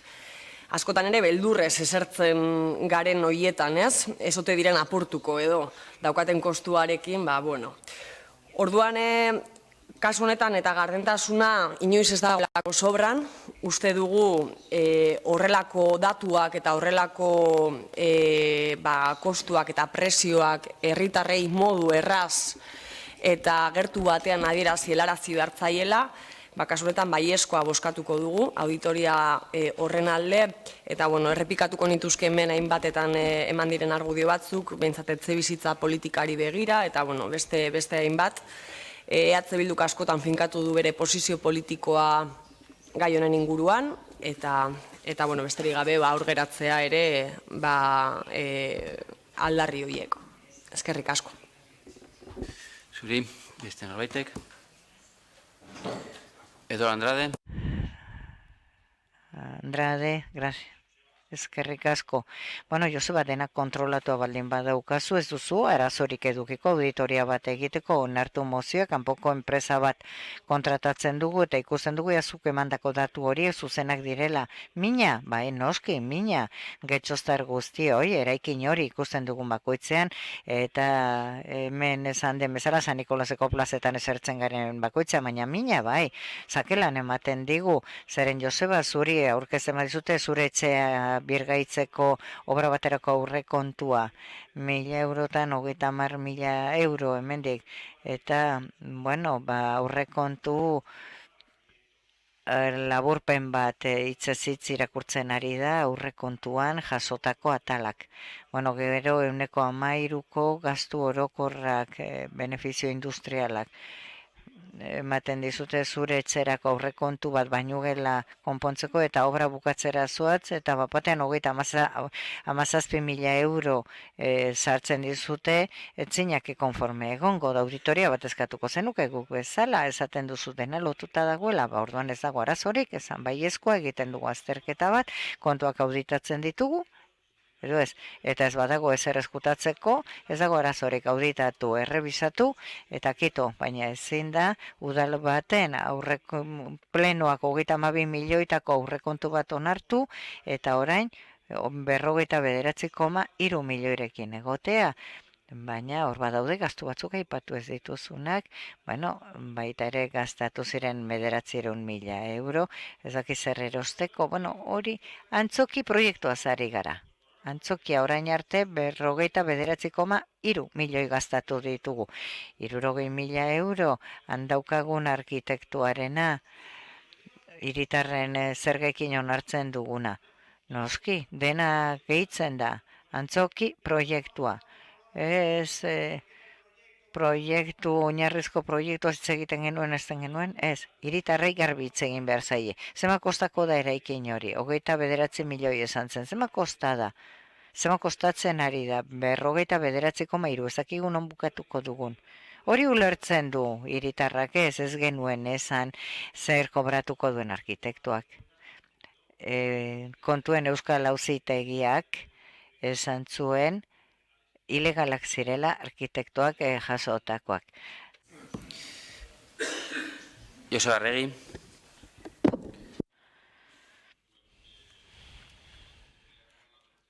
Niri auditoria bat edo 37,50 berdin dit. Hain seguru gaude, informazio guztia daukazue, lan egin behar da, hori bai. Espediente zenbakiak kontzeptualizitazio kantitatea, adjudikazio kantitatea, espedientea begiratu behar da, zertifikazio guztiak, sinatu beharko guztiek sinatuta administrazioan ugari dira, horretaz PP arduratzen da, zerbaitegatik izango da. Eta ez ditzagun gauza desberdinak konparatu, Eduardo, mesedez. Obrarekin, eta obra horri ekipamentua gehitu behartzaio proiektua eta zuzendaritza eta urbanizazio hori horrela da. Hori badaukazue. Eta zuen antolamentu juridikoan apur basinistu, ez zaitezte, Getxora etorri eta Republika Independiente bat bezala portatu hemen, bozkatu behar bada, bozkatuko dugu, baina, seriotasun apur bat, ordenamentu juridiko batean gaude eta errespetatu egin behar da, denok, bai gobernuak eta oposizioak. Ezin da kanpoko auditoria bat eskatu, kanpoko auditorien legalitatea zalantzatan jartzen dutenak. Ze dagoen fiskalitate sistema kanpoko edozein auditoria baino zorrotzagoa delako gukek esan duk lana eta informazioa falta da. Manten dizue gordaukazue, begiratu nahi duzuen guztia, zertifikazio atalez atal, inolako arazorik ez. Ez dela proiektua beharrezkoa Bildu hori beste eztabaida bada. Ni seguru nago, enparantzaren arrakasta, obra aurretik baino askoz jende gehiago dagoela. Neri ere ez didate galdetu bankoa gustatzen zaizkidan. Ez dakite gobernu taldeak esaten duela goazen aukeratzera enparantzetako bankuak, edo ezakizaren diseinuak. Ez, araututako prezurak dira lehiaketa baten dago, eta irabazten duenak egiten du, eta gustatzen bazaizu, edo ez, hori da. Eta gero, PMS etxebizitzaren demagogiarena esaten didazuenean guk Getxokok nun eraikin gaztentzat etxebizitzak pozarran eseriko gara horri buruz hitz egitera. Kike Prada, oso azkar, Joseba, zandu dituzuen lurretan. Antzokia hunditzeko lurretan. Ez dute zango nu nahi dudan etxebizitza bat edo bi. Nahi dugu diru hori lehentasunez, arauak dionera bideratu dadila. Eta hori ez zarete egiten ari, onartu behar duzue etxebizitza sozialetarako dirua, deno nahi dugun gaztentzako etxebizitza sozialarena, Getxo antzokira desbideratu duzue. helmuga lehentasunezkoa Getxo antzokia izan da. 15 milioi eurorekin zema gauza egin zitezken mesedez. Izan gaitezen serioak. Ez esan orain niri hemen edo enon egin nahi dudan etxea. Diru hori behar denerako erabili beharko litzateke.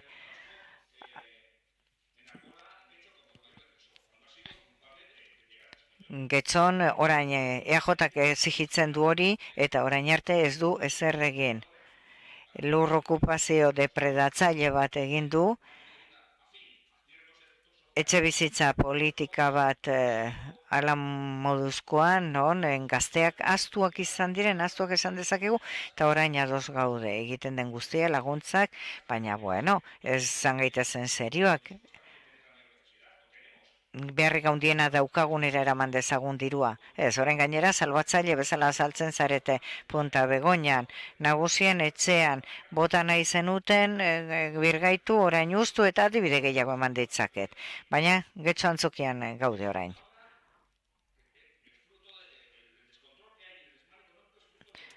Improvisazioaren emaitza da egiten ari daren obra, eta dena lotuta eta garbi baldin badago gobernu taldeak helarazi diezaiola hori hiritarrari, ni joan aitekela espedientera eta dena argitu, eta gukek argitu behar dizkiogu zalantzak hiritarrei, bueno, mesedez, izan zaitezte zuek argitu, dena okei dagoela, beltzaren gainean txuria, eta auditoriak ilegalak, bueno, igual hemen zerbait eskapatzen zait.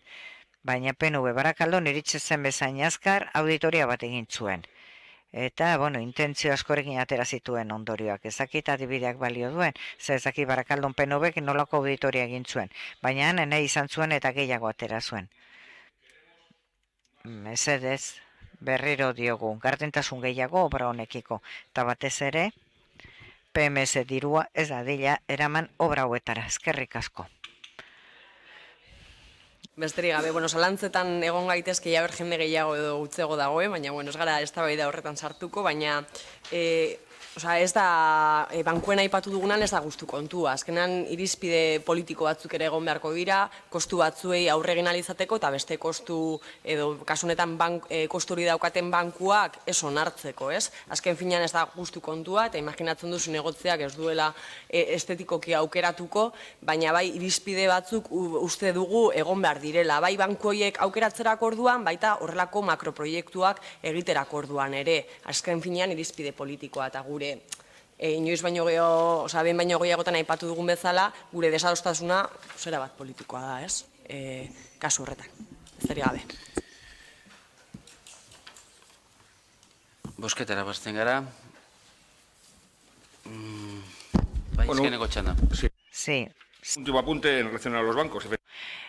Bankuen arira, bai, oso adibide argia, esaten duzu, ez dituzuela bankuak aukeratu, mesedez, bota eskua aurkeratu ditu nuei, garestienak aukeratu ditu, bestearen bolborarekin, baina gastua, ez dakit zema balio duten eraikineko lamak, benetan, inmorala iruditzen zait. Ez dakit bankuetarako zeskaintza egon diren, baina banku horiekin egin den gastua, egon den xauketa, tekniko horiek, mesedez, ez dakit horri izan den, baina kontrolen bat egon beharko litzateke gobernu talde honetatik 600.000 euro gastatzen usteko banku horien kostua, benetan, horrek garbi erakusten du zer dagoen obra horren inguruan.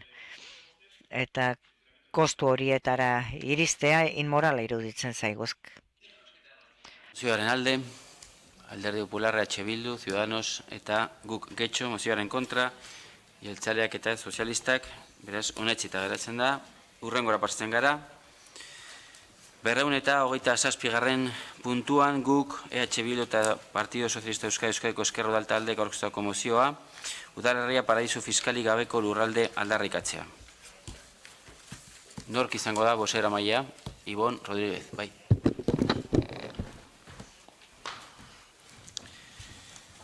Paradisu fiskalek munduko merkataritzen erdia haietatik igarotzen den sistema opaku izaki arazoak eragiten dituzte, tokian tokiko eta orokorrak.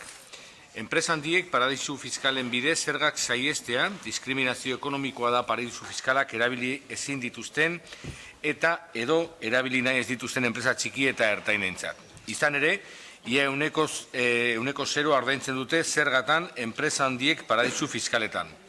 Paradisu fiskalen bidez zergak saihesteak diru bilketa publikoa ere murrizten du, eta beraz, zailagoa da zerbitzu sozialen gastua finantziatzea.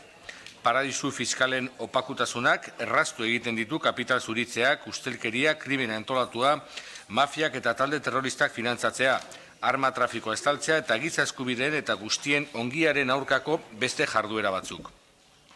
Paradisu fiskalek eragiten dituzten ondorio larri ez oharturik, nazioarteko zenbait eragile, tartean G7, G20, OCDE delakoa edo Europar Batasunak neurriak hartzen ari dira zorrotzago kontrolatzeko paradisu hoien erabilera, zerga saiesteko baliatzen baitituzte enpresa handiek. OCDE delakoak adibidez, hau agindu du. Enpresa multinazionalek lan egiten duten herrialde guztietan dituzten filialen zerrenda bat aurkez desatela, bai eta herrialde horietariko bakoitzeko zerga ordainketari eta jarduera ekonomikoari buruzko datuak ere, country by country reporting. Izenekoa. Espainiako gobernuak bat egiten du enpresek 2016 garren urtetik aurrera aurkeztu behar duten informazio eskakizun horrekin, baina neurri horren irizmenea mugatu egiten du. Urtean, 750 milioi euro baino gehiago faktoratzen duten enpresei bakarrik eskatzen baitzaie, eta informazio hori publikoki zabaltzea eragotzi egin baitu. Udalek murriztu egin dezakete paradisu fiskalen inpaktu orokorra, eta enpresen zerga portaera jardunbide arduratsuetara bideratu.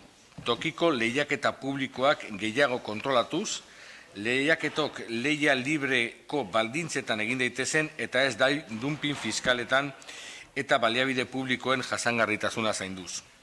Horren bestez, konpromiso hauek hartzen ditu udalak.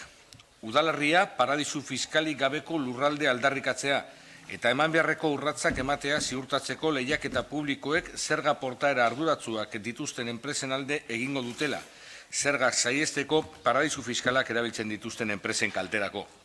Mekanismoak aztertzea, detektatzea eta aktibatzea zaila izan dadin zerbitzu publikoak emateko egoitza soziala paradisu fiskaletan duten enpresa pribatuak edo paradisu fiskaletan helbideratutako sare industrial baten parte diren sozietateak kontratatzea. Gardentasun neurri hauek betetzea, mozio honen konpromisoa azaltzea udalerriko herritarrei, Oxfam Intermoni, udaleko talde parlamentarioi, autonomia erkidegoko ekonomia batzordeari eta autonomia erkidegoko eta Espainiako gobernuei eta ogasun ministerioari. Beste udalerri batzuei eta herritarrei jakinaraztea beren zerga erantzunkizunaren arabera puntu positiboa jaso dituzten eta jaso ez dituzten enpresei buruzko erabakien informazioa. Eta laugarrena, konpromiso horiek gauzatzeko behar diren legez-erapenak bideratu behar dira, gehienez 6 hilabeteko epean mozioa onartzen den egunetik kontatzen hasita.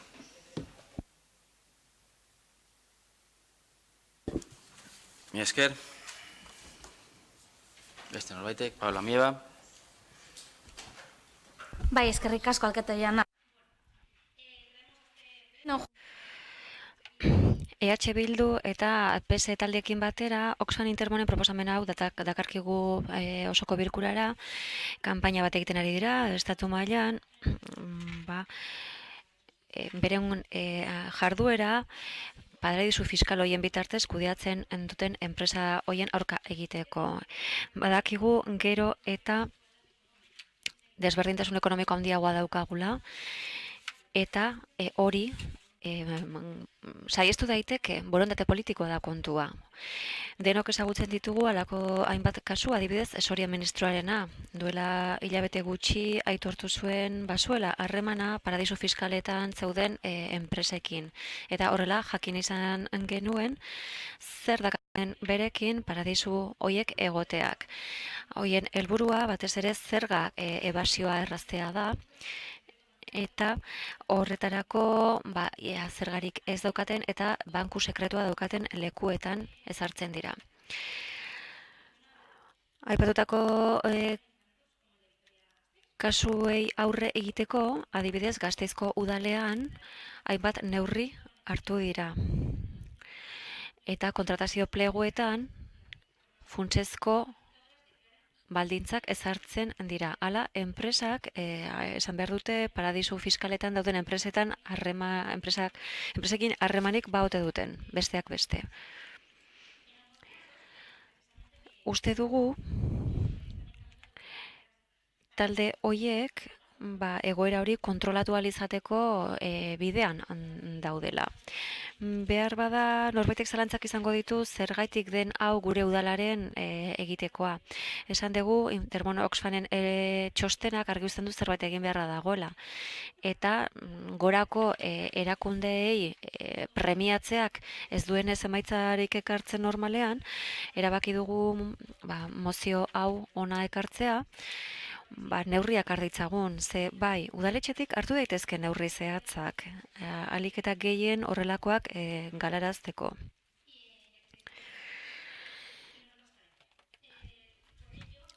Hori dela eta, ekimen hau babesten dugu, ze garrantzizkoena zera da, politikoa publikoekin batera, gero eta desberdintasun handiagoa izan dadin ekiditeko politika publiko hoiekin bat egin daitekelako neurri hauekin. Eta elkartasunaren mesedetan. Horregatik, pleno honetara dakarkigu Oxfam taldearen eskaera. Horregatik, espero dugu beste taldeek babestuko dutela mozio hau. Mila esker. Jurbe. Gai honetan gure alderdiaren irizpidea luzatuko dizuegu. Gai honek erabaki politiko bateratu behar du, gure ustez, fiskalitatearen ikuspegitik, Euskadi osorako, eta arazo horrekoi konponbide orokorrak ematea dela gokena uste dugulako. Horregatik, lekua proposena Eusko Legebiltzarra da, eta nadostu beharko lirateke honen ingurukoak. Horrela egin zen, 2016ko apirilean, EH Bildu, Alderdi Sozialista eta Eusko Alderdi Jeltzalearen artean, eta hau da guk gaurko honetan ekarri nahi duguna zeharkako zuzenketa baten bidez. Eta banatu ingo dizuet.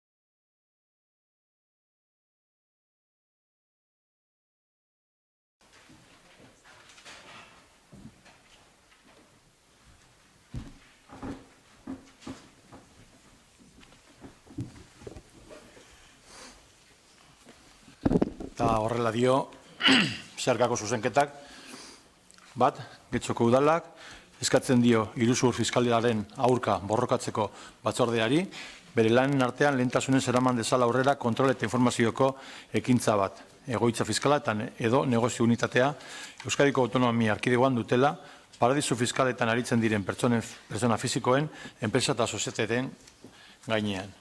Bigarrena, Getxoko udalak eskatzen dio iruzur fiskalaren aurka borrokatzeko batzordeari, ateratzen den informazioarekin, ekintzak has ditzala pertsona fisiko da enpresa horien zerga tributazioa EAeko ogasunetan egin dadin. Eta gardentasunaren izenean, persona da enpresa horien zerrenda bat egin eta aldizka argitara ezala legezedapenak eta erakundeen eskuduntza aintzat hartuta. Hirugarrena, Getxoko udalak eskuduntza duten erakundeei eskatzen die enpresen erantzunkizun soziala arautzean enpresa eta paradisu fiskaletan egoitzarik edo filialik ez izatearen ezinbestekotasuna adieraztea.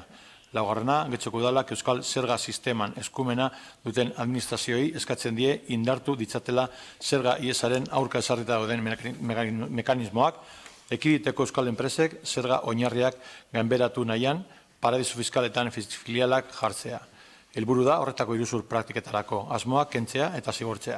Herritarren elkarbizitzarako printzipio oinarrizkoenak urratzen baitituzte.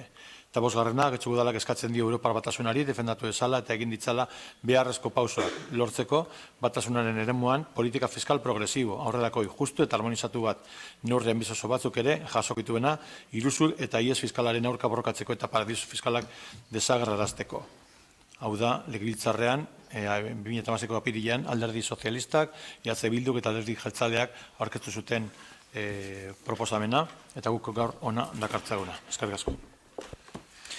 Bueno, kasu honetan hiru taldeek aurkeztutako mozioa da, beraz, bozeramaile gisa ez dakit Ibonek egingo duen lan hori, baina erantzun bat eman beharko zenioke proposamen horri.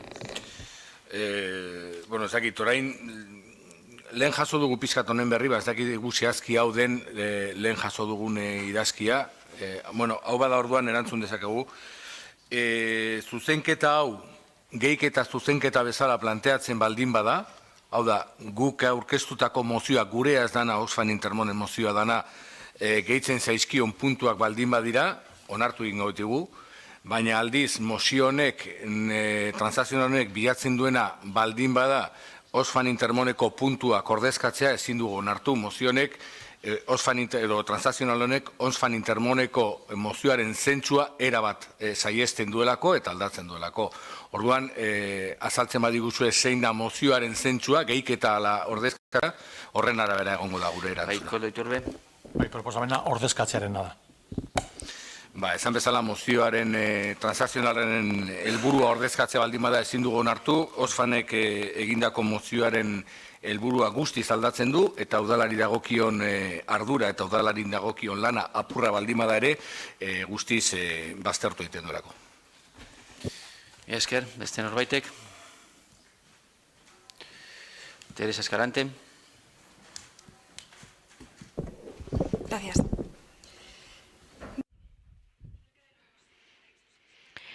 Paradisu fiskalei dagokienez, argi dago, nahita dela hitz ambiguoa, baina dudarik ez ondorioak txarrak dira, krisi ekonomikoak larritzea, besteak beste, desberdintasunak areagotzea, finantza delikuentzia babestea, eta bestelako batzuk. Ez naiz gehiegi luzatuko, baina esan dezadan kapitalaren logikak zera dakarrela berarekin honelako abantailak lortzen dituenen enpresa batek besteek ere antzeko zerbait egin behar dutela merkatuan jarraitu nahi balin badu. Beraz, horregatik baloratzen dugu oso modu positiboan instituzioak berak izatea praktika horiek marginatzen dituztenak. Ez zaigu aski iruditzen erakundei egiten zaien deia. Adibide gisa, duela gutxi, Intermon Oxfamek hain zuzen emandako erantzuna Europar Batasuneko ekonomia ministroei, zeinak bildu baiziren orain dela gutxi paradisu fiskalei buruzko irizpideak ezartzeko, Intermon Oxfamek zera esan zuen, Europar Batasunak eskuak garbitu dituela zerga IESaren aurrean, eta irizpide zalantzagarriak ezarri dituztela paradisu fiskalen zerrenda ezartzeko. Eta gainera, uko egin diotela paradisu fiskala zer den erabakitzeko funtsezkoa den zerbait, 0,5ko puntu hori.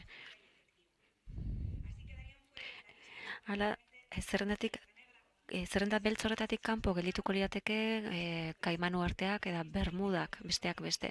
0 hori gabe egindako guztia hutsean gelditzen da. Horregatik esaten du Intermonek, Europar Batasunako neurriak ez dutela eraginkortasunik izango. Eta beste alde batetik, erakundei egiten zaien deia ez zaigu aski iruditzen, ze duela urte batzuk Londresen bilduta aditu batzuek ezarri zuten zerrenda bat. Baina horretarako irizpide ambiguoak erabili ziren. Besteak beste, zergei buruzko informazioari buruz 12 hitzarmen bilateral sinatu izana.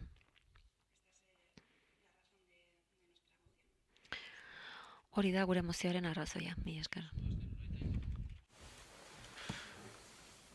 Ibon Rodríguez. Nik uste paradisu fiskalen inguruan galdera asko egin daitezkela, baina geure buruari egiten diogun galdera bat da, nola eskatuko diegu herritarrei zerga kontuetan arduratsu jokatzea, zergak behar diren zergak ordain dezatela, nola esango diegu gero zerga hoiekin udalak kontratazio batzuk egiten dituela, eta kontratazio hori, adibidez, kontratazio horretan aukeratzen baldin badu paradisu fiskaletan aritzen den enpresa bat, udalak ordaintzen duen zerga hori, aberaztasuna banatzeko eta berdintasuna ardiesteko baino gehiago, gutxi batzuen poltsikoak betetzeko erabiliko dela eta zerga ordainketa saiesteko. Guztiz ilogikoa litzateke. Eta zeuek edo Euskal Alderdi Jeltzaleak aurkeztutako zeharkako mozioarekin guztiz ados gaude, hor eskatzen diren gauza guztiak egin behar direlako, baina horrek ez dituela baztertzen udalak egin ditzaken gauzak apurrak baldin badirare. Eta hor, badagoz klausula sozialen bitartez, kontratazioan baldintza batzu sartzeko aukerak, eta ulertzen ez duguna, nola esan diezaiokezue klausula sozial hoiei ez.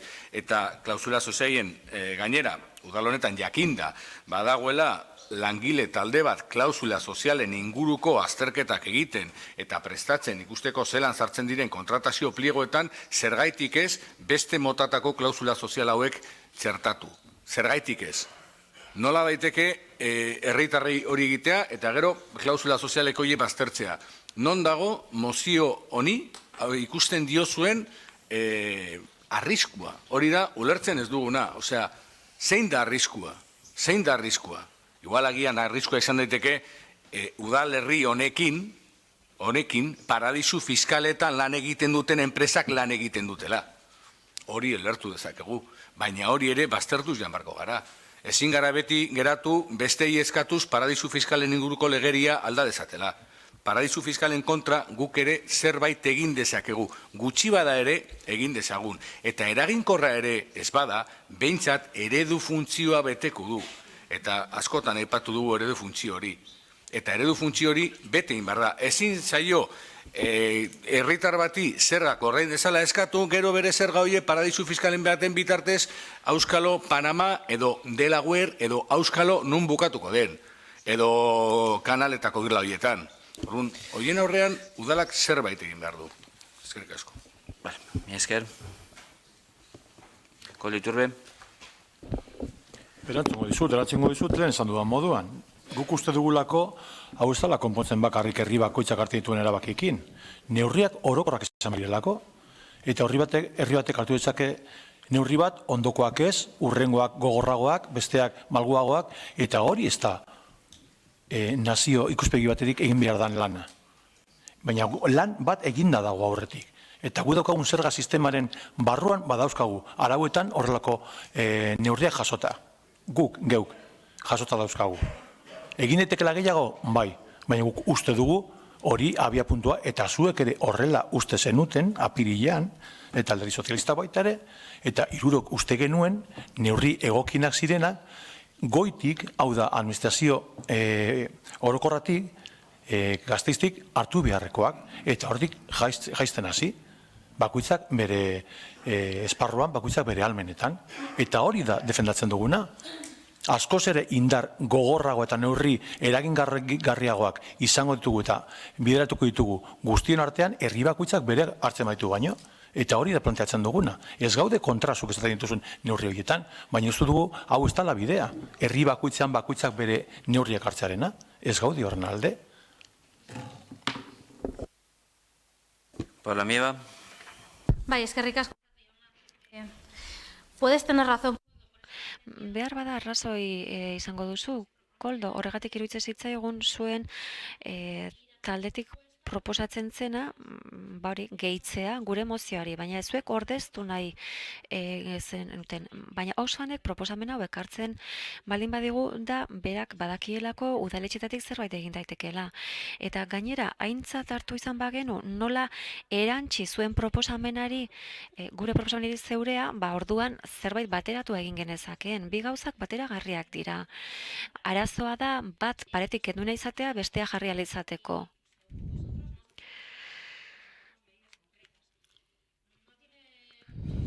ez dauka zentzu handirik. Oxfamek aztertu du udalerri guztietara eramaten ari da, talde guztiekin hitz egiten ari da, ez da bereizketarik egiten ari, batez ere udalerri guztietan gauza bera egin dadin.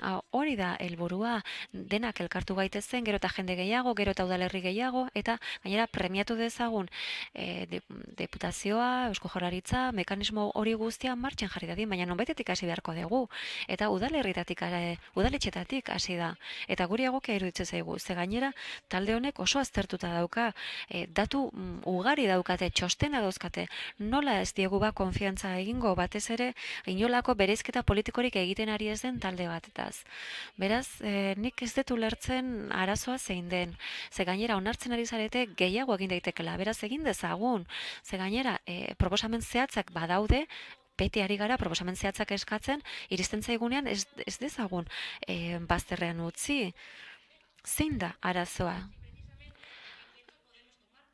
Getxon aitzindari izan gaitezke alor horretan, eta esan gai honen alde gaude, jarrera hartuko dugu eta zerbait egingo dugu. Behar bada ondokoak animatu egingo ditugu eta gauza bera egingo dute. Eta, bueno, Oxfam saiatzen ari da udalerri guztietan gai honetaz hitz egitea, eta oso modu egokian ari da eramaten, hainbat forotara lagundu dezaiegun guri dagokigun atalean. Atera dezagun hau aurrera, egin dezagun zerbait udalerriaren alde eta hemendik aurrera egingo ditugun kontratuetan. Mila esker. Azkeneko txanda. Barkatu zergatik dakat azkeneko txanda. Barkatu? Behin bakarrik itxegin duen. Ez, bitan. Nik apuntatuta dauzkat bi eta orain hirugarrena. Bai, lehenengoa, bozeramai gisa eta gero nik honekin hirugarrena dela. Nik mozioa irakurri besterik ez dut egin. Nik mozioa irakurri entzun zaitut bitan hitz egiten. No. Nik bitan entzun zaitut Bueno, igual erratutan honaz denaren bukatzen duz askoz begeia hartut behar. Apuntatzen dut. Ez hori da, nik uste dut mozioa izan dela, eta gero zeharkakoari erantzuteko, eta gero ja egin du niretzan da, baina bueno. Printzipioz ez du gehiagori behar. Kontua da, koldo egia esateko esaten duzuna aitzaki besterik ez da. Aitzaki besterik ez da, ze bide horretatik, udalerri honetan egiten diren hainbat gauza, ezin izango liratek egin. Beste erakunde batzuei dagozkielako. Eta ados gaude, paradisu fiskalen kontra, neurri fiskalak hartu behar dira. Bai, baina ez bakarrik fiskalak. Eta neurri fiskalak hartzea ez dagokio udaloni, bai ordea kontratazioari buruzko neurriak. Osea, ez dana bidezkoa da esan, lapurtzea ondo dago, lapurrak hartu eta gartzelaratu Eusko Jaurlaritzan, eta ondoren lapurrekin kontratua egin amen. Hori da, amen azken finean egiten dana. Zergak ordaintzen ez duena, lapurra da. Eta amen izaten ari zaretena da, hau beste erakunde batzuetako eskumena denez, orokorrean egin behar da lana. Eta gehiago esango genuke, ez daka konponbidirik, ze ez da bakarrik legebiltzarrari dagokion zerbait, edo foru aldundiei dagokien zerbait, edo Europar Batasunari, edo agian mundu mailak egon beharko lukeen gobernu bati, baina ez dagoena, beraz, nun dago konponketa. Ez dago. Orduan, neurri fiskalak bai, baina besteak ere bai, eta besteak da hartzen ez dituzuen nahi. Eta hori da, ulertzen ez duena, zeuen alderdien jarrera ipatu zu, zeuen alderdien jarrera ikusten ari garenez, amen, antzadenez eseskoa izango da. Portugaleten baiezkoa, Gasteizen abstentzioa. Zuren alderdien jarrerare pizkat mugitzen da hortik, segun nondik eta nora begiratzen duzun, bata edo bestia. Kontua da, gure ustez, edozein herrik egin dezakela gauza horrelako gauzetan, gauza txikiak, ze gauza txiki asko batzen direnean handia dira, eta oli orbanak bezala zabaltzen direnean presioa eragiten dituzte gero behar den tokietan gauzak aldatzeko. Eta presio hori ukatzen ari zarete. Eskerrik asko.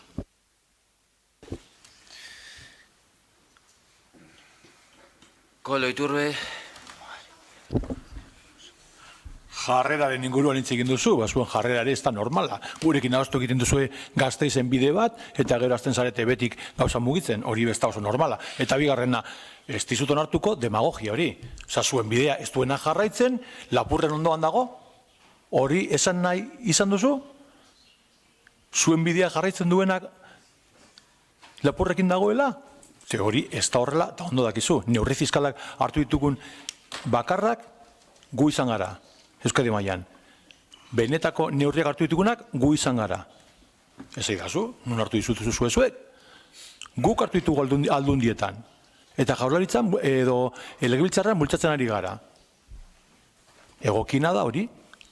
Gainera, zuek askotan aipatzen duzuen nazio ikuspegi horretatik, guztientzako neurriak adostea, eta zuen jarrera, hasierako jarrerarekin bat egin duzuena, gurekin adostea, Gasteizen hori, eta hori izan bidea. Orduan, jarre aldaketak egon daitezke edo egon dira guztien partetik. Nik uste nahiko eztabaidatua izan dela gaia, beraz, bosketara eta gaina txandak agortuen dira, beraz, txandak, beraz, eskazu guztitan. Beraz, bosketara partzen gara, inork ez baldin badu itxaskatzen. Mozioaren alde,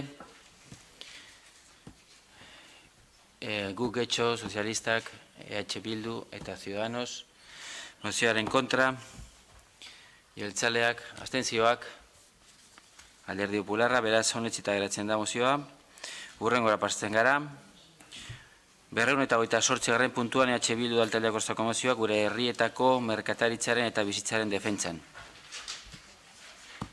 Bai, ez, eskatu ditxajuteko. Nerea Gijarrubia, zurea ditza. Ja. Alboko udalerrian, Berangon, Getxon eta Uribe Kostasoan eragina izango duen merkatalgunea eraikiko dute. Tamalez, gure inguruan dauden merkatalgune erraldoiak ez dira gutxi. Horra artea edo azken urtetan lehioan zabaldu diren supermerkatu handiak. Merkatalguneen eredua jasangarritasunaren kontrako eredua da, saltoki hauek autoaren erabilera ezinbesteko bihurtzen dute eta horrek eragin handia izaten du trafiko eta azpiegituretan. Baina aurrekoa gutxi balitz, gure herrietako bizitza eta gure tokiko ekonomia kaltetuak izango dira hala beharrez.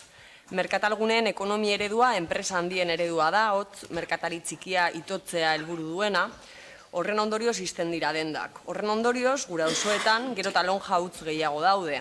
Horren ondorioz, tristuraz jasten dira gure kaleak.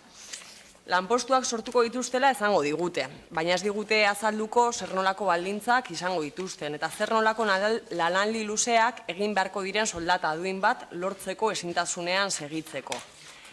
Baina ez hori bakarrik, merkatalgunearen aldekoek ez digute izango lanpostu prekario horiek sortzeko zenbat lanpostu duin suntzituko dituzten. Hori gutxi balitz, argi eta garbi adierazi behar dugu horrelako proiektuek sortzen duten aisialdia kontsumoaren inguruan eraikitako eredua dela. Kontsumoa bihurtzen da denbora libraren erdigunea.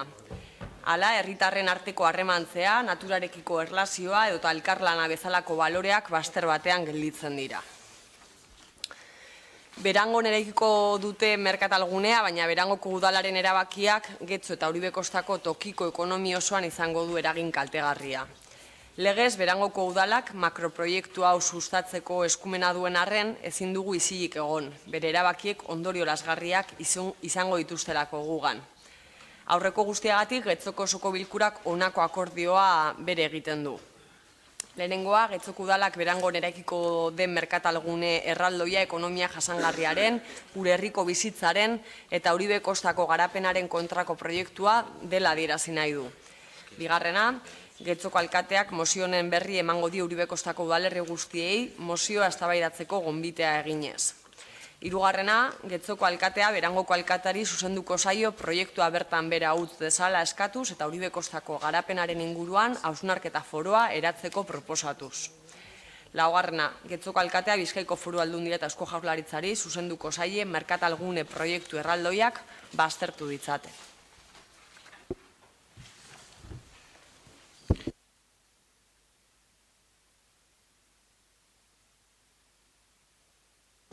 Esker, beste norbaitek? Nezi Uriarte? Bai, alkateena, eskerrik asko. Bueno, arratsaldeon berriro. mozionetan gure ikuspuntua garbi utzi nahiko genuke, eta horretarako puntuz puntua azalduko dute gure iritzia. Lehenengoa, berangon gertatzen dena, berangon erabakitzen dela, gu ez gara inor, gure ustez, haien erabakietan sartzeko, haiek bere lurraldea antolatzeko ahalmena badaukate guztiok dauzkagun muga berdinekin. Bigarrena, herri baten lurraldea merkatalgunea handi bat eraikitzea legalki bidezkoa bada, udalak gutxi egin dezake horiek iretzeko, bere naia hori izatekota. Hori Europak nahiko argi utzi du. Bestalitek ere, 2014ko abenduaren 9an, Berangoko osoko bilkurak aparteko batzarraldean, Berangoko landaida goikoa sektorearen plan partzialaren alegazioei erantzuna eta behin betiko onartzoa bozkatu egin zen. Horretan, EH Bildu abstenitu egin zen, ez zuen kontra egin. Eta, zehaztuko ditut, udal gobernu honetan gure herriko merkataritza defendatzeko beste bide batzuk nahiago ditugula. Y, por concretar, eso que nosotros... Eta zer egiten dugu guk merkataritza bultzatzeko udalerri honetan? Lanik eta behin, gehitxon ez dago, mozio honetan aipatzen den bezalako saltoki handirik. Gehitxoko udalak, printzipioz, gehitu, sustatu, kolaboratu, aditzak nahiago ditu erabili, kontra jarri eta horrelakoak baino. Eta guk alderdi positibotik nahiago ditugu hartu arazoak eta eragozpenak. Gehitxoko merkataritza sustatzeko 219. Mozioan defendatu duguna bezalako neurriak nahiago ditugu. Eta Getxoko merkataritza elkarteei diru laguntza ematen diogu urtero, euren proiektuak bultzatzeko. Eta horrela elkartegintza sustatzen dugu. Gainera, Getxo enpresa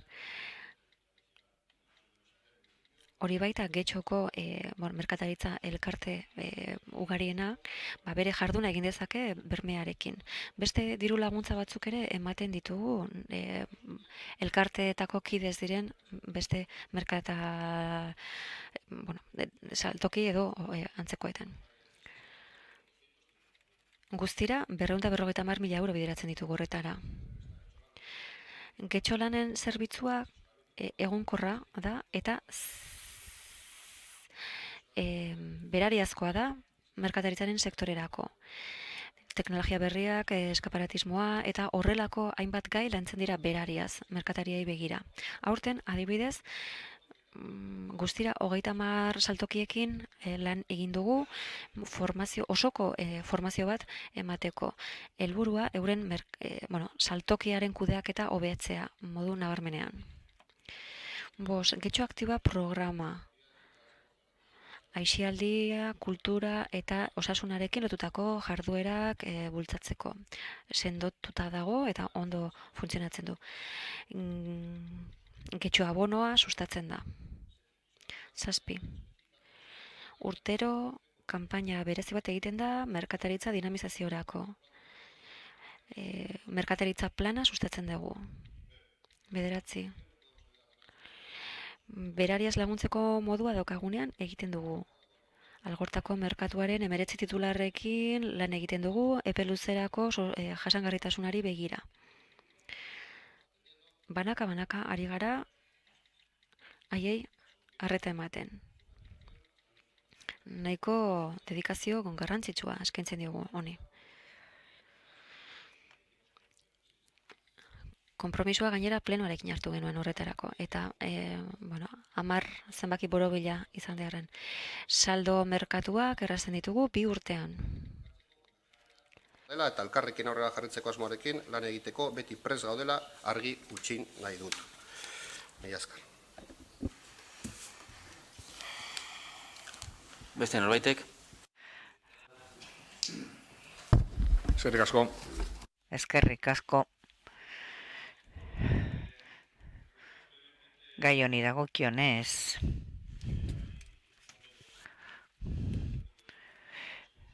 guken idea bat dator mozio honekin,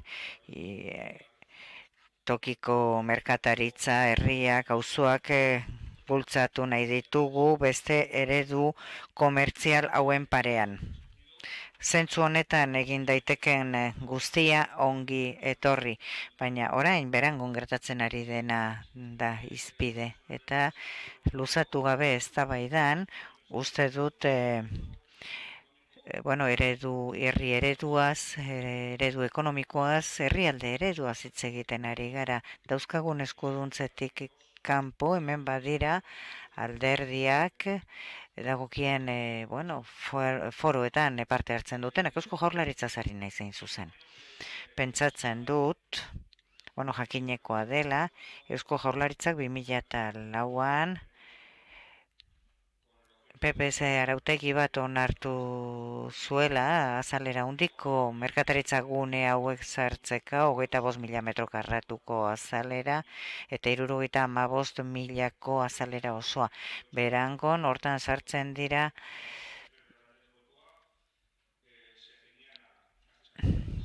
kantitate horietara mugatu dute bere daramaten proiektua, baina zer gertatu da? Benetako porrauta izan dela araudi horrekin gertatu dena.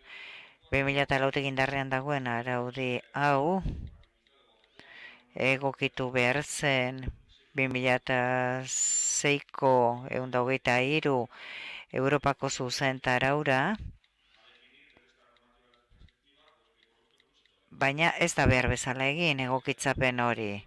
2004tik ezin ziren 25.000 metro karratu baino gehiagoko azalerako merkatalguneak eraiki, pentsatu 25.000tik gorako zer diren. Donostia, Gasteiz, Bilbo eta inguruko herrietan, eta hori finkatu zuen Eusko Jaurlaritzak.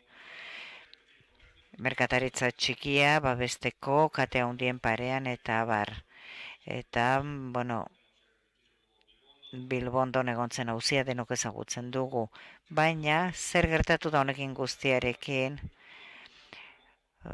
Auzitegi gorenak dio Europako zuzentarauaren kontra dijoala Euskal Araudia eta baita Espainiako legediaren kontra ere, zeinetan iragartzen baita interes orokorreko arrazoietara kontra jartzen diren merkatalguneak bakarrik debekatu daitezkela. Baina Eusko Jaurlaritza honetan hemengo batzuen parte hartzearekin, Eusko Jaurlaritza etzen honetara egon.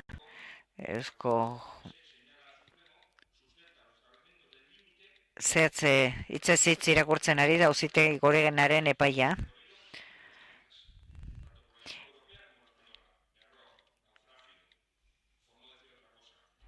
Europako zuzentarauaren kontra beraz jogotzen da, eta Euskadin beraz azalera handiko merkatalguneek askatasun osoa daukate. Eusko Jaurlaritzako kargoi batek dio zioen bezala, 7 urte eta gero Jaurlaritzak ez dituelako lanak egin, eta orain lurralde antolamendua ahalik eta azkarren egokitu behar da, kalteak handiagoak izan ez daitezen. Lurralde antolamentua Getxon mugatuta dago, baina herrialdeko politika PNVk egiten du, Getxon ez dugu egiten, bestean bai, hemen ez, hau disparate bada, hau deskontrol baten da kudeaketan, kontrol txar bat ondorioa, eraman gaituen aia atzerapenik gabeko seguruenik egoerara. Mozio honen alde bozkatuko dugu noski, baina uste dut aurrekari guztiak aurkeztu behar zirela herrialde politika bati buruz ari garelako, zeinetan hemengo partidu batzuek erabateko erantzukizuna daukaten. Eta guk gure herri auzo eta dendentza planteatzen dugunarentzat erabateko porrota da onartuta dagoena. Iñaki Gamero.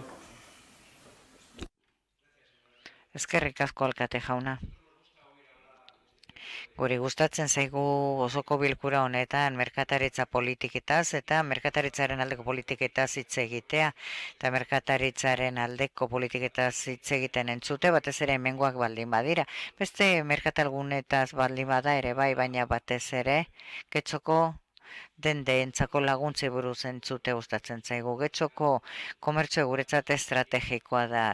Iniziatiba asko daramatzago aurkeztuak eta danok dakizue proposamen asko ekarri ditugula ona, ekartzen jarraituko dugu eta hori da gehien kezkatzen gaituen arazoetako bat. Berriki diagnosi bat egin genuen, Getxoko dendeni dagokionez, desan genuen gaixorik dagoela Getxoko komertzio eta tamalez, gaixo hori gero eta gaixoago dago. Deigarria egiten zaigu EH Bilduk ekartzea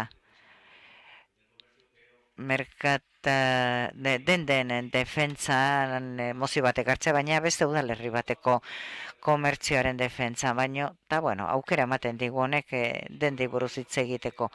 Gobernu taldeak aipatu ditu zer nolako saioak egin dituen denden alde, baina tamalez, ala eta guztiz, emaitzak ez dira, ez datoz bat,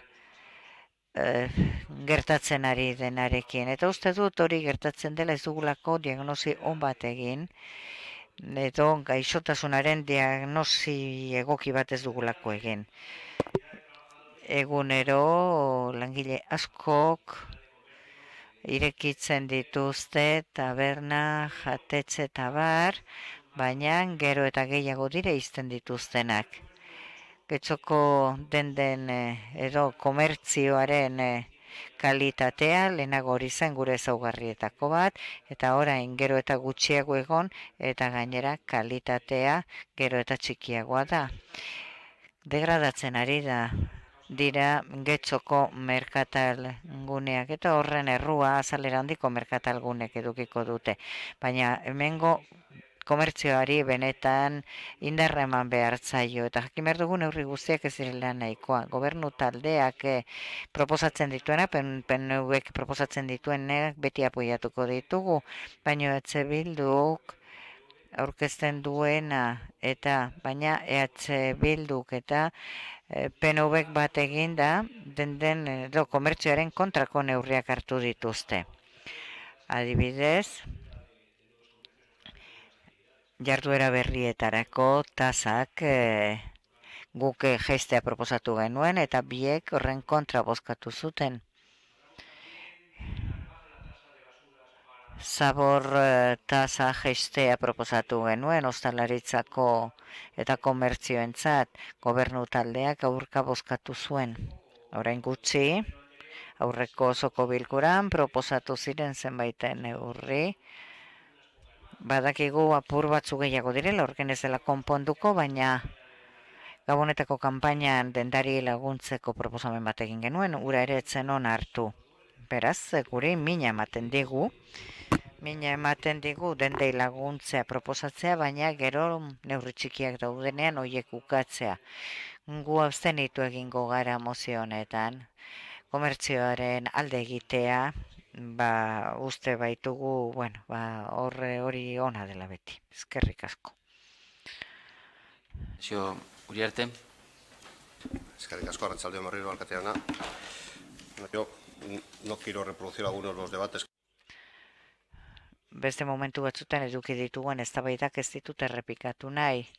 Uste dut gaur ikusi dela nortzuk garen dendak eta komertzioen alde egiten dugun taldeak, bere strukturaren Alderdi Popularrarekin ez dut eztabaidatuko. 219. puntuan ikusi dugun, nola apoiatu dugun, ez naiz berriz eztabaida horretan sartuko, eta ikusten da baita ere, badakigun nortzuk ez duten alde egin. Baina Getxoko komertzio ez dago gaixorik Iñaki, eta uste dut gauza bat dela gobernuarekin sartzea eta beste bat dela komentario hoiekin komertzioari kalte egitea.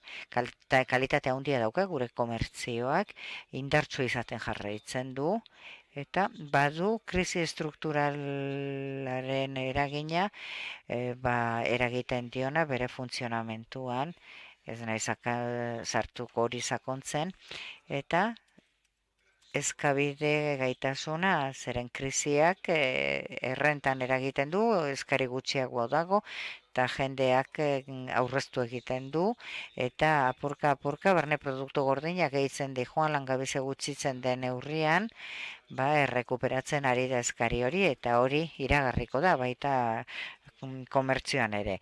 Hori gai estruktural baten da. Uste dut, komertzioa kalitatekoa da. Eskabidea falta dagoela, errenta jetxe delako, aurrezte provizioa igo eginda, eta hori zifra absolutuetara eramaten duzunean, merkatalgunetan, negozioan eta volumenean horrek eragin handia dauka. Eta hori bai hemen, eta gertatzen da beste tokietan ere. Krisitik irten ahala, komertzioak errekuperatzen hasita daude. Hori horrela da. Eta kostuen partea, ez naiz horretan sakonduko. Zeren gainera kostu estrukturaletan, gainera gorakada egon baldin bada, beraiek asko sufritzen dute. Horrek ez du berein kalitatean eragiten. Lanean jarraitzen dutelako, eskertu behartzaile. Eta hori, udalbatzar guzti horrekin bat gatoz.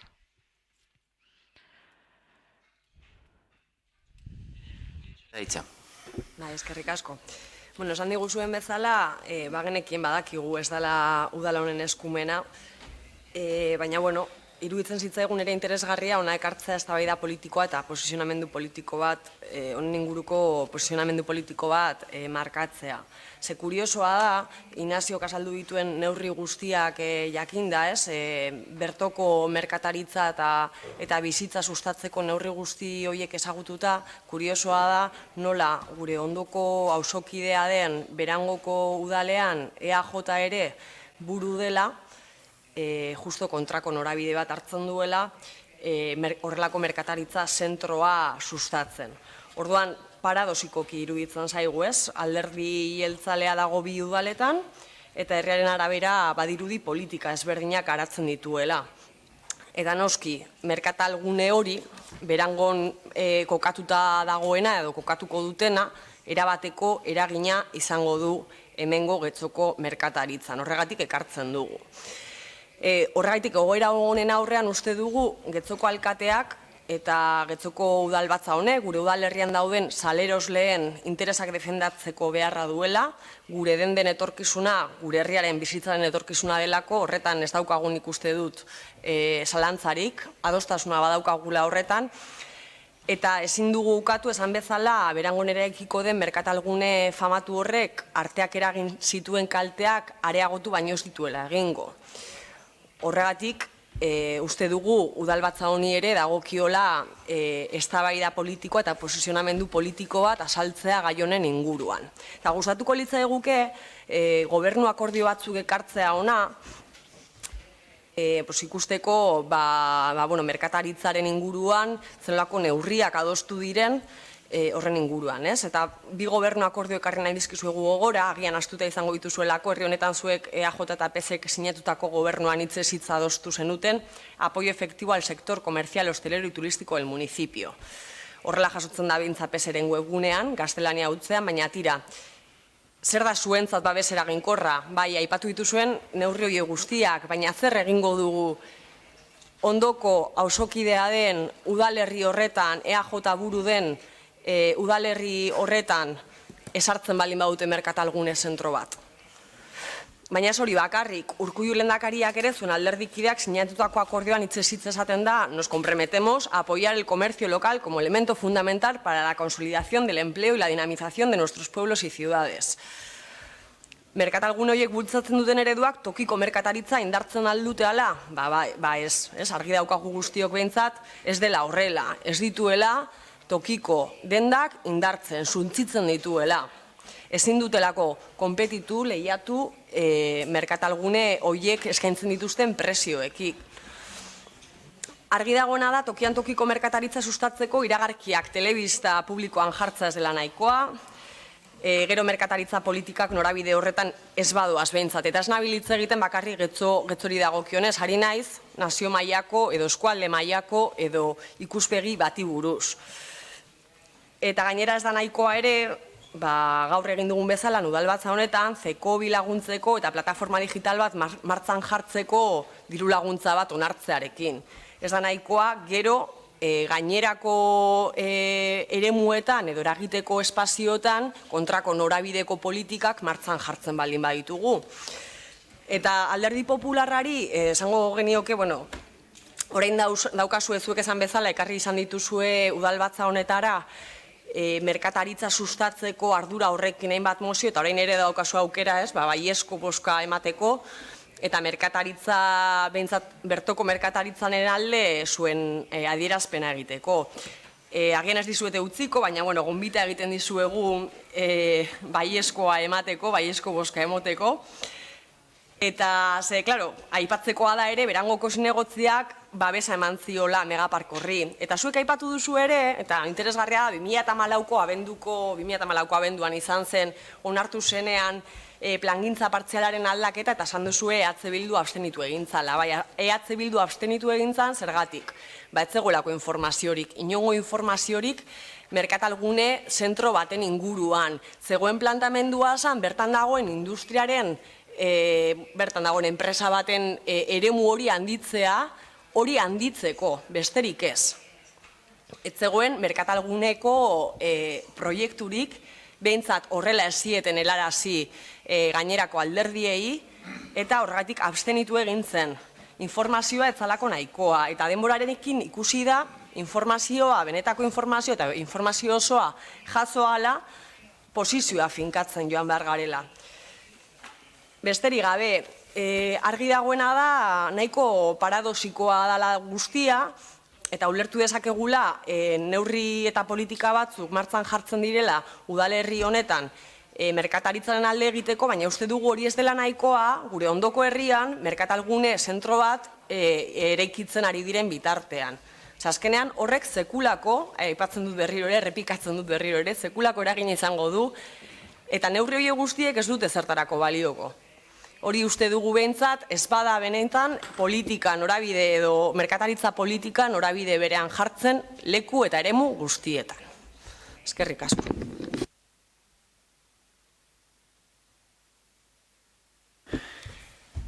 Santiago Sainz.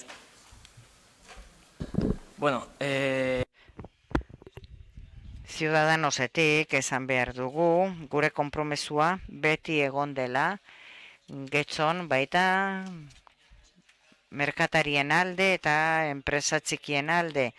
Adibidez, maila nazionaleko legedia hitz egiten dugu.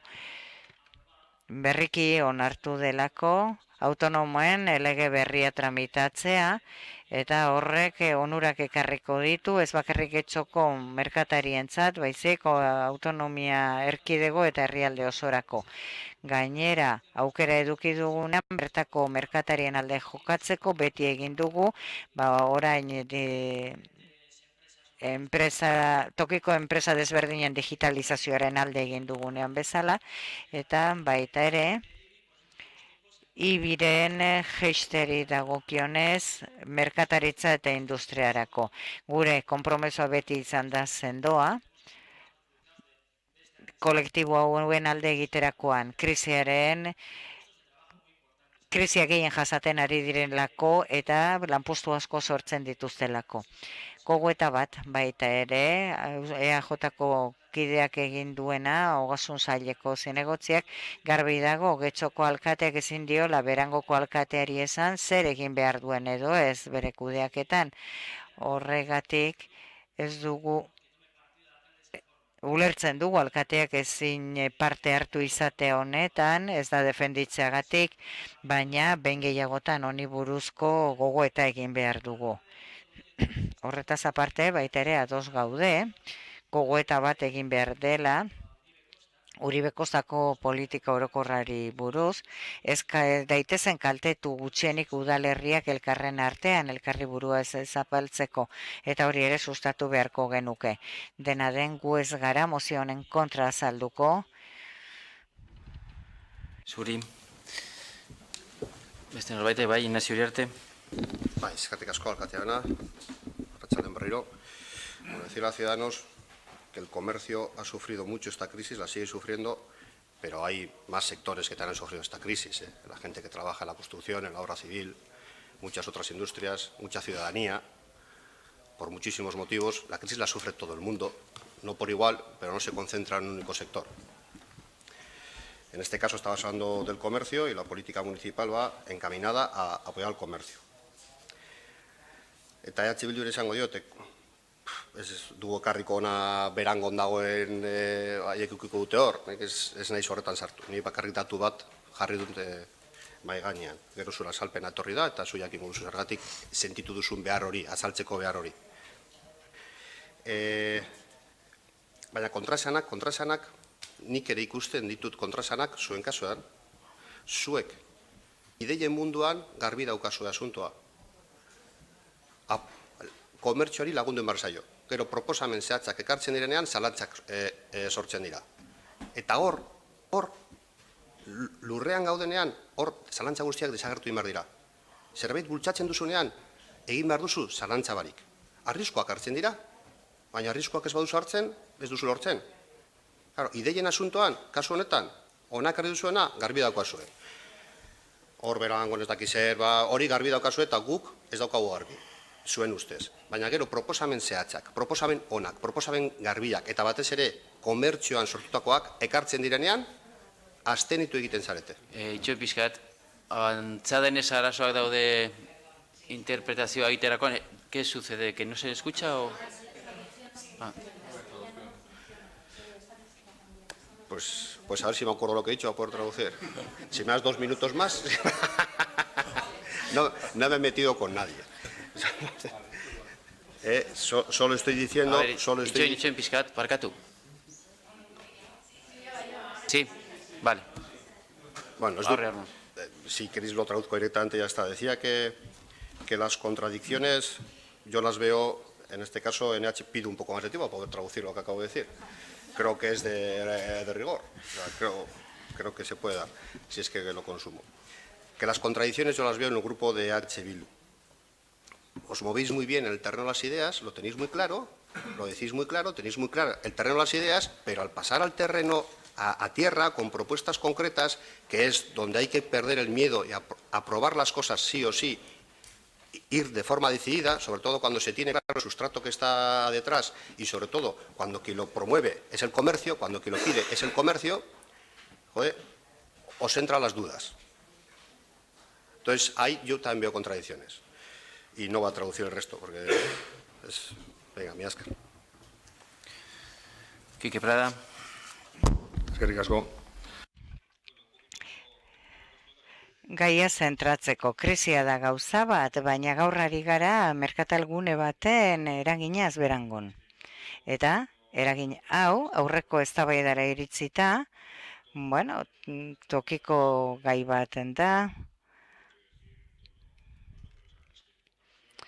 Bueno, neurriena eta hori, bueno, txikikeria bat eta eragina kontuan hartuta. Eta lurralde antolamentuari dagokionez ezin da gertatu PNV-ren udalerri batek ez, beste batek bai, bakoitzak gogoeta egin dezala, erantzukizuna daukatenek egin dezatela gogoeta eta ea zer egin daiteken zeu. Tokiko eredu kontu baten da. Eta eredu hau geratzeko etorri zaigu, beraz. Mozio hau simbolikoa eta testimoniala sekula baino gehiago jarrera hartzeko mozio bat da, baina berriro diot. Erantzunkizunak dauzkaten alderdiak hemen, bai toki herri mailan, bai herrialde mailan, ez dakit berandu iritsi garen, alderdi ekonomiko eta nagusiki zentratzen zen plan honekin, eta berriro diote lurralde antolamentu honetan norbaitek ordena jarri beharko du. Ez bada ordenarik jarri, gauden puntuan gaude. Penagarria dela zerbait egiten saiatu baita ere. Nik uste dut garbi geratzen dela gure jarrera, defenditzea, auzo, herri eta tokiko merkataritza eta alderdi eskatu ia zerbait egin daiteken hau konpontzeko. Eskerrik asko. labur erantzuteko Inazio hori. Ez dakit non ikusten dituzun kontraesanak, guk ez dugu merkatalgunerik nahi, ez Leioan, ez Algortan, ez Getxon, ez Berangon ere ez. Eta argi daukagu, herri guztietan merkataritza sustatzeko eta merkataritza indartzu bat egoteko neurria jarri behar direla martzan. Baina ere argi daukagu, zer galdegaia bezain garrantzitsua dela nola galdegaia. Eta kasu honetan, eta lehen esan duzunez, hor lurrean zaudetenean, salantzatik ikusten zaituztet. Gure salantzak izan ditugu nola galdegaiari ez dugulako erantzun argiak eta sendoak, edo kasu honetan ez ditugulako erantzun argi eta sendoak jaso. Horregaitik, Zekobiri dagokionez gure abstentzioa eta ondo azaldu dugu horren inguruan, zein den gure posizionamendua. Beraz, kontraesanak nik hemen uste dut zuek inork baino gehiago adituela. Bai, Berangoko udalerrian EAJ buru dagoela errepikatzen dut, onartzen duzue, babesten duzue eta sustatzen duzue horrelako eredua, herri eredua, eta hemen aldiz, bestelako neurri batzu jartzen dituzue martzan, hemengo merkataritza, pisteko, sustatzeko eta bestelako herri eredua sortzeko, edo behintzat hori esaten duzueten gabe, beraz.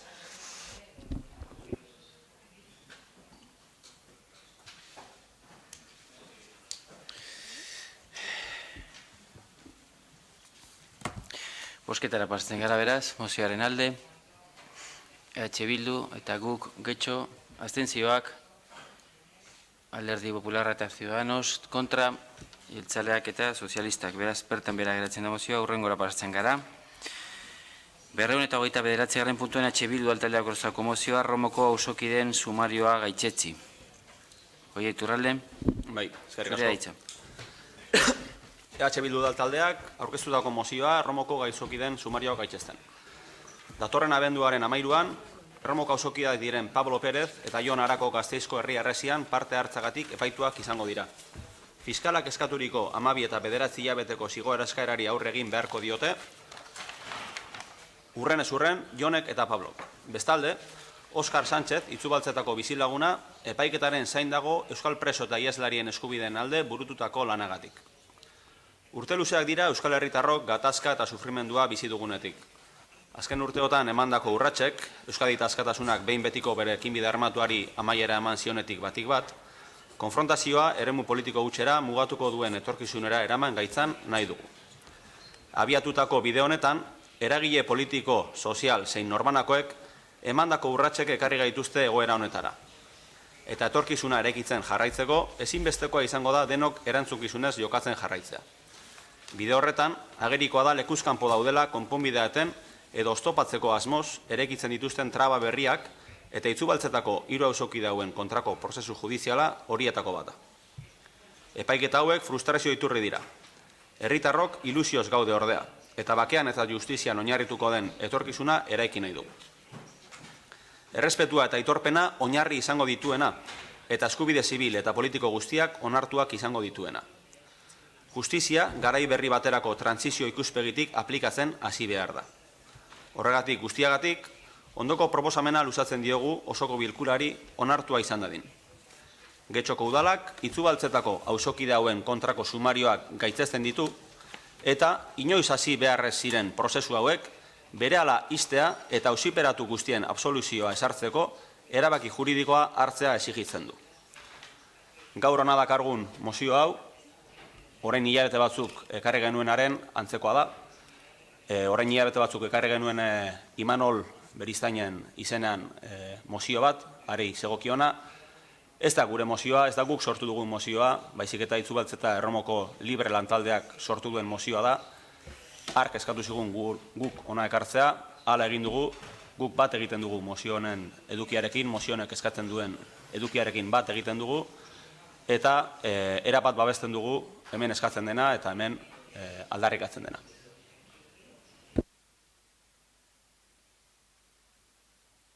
Esker, beste norbaitek. Koldo Iturbe.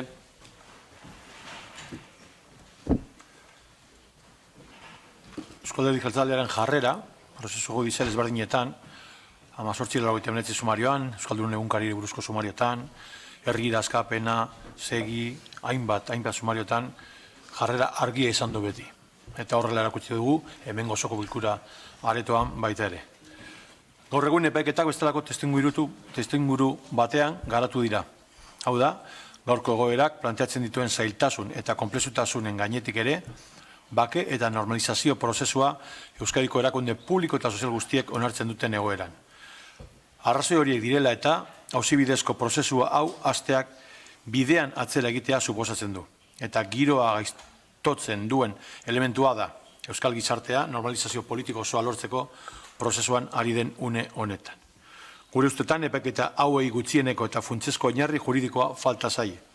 Beraz, etzen sekula hasi behar edo, bere kasuan, kausa eta prozedurak artxibatutagon beharko zuten, artxibatze honek justiziaren prestigio eta agintea berreskuratzen lagunduko zuelako. Euskadin bake eta normalizazio prozesuari aurrera egiten laguntziaz gain. Hauetan, edo kasu horietan, ados egon gaitezke, eta horrakela erakutsi dugu berriz esaten dut pleno areto honetan. Baina hori ez da gaur honak hartzen duzuena. Ertzaintzak auziperatu hoiek atzilotzeko agindua jasotzen du epaitegitatik, eta horrela bete arazi zuen 2015ko maiatzaren 18an. Beste modu batetan ezin zitekena izan. Ezin dugulako neurrirako ertzaintza edo polizia bat izan, gure konbenientzien arabera. Horren aurrean, eta ertzaintzak agindua betetzera zijoanean, aurregin ziotenen artean batzuk atxilotiok izan ziren. Eta horiek dira zuek gaur honak hartzen dituzuenak ere, pleno honen babesa eskatzeko. Ondo lortuko duzuenez, ertzaintzaren integritate eta lanearen defentzan izango gaituzue beti. Are gehiago, zuen arteko batzuen jarrera guztiz desproportzionatua izan zenean. Gogoratu behar dugu, okerrezpanabil, hauteskunde garaian izan zela ekimen hau, eta ertzaintza bera kriminalizatu egin zenean, gure alderdia baita ere, eta ondarretako batzokira gerturatu zinetenean, aspaldian ahaztuta genuzkan jarrera batzuk erabiliz. Amaitzeko, ozen esan nahi dut, gu ertzaintzaren alde gaudela, ertzaintzak egindako lanaren alde eta inoiz ez dugula defendatuko polizia bat zein gure kontra egiten duenean kriminalizatu egiten duguna eta alde egiten duenean goraipatu. Hori ez dalako demokrazian polizia baten eginkizuna. Eskerrik asko. Eskerrik asko. Beste norbaitek. Paola Mieba. Bai, eskerrik asko, alkate jauna. Bueno, alguna de nosotras estuvimos... Gutariko batzuek ezagutzen ditugu pertsonalki, aipatzen diren pertsona hoiek, eta gure kide batzuk gainera, hemen aipatzen diren Gasteizko ekimen hauetan egon ziren, gertatzen zena ikusten. Eta uste dugu erabat bidegabea izan zela, ze helburua zen protesta baketsu bat egitea. Ikuspegi desberdintasunak daude hemen alderdien artean, baina uste dugu tratua ez dela bidezkoa izan. Protesta batzuk ekintza terroristaen tratamentua jasotzea, hori Koldok aipatu duen bake eta normaltasun egoera horretan ez datoz bat. Mozio honen azalpenean erabilitako hitz batzuk aurrera bide bat iruditzen zaigu, ze inor atzean utziko ez duen etorkizun baten bila joatea aipatzen du. Eta gure ustez ez da inor sobera. Beraz, bai, babes emango diogu proposamen honi. Bosketara bartzen gara, ez, Susana Ekos. Ez, Susana, horrela amaitzen dugu aderdien iritziak jasotzen, nolabait? Edo amaitzen edo jarraitzen. Vale. Bueno, buenas tardes. Arratsaldeon. EH Bilduk esaten duen bezala, eta Koldok aipatu duen bezala, Pablo Pérez eta Jon Arako Romoko bizilagunak maiatzaren 18an izan ziren atxilotuak 2005an Gasteizen libre plataformaren deialdiaren ondorengo gertakizunetan. Eta beraz, egin zaizkien akusazioei erantzun behar diote batez ere desobedientzia eta erresistentzia.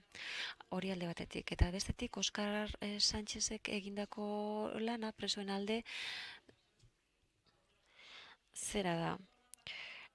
Plataforma baten parte izatea, herrira izeneko plataformako kide izatea. Eta terrorismo eta talde terroristako presoen goraipen ekitaldiak antolatzen dituena. Herrira plataforma honek, gestora pro amnistia izandako hoien jarraipena edo lirateke. Eta justifikatzen dute egindako krimenez ez damutzea besteak beste.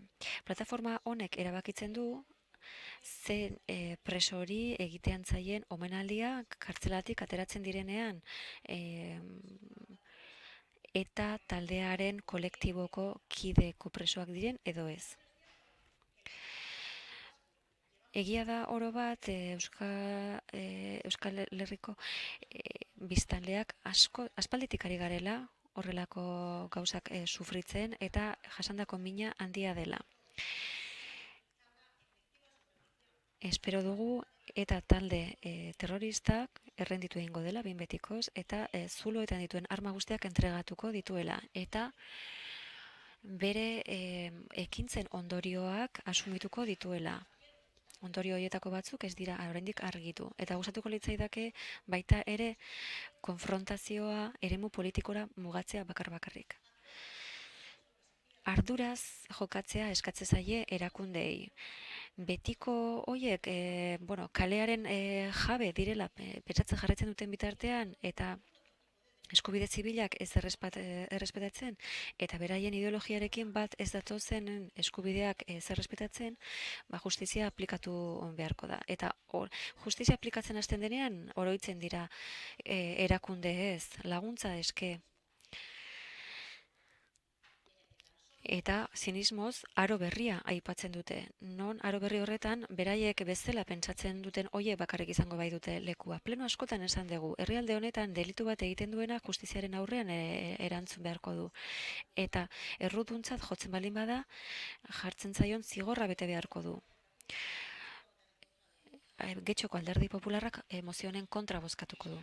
Beste norbaitek? Oia Iturralde? Bai, eskerrik asko. Harrediruarik ez dugu sortu Koldo Iturbe jaunak adierazitakoa, nolabait Eusko Alderdi Jeltzalea Eusko Jaurlaritzaren buru denean eta Ertzaintzaren buru denean, haren ekinbidea babestuko duelako harrediruarik ez dugu sortzen horrek, bai ordea ekintza baketsu baten aurrean argi datutako Ertzaintzak hartutako jarrera babestu eta txalotzea, horrek bai nolabait harritzen gaituela.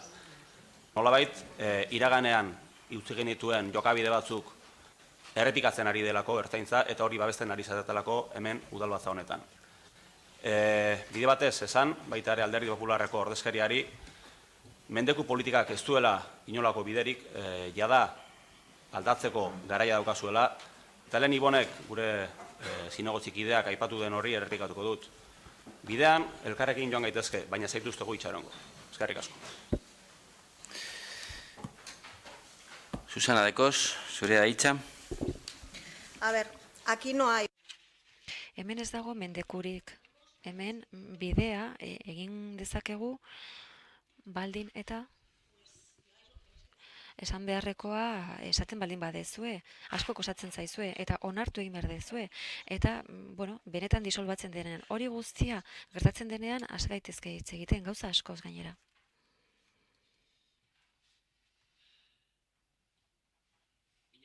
Eskatzen, bosketara pasatuko gineteke. Beraz, mozioaren alde, guk Getxo EH Bildu, abstentzioak, kontra, Jeltzaleak, Sozialistak, Alderdi Popularra eta Ciudadanos beraz bertan bera geratzen da mozioa. Eta hurrengoa pasatzen gera, 230. puntuan EH Bildu altaldeak aurkeztuko mozioa, Indabada Jai Egun Algortako plazan ospatzea. Nerea Gijarrubia, zurea da hitza. Arrastio, berriro ere, Indabada antolatzaileek aurkeztutako mozioa EH Bildu talde politikoaren bitartez. Aski ezaguna da herri honetan urriaren bukaeran, azaroaren hasieran antolatzen den Indabada jana, Indabada bezala ezaguna. Duela 17 urte, gaztetze desalojo sistematikoen eta gazte proiektuen inguruan udalaren jarrera erasokorraren aurrean, gaztek euren bideari ekin zioten Txikiotegiko plaza okupatu eta aldarrikapenez jantzitako jaigiroan euren proiektu zein eredua gauzatzeko. Bide horretan, Indabadaren hastapenetan nagusi izan zen kalea herriarena da leloa. Kalearen erabileraren burokratizazioa zalatu eta herriko espazioen erabilpen herrikoia, erraza eta librea errebendikatzeko besteak beste. Halere, egunean zehar aldarri hori zabaltzeaz gain, Indabadak urtez urte herrian, plazan, giro ezin hobean sortu du.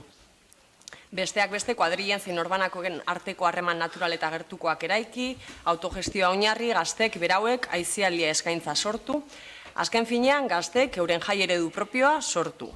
Gazte botereaz eta herri boteraren bidez, estableziment oso bati aurregin eta hura kolokan jartzera heldu da Indabada eguna. Urteak igaro dira, 17 urte hain zuzen, eta ordutik Indabadak bere jatorrizko hainbat eta hainbat ezaugarri gorde ditu. Aldarrikapenak bera jurriaren parte izaten jarraitu duen arren, nagusiki Indabada gaztean dana jaigiro ederrean batzeko eguna izan da. Gazteen artean harremandu eta ondo pasatzea izan da helburu. Inoiz ere zirikatzeari utzi gabe, eta noski, kale espazioaren erabilera aldarrikatzen utzi barik. Azken urteetan bezalase, Indabada asanblada irekien bidez antolatu da. Edozeinek aukera izan du hurbildu eta ekarpenak egiteko. Ateak beti, irekita izan baititugu nahi beste proposamen entzuteko. Horrez gain, aipatu behar dugu 11 tabernaren babes eta laguntza izan dugula urte hauetan guztietan eguna prestatzeko. Urtero bezala, aurten ere plazaren erabilera erraz aldarrikatzarekin batera, plazaren beraren erabilera arduratzua egin dugu. Hala, jaiaren ostean plaza garbitu eta tondu dugu. Horrela jardun dugu azken urteetan, baita 2016ko urriaren 29an ere. Zoritzarrez baina, aurten ere udaltzaingoak plazara hurbildu dira antolatzaileak identifikatzeko asmoz. Udal gobernuaren esku hartzea ordea ez da horretan bakarri geratu. Identifikazioak lortu ezinik, Indabadan parte hartu zuten lagunak jarraitu dituzte. Dei telefonikoekin jasartu eta hori gutxi balitz, egun horretarako kontratatuak ziren enpresei deitu eta antolatzaileen izena-bizenak eskatu dizkiete. Tamalez, horrelakoek ez gaituzte bete-betean ezustean harrapatzen, iaz ere zigor ekonomikoak jaso baikenituen. Hauzia baina ez da horretan geratu. Azaroaren 11an, egoera errepresiboa salatzen zuten pankartak ezetasuna osotik kendu zituen udaltzaingoak. Zalantzari gabe, udal gobernuak aurrera eramandako jasarpen errepresio estrategia oso baten aurrean gaude. Egoera hau, gaia beste modu batean kudeatzeko ezintasunaren isla da. Jazarpenaren mesedetan jarritako makinaria osoak hori iradokitzen digu, ez besterik. Horren guztiaren aurrean, Indabadan modu batean zein bestean Indabadaren parte garen mugimendu zabaleko lagunok honako akordioa proposatzen diogu Getzoko udalbatza osoari. Lehenengoa, azken asteotan aurrera eramandako jasarpena bertan bera utz dezala eta aurrera begira halakorik berriro gerta ez dadila. Bigarrena, etorkizunean udalak trabarik jarrez dezala Indabada deituriko jaieguna Algortako plazan ospatzeko.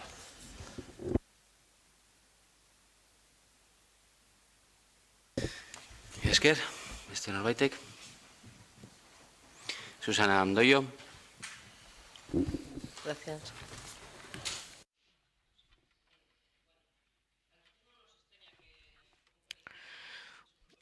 Guri etzaigu harrigarria iruditzen, talde batek beren mozioa aurkeztea. Eta baina guk parte hartze asko zabalago bat defendatzen dugu. Herriko taldeek ez daukate bide erreza euren antolamentua erabakitzeko. Baina autokudeak eta ez litzateke tramite baten bidez mugatu behar. Izan ere kalea denena da. Eta horregatik da beharrezkoa erregulatzea. Baina horregatik pentsatzen dugu gure kaleen erregulazioa ez dela erabat egokia. Bestalde ez dirudi udalak ere ahalegin handirik egin duenik jarrerak hurbiltzeko. Horregatik mozio honen aurrean gure taldeak abstentziora joko du. Mila esker. Beste norbaitek? Keltxeguren? Arrastion, guztioi. Este ayuntamiento... Udal honek ez dio oztoporik jartzen indabada ospatzeari, ez da bat ere. Mozioan azaltzen den bezala, gertatzen dena zera da.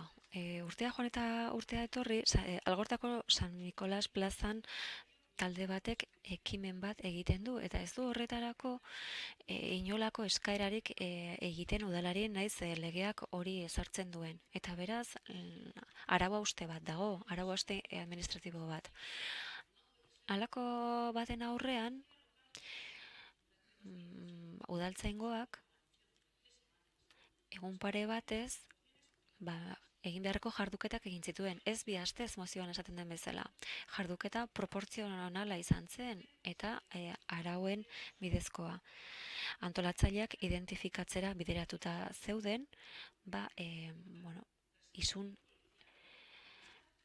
espedientea abiarazi alizateko. Beraz, jazarpen polizialik ez da egon. Getxon, pertsona, talde, elkarte orok, baita jai batzordeak ere eta udalak berak, edozein ospakizun egiteko asmoa duenean, kalea behar balin badu horretarako udalari baimena eskatu behar dio. Araudiak hala esartzen duelako. Hala, 2015ean 223 ekitaldi egin ziren, eta aurten 369. Talde batek ezin du ospakizun bat dela eta inolako baimenik eskatu gabe kalea okupatu eta gainera udaltzainak beren lana egiten dutenean kexatu. Zer espero duten? Beste alde batera begiratzea? Edo talde hau gainitzako guztiak ez bezalako haute da? Kaleak herriarenak direla diotenean, berak bakarrik aldira ba herria. Eta zer gertatuko zatekeen beste talde batek baimena izan balu toki horretan bertan eta ordu horretan bertan beste ospakizun bat egiteko baimena? Talde honek jakinik udalaren baimena beharrezkoa dela horrelakoak antolatzeko zergaitik ez du eskatzen. Labur bilduz, ez da jarri oztoporik indabada ospatu ahal izateko. Gertatu dena da ez dela baimenik eskatu hori egin ahal izateko. Eta beraz, ezinezkoa da baimenik ematea ez balen bada baimena eskatzen. Gure aholkua udal gisa da baimena eskatzeko legeak esartzen duen bezala. Bestalde, ez da inolako salaketa edo kexa formalik jaso poliziaren jardunaren ondoren. Eta norbaitek jarduketa hori desegokia izan zela uste baldin badu, eskatzen diot mesedez, dagokion organoaren gana jo dezala eta kexa aurkeztu. Bestalde, espero dugu etorkizunean ez dela berriz gertatuko indabada bat ospatzea aurrez baimena eskatu gabe. Udal honek ez du inolako asmorik indabadaren ospakizuna oztopatzeko. Gainera, udal honek beste antolatzaile batzuekin egiten duen bezala, esan nahi dio talde honi ateak zabalik dituela, udaleko ateak zabalik dituela, aholkularitza edo elkarrizketa bat izateko, datorren urtean indabada ahalik eta modurik onenean ospatu dadin. Beraz, gure eskua luzatuta dago antolatzaileei indabadaren hurrengo urteko antolaketari begira.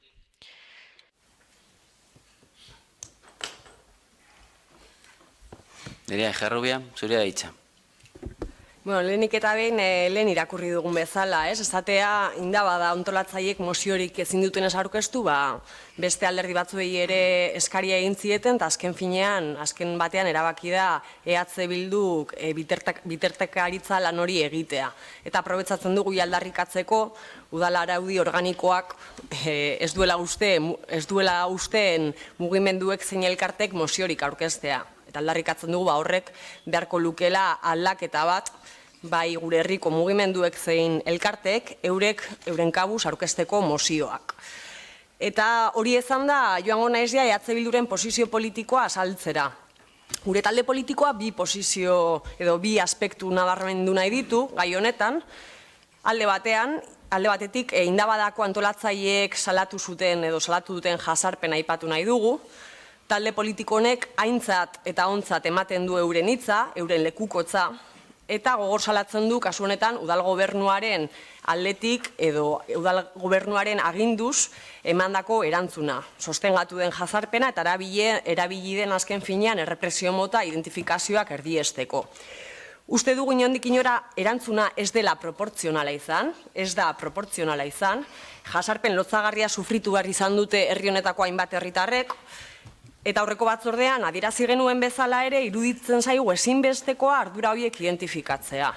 Horregatik hain garrantzitsua iruditzen zaigu nork eman zuen agindua gazteak jarraitzeko, nork eman zuen agindua enpresetara deitzeko eta gazteen izena bizenak eskatzeko, nork eman zuen agindua egoera errepresibo salatzen zuten pankartak ezetasuna osotik kentzeko, eta horrela jarri genezake zerrenda luze batekin. Ze uste dugu, honen guztiaren atzetik badagoela erantzukizun politiko bat. Erantzule politikoak badaudela. Eta EH Bilduk ere nabarmendu nahi duen bigarren aspektua zera da. Uste dugu horrelako gatazken aurrean inondik inora, erabili den tresna edo erabili den jazarpena ez duela lagunduko gatazka konpontzen. Ez dugu lagunduko komunikatzeko bideak eratzen eta balizko negoziaketa bat martxan jartzen. Helburua baldin bada, gatazka konpontzea, ez? Uste dugu azken hilabetean aurrera eramandako neurriek gatazka enkistatu eta handitu baino ez dutela egin, eta posizioak urrundu dituela, eta arazoa handiagotu. Jo, eta kasu honetan ere gustatuko litzaiguke gure aldetik, aurreko astetan bezala, zuetariko baten batek emandako kontseilua itzultzea, zorretan gaude horrekin, eta aholkoa oso erraza da, oso simplea. Utzi jazarpena tresna bezala erabiltzeari. Askoz eraginkorragoak izango baitira elkarrizketa, negoziaketa, horrelako tresnak behintzat erabiltzea gatazka konpontzeko. Eta noski, hoiei gainera gehitzen baldin badiegu empatia eta pedagogia apur bat, jalitzateke oso egokia. Baina zoritzarrez badakigu politika egiteko, politika agintzan behintzat askotan falta direla horrelako elementuak.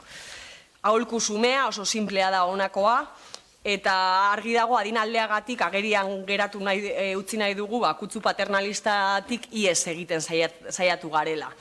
Baina ondo dakigu, eta herri honetan inoiz baino beto, inon baino beto barkatu, badakigu, errepresioa zein jazarpenak ez duela ezer konponduko, ez dutela ez mugimenduak desagertuko, ez ideiak deusestatuko. Argi daukaguna da, esan dudan bezala, adierazi dudan bezala, jazarpenak zein errepresioak, arazoak eta gatazkak bizirauten dituela. Orduan, kasu honetan udal gobernuaren esku dago, aldaketa bat ematea eta gatazka konpontzeko bestelako bitartekari bestelako tresna batzuk erabiltzea. Eta azkenik gustatuko litzaiguke ere, bi aspektu horiek nabarmenduta, Getzoko EH Bilduk balioan jartzea Indabadako bezalako egunek gure herriari, gure komunitateari egiten dioten ekarpena. Uste dugu ekarpen itzela egiten diotela horrelako herri ekimenek, ekarpen itzela. Bestelako herritar eredu bat sortzen dutelako, aktiboak, autonomoak, alaiak, herritar eta herriarekin harreman zuzena daukaten herritarrak hain zuzen. Horregaitik, horrez gain parkatu harremantzeko zein aisialdia igarotzeko beste aukera ematen du Indabadak. Zalantzari gabe horrelako herri ekimenek gure herria sustatzen dute, pizten dute eta hori beharrezkoa da.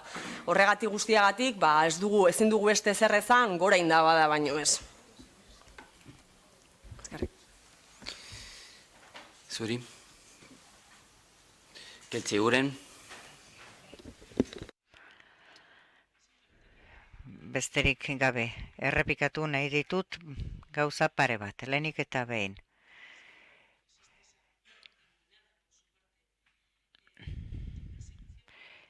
Poliziaren jazarpena aipatu da eta ez gago ados gertatu zena, aurreko urteetan gertatu dena, zera da talde antolatzaileak etzuela eskatu inolako baimenik Indabada ospatzeko. Beraz ez bada eskatzen baimenik, ezinezkoa da, udalak baimentzea eskatzen ez dena, beraz, hemen ezin da beste ezeri buruz hitz egin. Ez bada, baimena eskatzen, ez da baimentzen eskatzen ez dena. Eta udal batzar honetara sartzeko eta udalaren aurrean egiten den konzentraziorako, bete dira tramite legal guztiak, tramitazioa, baimena, ertzaintzari abisatzea eta bar, bai ez da, Indabadaren ospakizunerako ere, bete behar dira baldintza legal guztiak, araudiak markatzen dituenak. Berriro diot, ez dago polizia jazarpenik, poliziaren eskuartzea izan zen ikertzeko nork egin zuen hausketa administratibo bat. Bide publiko erabiltzea, baimenik gabe eta zerbait ospatzea. Eta azkenik, borondate osoa gobernu talde honena, baita aurrekoena ere, saiatu baitira udal teknikarien eta udal zail desberdinen bitartez, mai batean eseri dadin kolektibo hori akordio batera iristeko, laguntzeko, aholku ematzeko, Indabada hori antolatzeko. Erantzuna ezezkoa izan da, edo zein kasutan, berriro diot, eta ez naiz nekatuko errepikatzen udalak, eskua luzaturik daukala, udaleko ateak zabalik daudela, Indabada antolatu nahi duen kolektiboa eseri dadin, gure udal zailekin, etorkizuneko, Indabadak antolatzeko, besterik gabe. Era honetan bukatzen dut. Asko Keltze. Beste txandaren bateo? Nahi dut. Sí, gracias. Comentar. Aquí estamos ante dos versiones distintas. Usted ha dicho que no ha habido persecución. Nosotros tenemos otra versión que creemos que también hay que contrastar esta otra versión. La versión que tenemos es que sí hubo acoso o persecución. Se hicieron seguimientos para conseguir identificaciones. Se utilizó un tipo de persecución. Es lo que venimos a denunciar. Y nosotros tomamos en cuenta esta versión y hacemos nuestra. Junto con esto, repito que no ha sido proporcional todo lo que se ha llevado a cabo. 2 días, quizá igual llevamos ya unos 15 días. Se ha prorrogado hasta 15 días y decir que ese aspecto de resolver el conflicto habrá que resolver de otra manera en un futuro para que no vuelvan a producirse. Y sí, por supuesto, la voluntad es importante para ello, pero también hay que dar pasos en el campo práctico y dar pequeños pasos para resolver el conflicto. Y esa también es una responsabilidad política, le corresponde al gobierno municipal dar pasos para que no vuelvan a suceder hechos como los relatados. Y con esa idea terminamos nuestra aportación. Gracias, sí. Keltze. Brevemente.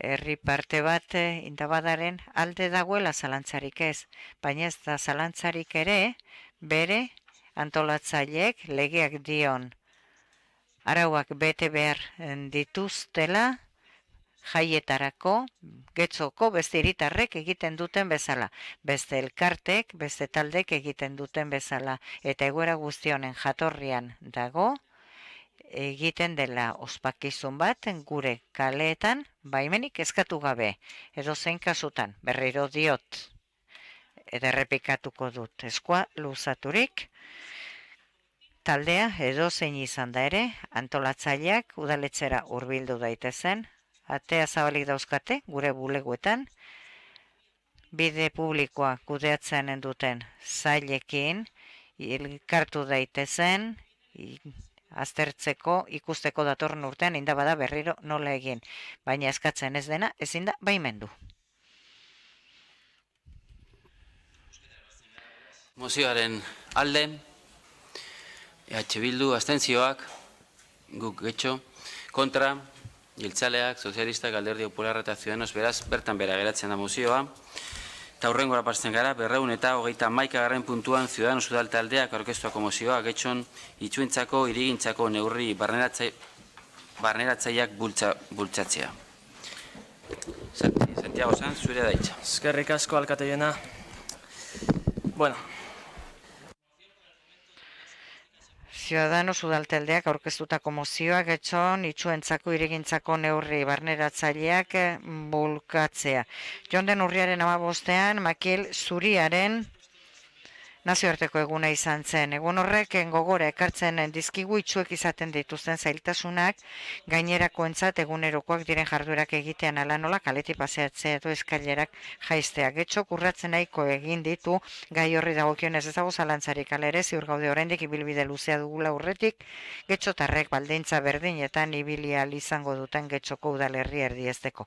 Getxon zehar luzean eta zabalean eskailerak dituzte eta altueran dauden tokian hitz aurkitu ditzakegu ikusteko, desgaitasunik ez duten eta autonomiaz leku batetik joan daitezken entzat horiek ezoi dira traba izaten. Ikusteko desgaitasuna duten entzat aldiz eskailerak erronka izan daitezke eta ez badakit handaudela arrisku handia ere. Zorionez muga horiek oso modu erraz eta eraginkorrean konpondu daitezke ala ere getxoko toki askotan tamalez ez da gauzatu. Hain zuzen, dezerotasun horiek itxuentzako bidezidorrak jarrita erintzen dira gainera, horiek zebrabideak non dauden adierazi ez ezik beste erabilera batzuk ere badituzte adibidez eskailera tarte baten hasiera eta amaiera seinala estatzeko balio dute. Getxoko hainbat txokotan tamalez egun oraindik bidezidorrik gabeko eskailerak daude honako hauek esate baterako.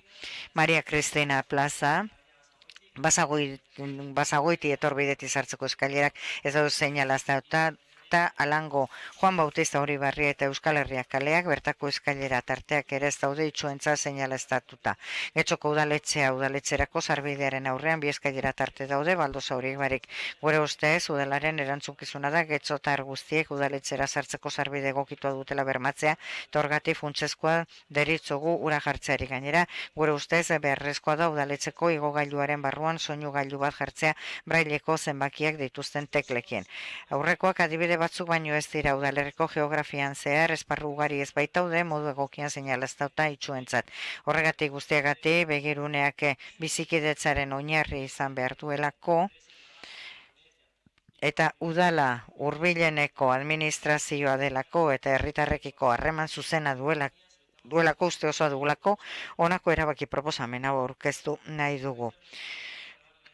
Getxoko bazter guztien azterketa teknikoa egitea itxuentzat egokituta ez dauden tokiak identifikatze aldera. Bigarrena, azterketa teknikoa egin ostean udalerriko leku horiek egokituko dira.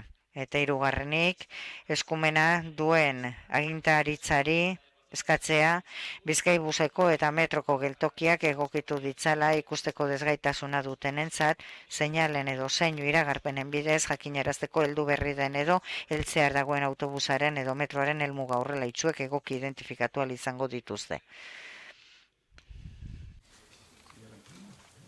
Bai, zartuta. Esan? Momentu bat, interbentzio bat, egin diskurso bat. Bai, bale. Nahi baduzu... Bai, bantze. Zure lehen gotxan da izango litzateke, bai, 5 minutu dituzu. Bai. Muchas veces... Askotan ez gara konturatzen, esnatzen garenean, gozaria prestatu, jantzi eta etxeko atetik ateratzen garenean lanerako garraio publiko hartzen dugu, eta azkenean gure ordenagailuaren aurrean esertzen gara lanerako tarte horretan, gauza asko gertatzen dira, guk zerbait normala bezala hartzen ditugunak, baina pertsona itxu batentzat traba handiak izan daitezke. Eta guk ez dugu nahiko lan egiten beraiek modu duinean ibili daitezen gure udalerrian. Gauza txikiek markatzen dute bereiztasuna. Eta horietako baten da seinalatzea gure udalerrian puntu horiek. Baina batzurentzat horrek trabak ekar ditzake, baina horiek saiestu ditzakegu gure konpromesuarekin. Itxi begiak, irten zaitezte eraikin honetatik zeuen kabuz, bastoi batekin bakarrik. Nik uste dut hori komplikatua dela, pentsa ezazue hori egitea egunero. Nik gonbidatzen zaituztet benetan, elkarrekin egin dezagun ahalegin bat, pertsona hauei bizitza erosoago egiteko. Ahaleginarekin gai izan ginelako 14an Kiroleko Europako hiriburua izateko. Nik orain beste ahalegin bat eskatzen dizuet, izan gaitezen gu, iniziatibak hartuko ditugunak. Errazteko gure esku dagoen guztia, getxon pertsona itxuei ibiltzen laguntzeko. Eta osoko bilkurako guztioi eskatzen dizuet borondatea, pertsona hauei modu erosoan udalerri honetan ibili daitezen laguntza emateko. Eskerrik asko. Joseba, También brevemente, nik ere, labur, den ordua kontuan izan da. Eskertu lehenik benetan, gustu ematen du. Getxok asko egin du aurrera, maila honetan, asko geratzen da egiteko, alegia, norberak lortu nahi duenari buruz idazketak asko erakusten du. Eta gero gainera ematen dituzu puntu zehatz batzuk hobetu beharrekoak seguru horrela direla eta zail teknikoei horrela jakinaraziko dizkiegu. Beraz, benetan eskerraken nire aldetik eta bat gatoz, sentiberatasun hau edukitzen ikasi egiten da, eta horri uste ez da erraza. Eta kosta egiten zaigu, bizitza honetan danok izango garela, besteen beharra izango dukunak, eta beraz aurrera egin behar dugula, sakondu egin behar dugula. Ez dugu mezioa onartuko, ez dakite metodo azterketa bat egitea den ala ez, hori zailarekin ikusi behar da, ikusi zer egin behar den, azterketa batek ez du inolako ekarpenik egiten, baizi, puntuak bilatu eta esku hartu behar da, abstenitu egingo gara, baina bai konprometitzen gara, hau geure egitera. Paula Mieba, eskerrik asko.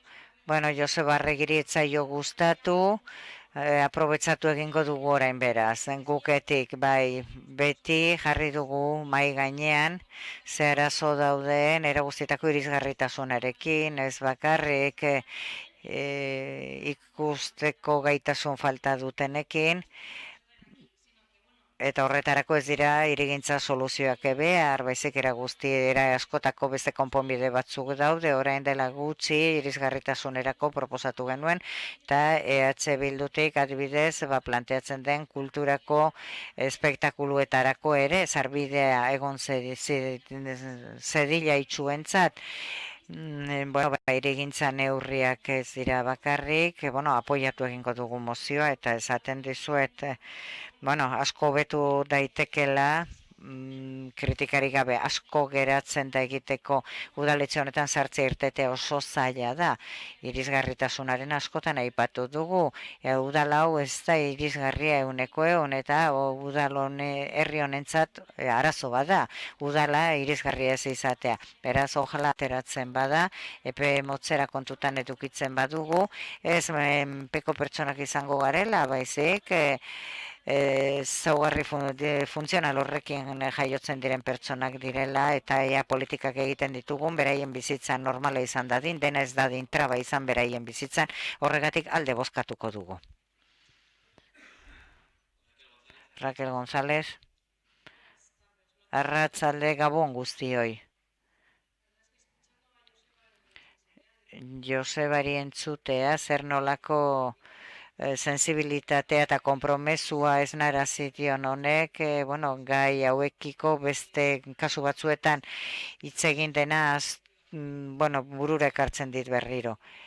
Bazen iniziatiba bat baita ere ona ekarri genuena,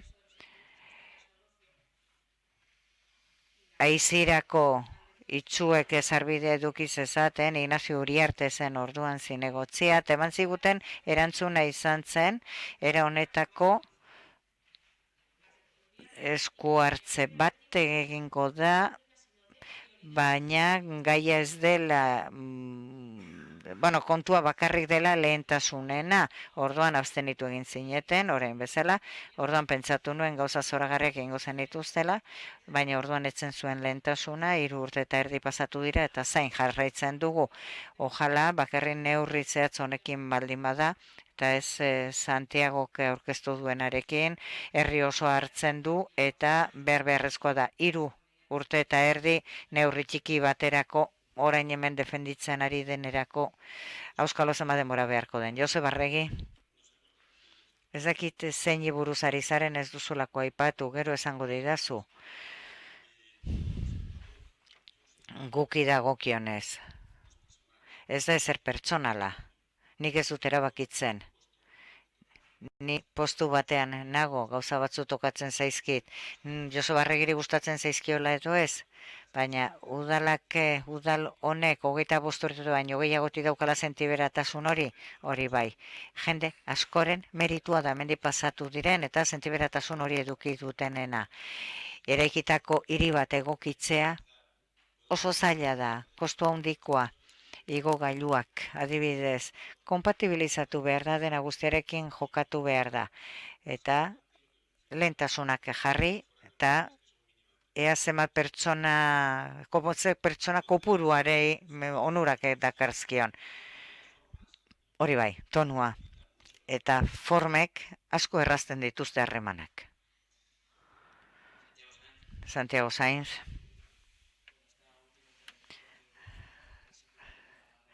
Bukatzeko, esan gobernu taldeari eskerrak bere hitzak eta onartuko ez duen arren, ea aztertzen duen eta bere abstentzioarekin apoiatuko dute eta gukei ere bai bere laguntzagatik Alderdi Popularrari ere ulertu dut baietz.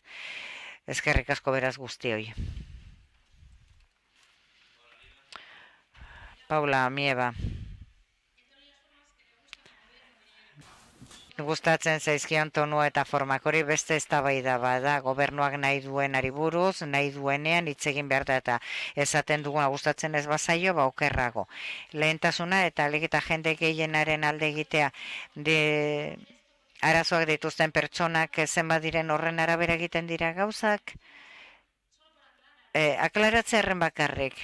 Ez, oso arraro egintzat hori, lehentasuna eta zenbat jende gehienen onurarako den, igogailuekin hori denentza da, baina aniztasun funtzionala daukatenekin, kontuz gauza horiekin, zeren askotan, sentiberatasun, gobernutik esaten zaigu lehentasuna,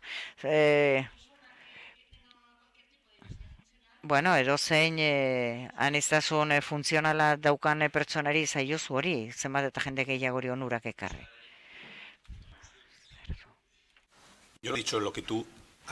Nik ez dut zuk esan duzuna. Ez dakit, ulermen arazo bat daukagu sartu zarenetik. Bai, nik arazo bat daukatzuekin zen. Nik ez dut esan zuek esan duzuen hori. Nik esan dut lehentasuna eman behartzaiola, beharrak dituzten taldeen artean, eta batzuk ugariagoak dira, besteak baino, eta dirua mugatua da. Eta hemen, kontu jakin batez hitz egin da. Nik esan dut, jarduketa bat ez dela plan bat, baizik eta puntu konkretuetan deitzea.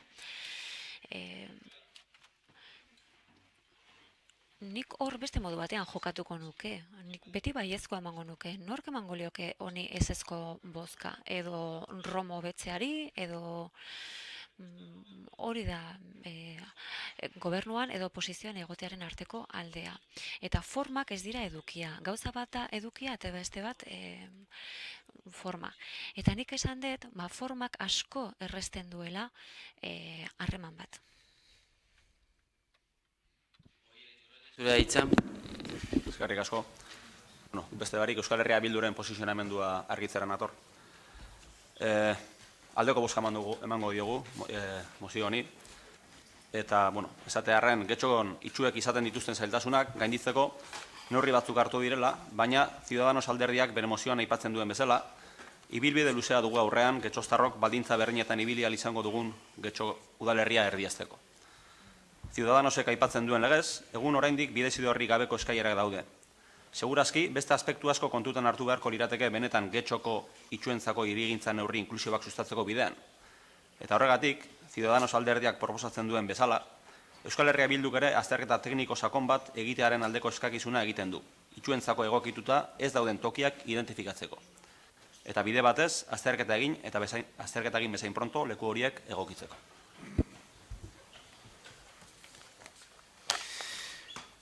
Beraz, bosketara pasatzen gara. Mozioaren alde, guk Getxo, EH Bilduk, Alderdi Popularra eta Ciudadanos, abstentzioak, jeltzaleak eta sozialistak beraz onetsita geratzen da mozioa eta hurrengora pasatzen gara. 232. Punto 232, moción del Grupo Municipal Ciudadanos sobre creación de jornadas de control y prevención de la diabetes en Getxo. Santiago Sainz, tiene usted la palabra.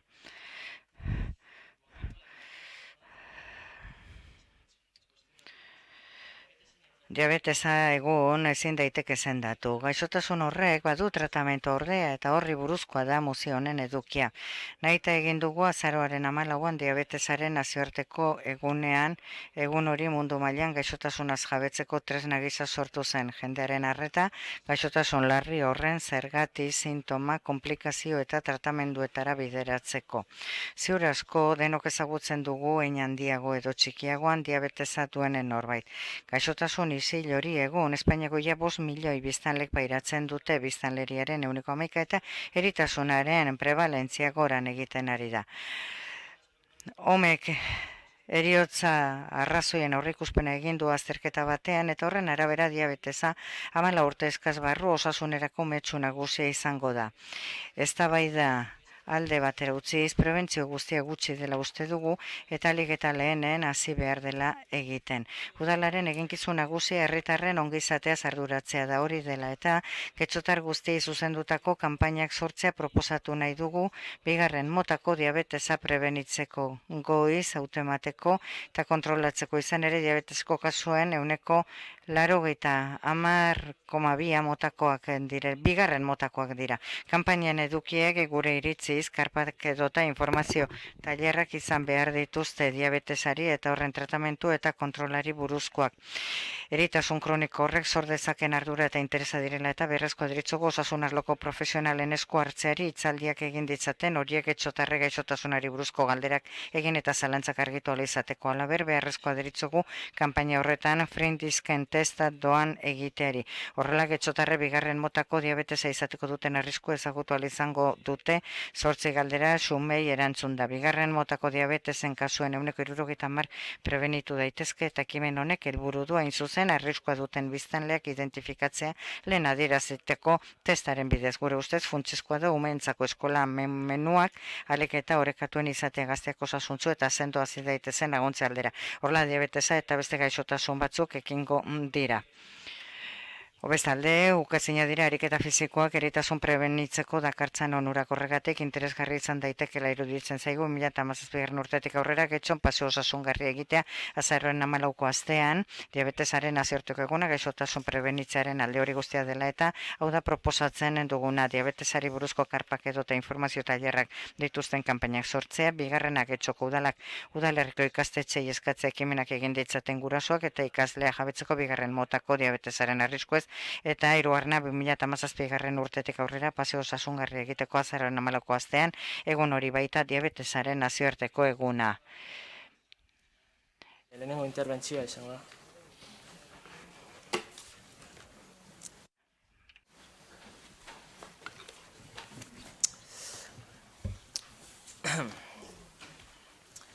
Hoy en día en Getxo se celebra gaur egun karpa eta tailer asko egiten dira Getxon. Eta denak garrantzitsuak, ala nola, genero violentzia dela, antierrumoreak, etxotxukun eta abar luze bat. Ciudadanosen uste dugu diabetesa kategoria horretan sartu daitekela. Afekzio kroniko bat, omsek dioenek, osasun publikorako arazo larria izango dena urte gutxitan. Uste dugu nahiko arrazoia dela, eta erakusten duela bere garrantzia. Horregatik, era honetako karpak sortu beharko lirateke. Ongi jakina da, hemen denok dakigu, karpa horiekin kontzientzia bat sortu nahi dela, gaixotasun horren kontrako kontzientzia argitzeko hori da nahi duguna. Prebenitzea isileko gaixotasun bat pandemia izan daitekena urte gutxitan. Horregatik dakarkigu mozio hau osoko bilkura honetara, espero duguna onartua izatea, eta talde guztiok aldeko botua emango diozuela, proposatu bezalako jardunaldiak ospatzeko etorkizun hurbilean.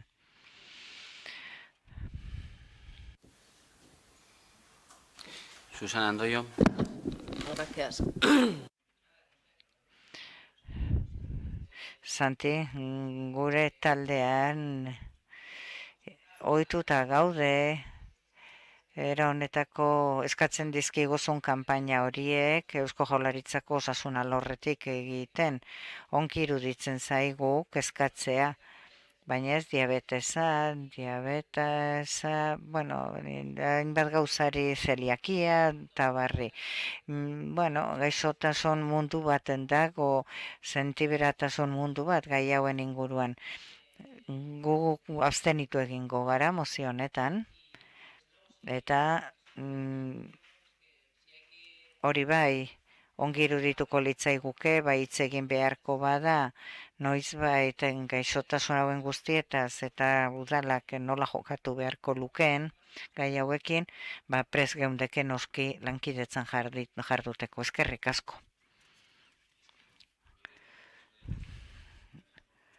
Oraingoan ere, lehen egin bezala Euskal Herria Bilduren posizioen eman dezen den argitzera gatoz. Guk taldeak egin bezala, gu ere abstenitu egingo gara, eta ona arrazoia. Diabetes gaixotasunarekin bezala, beste gaixotasunen inguruko informazio eta prebenitze kanpainak egitearen alde dago Euskal Herria Bildu, esaterako esklerosia anizkoitza, edo zeliakoak, edo beste hainbat ere egon daitezke. Baina denok dakigunez, kanpaina hauek egitearen eskumena ez dago udalerrien esku. Baizik eta Osakidetzaren edo arazo horiei lotutako elkarteen esku. Eta horregatik, abstentziora joko du Euskal Herria Bilduk. Eskerrik asko.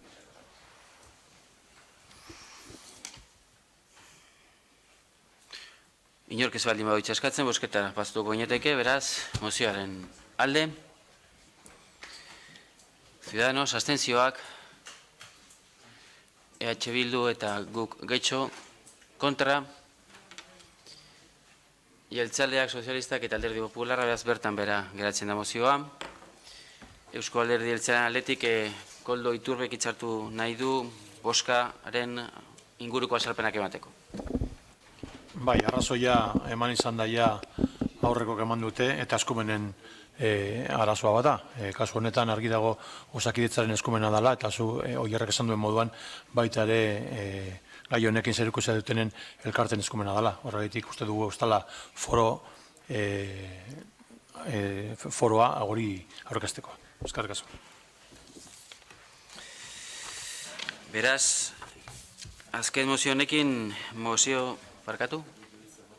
Susana Ekos, bai, badakozu aukera alderdi popularraren posizioa adierazteko. Bueno, voy a explicar un poco por qué.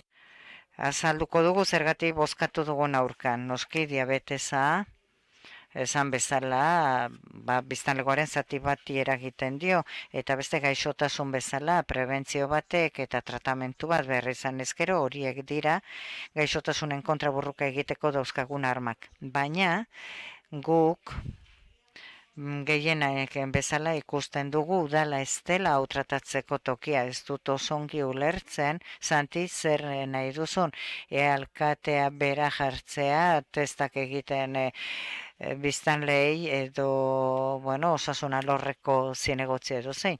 Eta ados gaude beste guztiekin, gai hau garrantzitsua delako, Osakidetzak eramango duela eta eztabaidaren bat gotekotan gai honetan, Eusko Legebiltzarrean izango litzatekela. Jakin dezazun zergatik bozkatu dugun aurka. Eskerrik asko.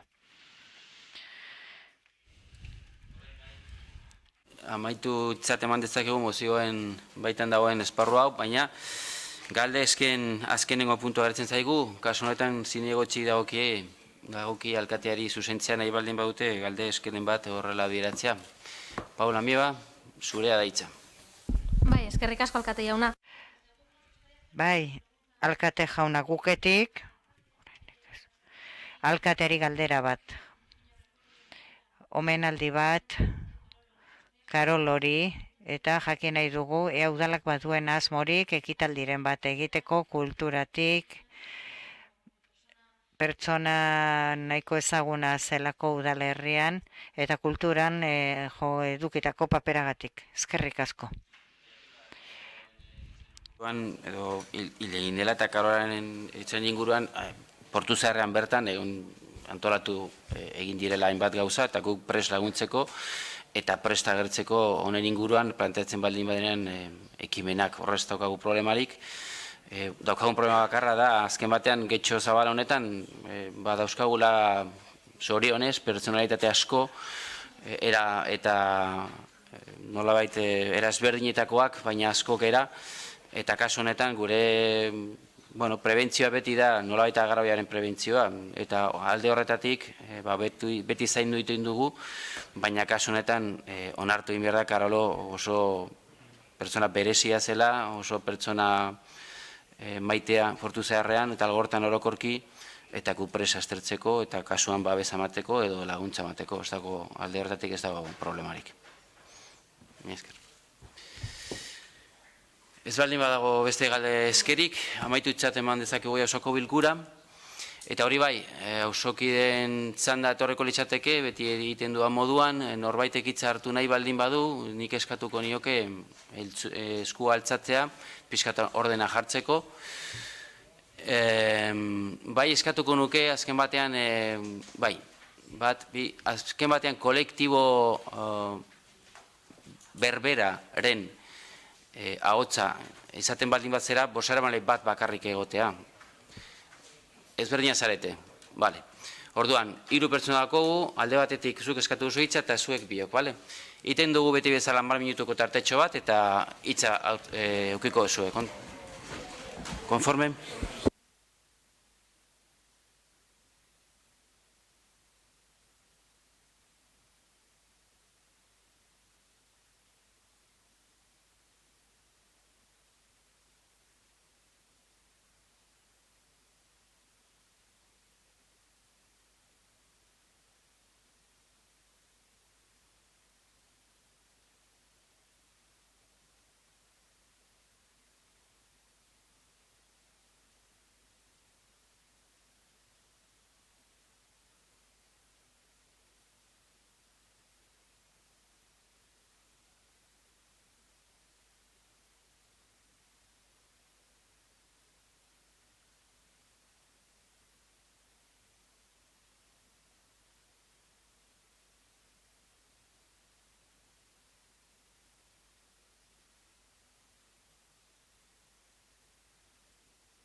Esan bezala, herritarrei dagokia hitza hartzea, beraz, nik eskatuko nizuke un anuncio únicamente. Beti egiten dudan bezala, ohar bat. Hitz hartzerakoan norbere burua aurkeztu behar du eta norbere izenean hitz egiten dute duen edo talderen batean izenean. Ni betiko kontuarekin nator. Sagrado Corazon egoitzari buruz. Nik uste nuen zerbait egina zegoela dagoeneko aurrekontuaren kontura. Egoitza horretara iristeko. Hala da? Hori da galdera? Erantzungo dizut. Bai, hori da. Ba, eser zaitez.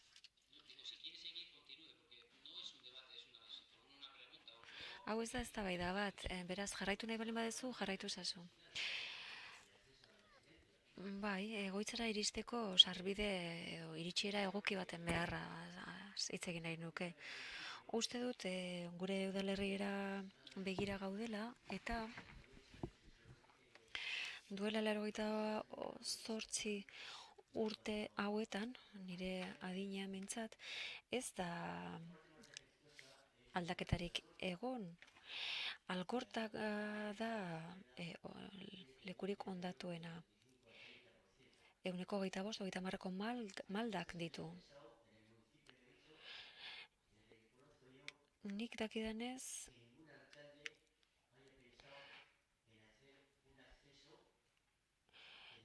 ez genuen pentsatuko alkateak kale hauetan esku hartzerik izango zuenik, baina metroa iritsi zenean udalari begiak zabaldu zizkion.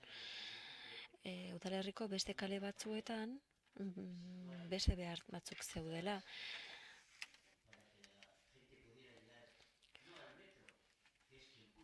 Jendeak iritsi beharra zeukan, ez bakarrik metrora, baita beste leku batzuetara, eta esan bezala beste leku horiek udal egoitza eta ambulatorioa da.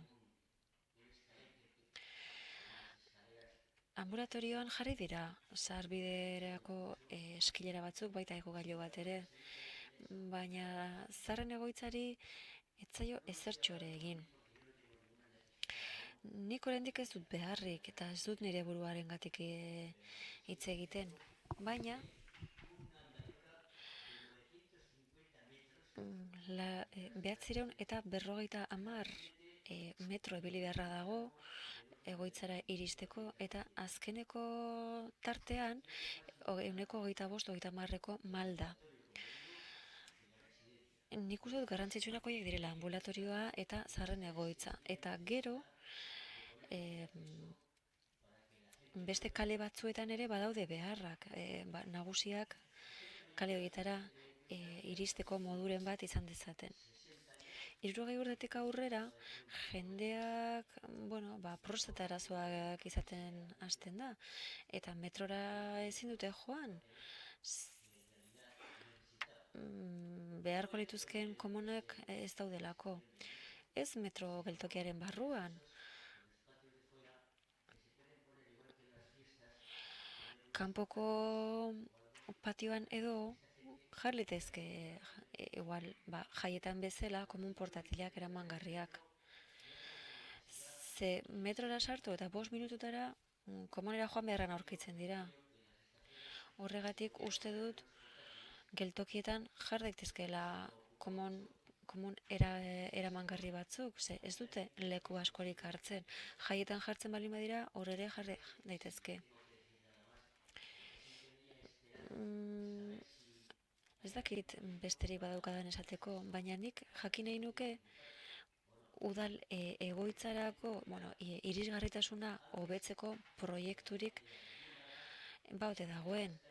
Eta esan nahi nuke lehentasun handiagoa daukala egoitzak beste edozein kalek baino, Arrigunagak eta horrelakoak baino. Eta jakin nahi nuke azken 80 urteetan espaldin bada egin hobekuntzarik metroa iritsi zen arte, metroak erakutsi zuen beharra zegoela, ez udalak.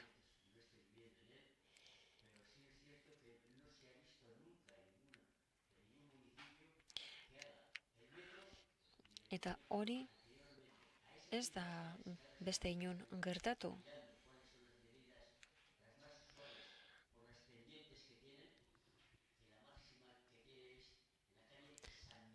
San Nikolas kaleak dauka maldarik handiena. Arrigunagaz hitz egiten da, baina herri osoan San Nikolas kaleak dauka maldarik handiena. Eta hemen dauden zinegotziek ez dakit ezagutzen dituzte Getxoko kaleak, baina badaude gutxi gora bera 24 eskalete edo igotzeko gailu bat behar dutenak. Baina benetako premia larriena ambulatorioak eta Sagrado Corazon egoitzak daukate.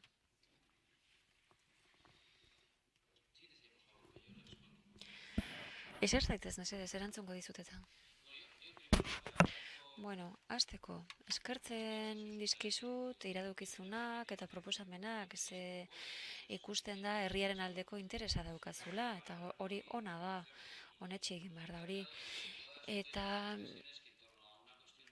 pozik entzungo ditut, irisgarritasunaren moduko gai garrantzitsu bati buruzko iruzkinak entzuteko. Metroak begibistakoa da gauza asko ekarri zituen, metroa baino lehenago trena zegoen. Eta teknologiak ere gauza ugari ekarri ditu, bai irisgarritasun elementu mekanikoek ere badute denbora muga bat. Eta udalaren aurrekontu aukerak garai batean mugatuak ziren. Azken hamarraldi honetan, azken 15 urteotan, irisgarritasun plan baten barruan, igotzeko rampak edo igogailuak jarri izan dira, batez ere Algortan, hor bai dago maldarik handiena. Eta hori guztien onurarako da, naiz mugikortasun arazoak izan edo ez. Beraz, lanean ari gara herria guztiontzat izan dadin.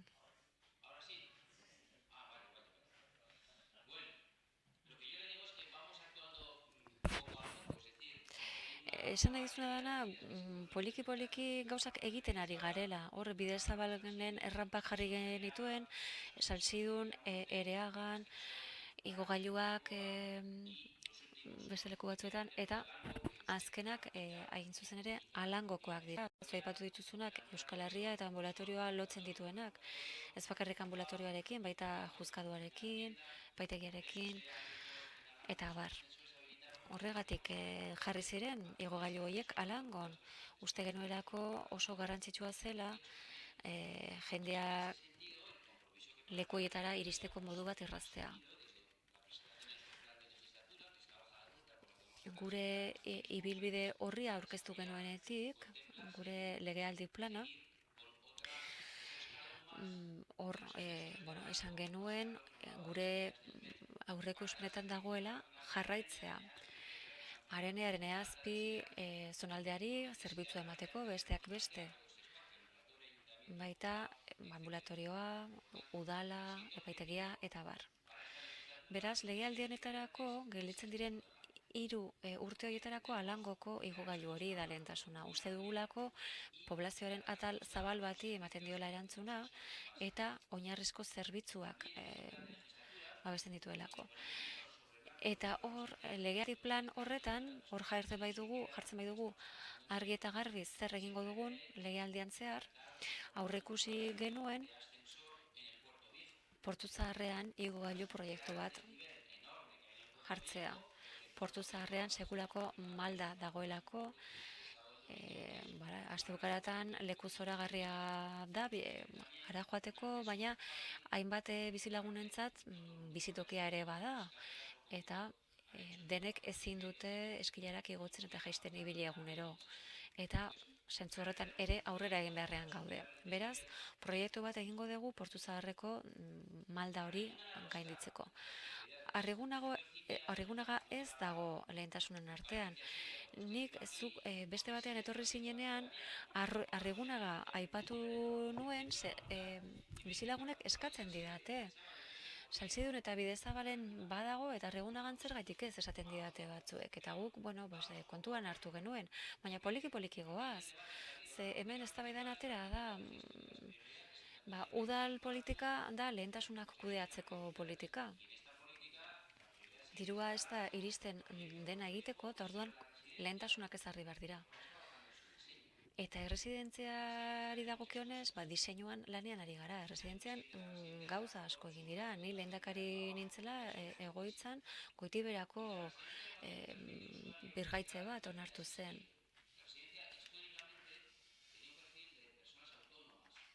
Lehen, erresidentziak pertsona autonomoen profil bat zeukan, eta han zeuden pertsonak ateratzen ziren, joaten ziren herrira, eta bar. Baina orain, gaur egun egoitza horretan laguntza behar duten pertsonen profila da nagusi. Zoritxarrez, paseoan ibiltzeko baldintzarik ez daukatenak.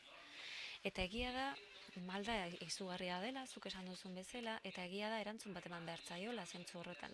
Ze gainera, hor igogailu bat jartzen badezu, Aiboako geltokitik, udalera, epaitegira, eta bar ere sarbidea ematen duzu. Beraz, diseinuan lanean ari gara eta aldugunean exekuzioan hasiko gara.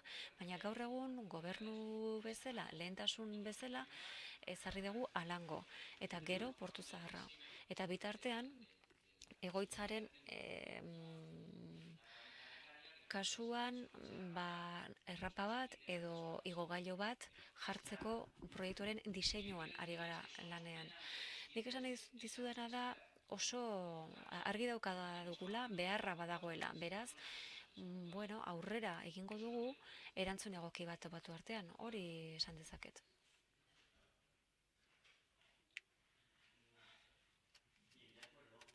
Ados.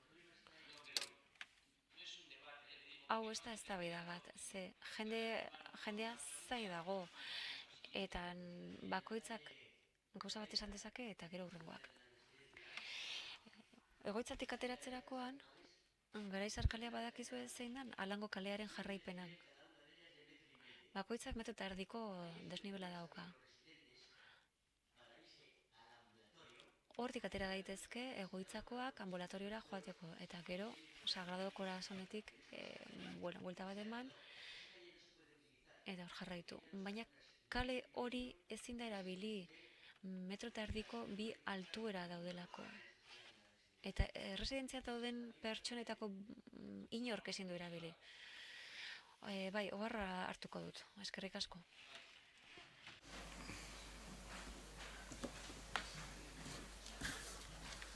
Bueno, Gabon. Gabon, bai. Bueno, lehenako, nire pasamen entzuten dugu da, baina grabatzen ari da. Eta nik eskatuko nizuke, guzti eskaten dudan bezala, orkestea nor zaren eta talde batein izenean basabiltza edo partikularki duzu bakarrik. Ni Lander Labajola Laudegoitianaz, eta Indabarako komisioan parte hartu izen dut. Eta lehenauko gureko geuke aldarrikatu Indabadan jarrera herrikoia.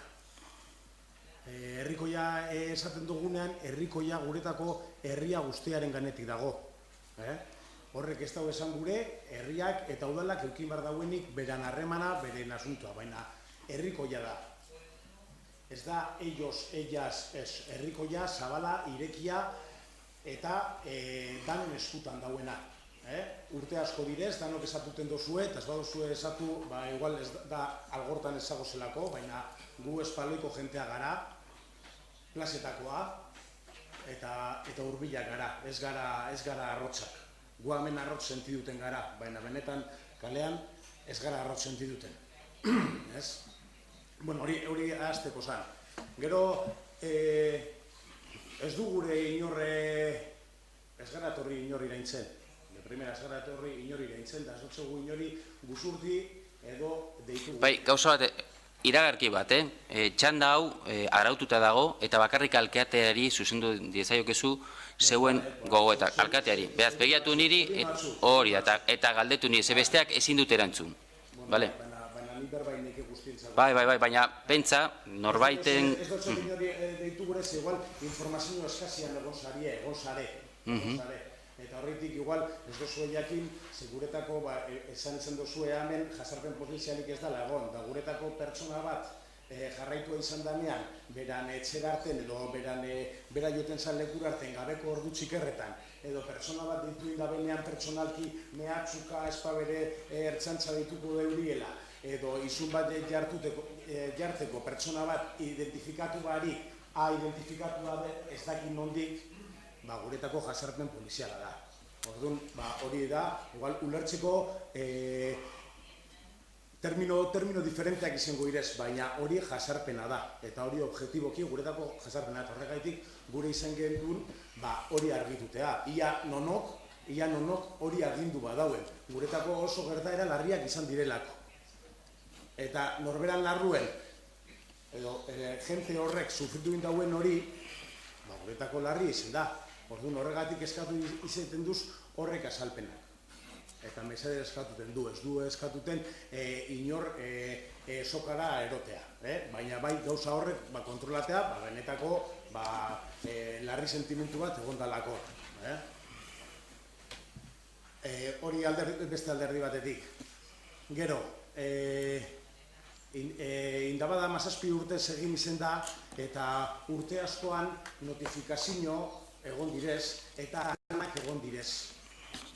Harremanak egon direz, eta zailtasunak erakutsi egin dozkuez. De hecho, eukin izan du erantzuna, egiten dan ekimen hori legeztatuteko ezin eskotzat, esan izan dozkue. Holan izan da, Holan izan da. Orduen, esan gure dut, zeuk dinozu irekiak zagozela. Geuk dinogu, geuk irekita gagozela. Gu jon izen gara, eta ez du erantzun jaso, gu herriko partaide gara, herrian gagoz irekia da, zabala da, ekimen zabala da, gu irekia gagoz, edozein proposamen, edozein gauza ekarri gure badozue, benetan adosteko eta hartu eman bat egon behar bada, gu saiatu izen gara, ez du eukin erantzun honik, baina saiatu izen gara, orduan inoiz behar badozue, gu irekita gagoz. Zaten duten moduen, gure deialdi guztiak irekiak direz, ez dau hori. Akabune gu hemen, hau bilkura herritik asau dau. Gu hemen arrotzak sentiduten gara. Hau ez da giro normala, ez da errezena hemen azalduteko ezer edo eskatuteko ezebez. Pentsatot guztiak ulertuko dozuela hori. Gu ez gauz oituta olau gela baten egoteko, berbaiteko, espabere igual gutako asko parte hartuko leukia hemengo txandadan, baina ez da errezena. Eta herria zuontzako paraje egon behar da. Zuok hemen zagoze, bai hauteskunde egun baten jente asko bildu dozuelako, lorpildu zuek boska horrek, zuek merezimenduz egon gozari hemen, baina gero egunez egun jentea herrian dago, eta gu bere herrian gagoz, eta pentsaten doz zuek parajetu inbersariela bere herriari. Gu ez gara herria, gu gara herrian parte bat, baina irekiak. Hau da, 500 pertsona gongo garez bazkaiten, eta gero ez dakizen bat eundaka pertsona, baina herria gara, Eta esan dako moduen, gu ez gara etorri ona etxaiak iten, Etorri gara, komentateko, zelau jasarpenak egon direzen, eta argipen horrek jasoteko. Eta benetako jasarpen horrek sentidu dugu zelako. Eta esaten dut, arrotz sentiduten garela, eta asau sentiduten garela, ametik, ezek gu, kolektibo moduan ezin izen du eskerrak EH Bilduri, eta eskerrik asko zuhori, eta ez da gauza asko, beste guztieri, aurkeztu izanagatik. Akabun ez deku berbarik hemen. Akabun, kolektibo handi bat izen da, indabada 17 urte hauetan bildu izen dauena, baina gero ez deku modurik ona parajetuteko, eta dinoten moduan errepikatzen naz, ez da errazena. Orduan horreitik eskerrik asko, Eta ez du inongo erantzunik behar, baina asuntua da... Bai, dau problemari. Asuntua hori komunikatzea, ez do pentsaten beste zerre aiztu dutenik. Bale, nago. Mila esker. Ez, nik alde batetik nik eskertzen dizuet hona etortzea eta gauzak lasai asaltzea. Nik uste dut hori importantea dela. Agian denok aurre iritsi askorekin gabiltza edo denok mamu gehiago ikusten ditugu. Entzun dudanean hemen agian mugimentua desegitzeko estrategia edo borondatea dagola eta ez daki zer eta ez daki nun. Baina nordabil horretan. Nahiko bete behar, nahiko erantzunkizun, nahiko lana dekogu mugimentuak desegitzeko helburuekin aritzeko. Ez gara inoren kontra inoiz jun. Eta ikusten duguna da gu normaltasun guztirekin aritzen garela. Eta normaltasuna zer esaten du. Kolektibo bat, elkarte batek edo edozeinek nahi baldin badu gune publiko bat erabili, normala denez hori nolabait kudeatu behar dela.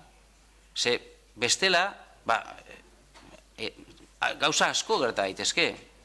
Bat eskatzen baldin badu eta bestea ez, eta eskatzen duenari baimena ematen badiozu eta bertara juten baldin bada eta bi daude ez dago lekurik, hori da gauzarik komplikazio gutxieneko adibide bat da. Baina espazio eta gune publikoak kudeatu behar dira. Eta gu ohituta gaude udal bezala horrelako ekimenekin lan egiteko eta baimenak emateko, eta ematen ditugu. Inongo problemarik gabe. Baina hor badago arau bat, eta nik entzuten dizudanean esesko hori, ezinezkoa zela hori baimendu. Baimentzen dugu normaltasun guztirekin herriko beste gune batzutan, eta zuen antzeko beste kolektibo batzuekin lan egiten dugu hortan normaltasun guztirekin. Eta baimenak ematen ditugu. Hori bai, egon badago araudi bat. Araudi hori gainera ez da udal araudia, baizik eta arau orokorra, horrelako ekimen, pertsona asko biltzen duen ekimen bat antolatzen denean hor, neurri batzuk bermatu behar direlako. Hemen aipatu indira erantzunkizun politikoak eta etorri zait burura, niri burura etorri zait momentu horretan, erantzunkizun zibila eta penala. Zergatik? Adibidez, indabadan, bihotzeko bat gertatzen baldin bada, norbaitek txarto jartzen baldin bada, ez baldin bada hurbil ambulantzia bat, eta pertsona hori, ojala ez da inoz gertatzen, baina pertsona hori hil egiten baldin bada, udalak bere gain hartzen du erantzunkizun hori. Ez duelako superbizatu, fiskalizatu, begiratu, ze baldintzetan egin den ekimen hori, ekitaldi hori. Hori da legalitateak esartzen duela. Orduan, erantzunkizun hori gainean baldin badaukagu, erantzunkizun hori erantzun behar dugu. Orduan, gu prest, esan dugu, prest, eskua zabalik, elkar, hitz egiteko eta laguntzeko nahi baldin baduzue antolatu indabada, ez daukagu inongo problemarik, baina hori bai, eskatu behar da baimena, eta aztertuko dugu elkar, ze behar diren, ze neurriak hartu behar diren, eta zer aurkeztu behar den baimena hori lortzeko. Iten dugu, naturaltasun guztirekin beste pila bat elkarteekin, ez dago inongo problemarik. Orduan, nik posik entzuteaz, lehenengo posik zuek hemen ikusteaz. Eta elkarrezketa zabaltzearen alde. Eta gero, nahi badezue, batzertuko gara. Eta aztertuko dugu. Bidea egin dagun. Nahi dugun azken batean da, gauzak ondo egitea. Beste guztiak egiten duten moduan. Herrian badaude ekimen pila bat horrelakoak. Kuadrilen eguna, ez dakiz, eta etortzen dira, baimen askaratzen dute, bete beharrak betetzen dituzte, eta egiten dira normaltasun guztirekin. Eskatzen duguna da normalitatea, beste guztiak bezala, etortzea, eta are gehiago esaten dizuet, ez dago inungo problemarik gurekin egoteko, ez da nerekin ere ez. Norbaitek etortzen baldin bada, udaletxera nere idazkariaren gana eta esaten alkatearekin egon nahi dut, ez daukat inungo problemarik, hau ez da gaztelu bat. Eta gu ere herritarrak gara, ez gara estralurrak, gu galetik ibiltzen gera, eta gure osotan gaude, gu ere herrian mugitzen gera. Batzuek algortan, algortarra direnak, beste batzuk aretan edo romon, segun nun bizitzaren, segun zeusan edo segun nondik mugitzen zaren, baina gu ere hemen gauden guztiok herritarrak gera. Noski, zuek bezala. Orduan, ni posik, zuek entzuterakoan, jun gaitezen ibiltzen. Nahi bali baduzu, utzit zenbaki bat, ez da hasten gara ibiltzen. Itxe egiten eta ber posibilaren urrengo urterako, indabada egitea, baina baimen guztiekin. Bale? Konforme? Mila esker.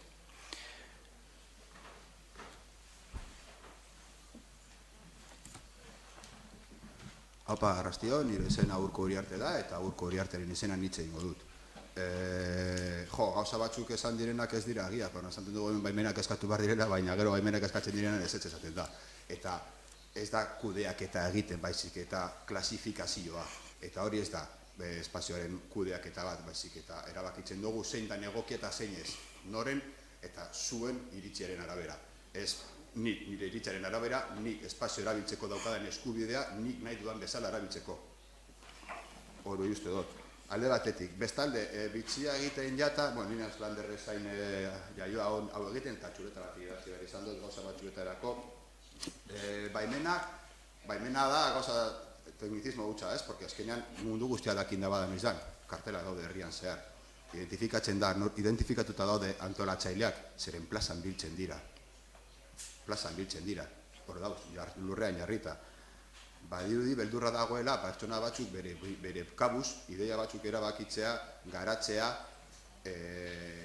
jorratzea, pentsatzea, hausnartzea, erabakitzea, adostea, autogestionatzea, ekitea eta gozatzea.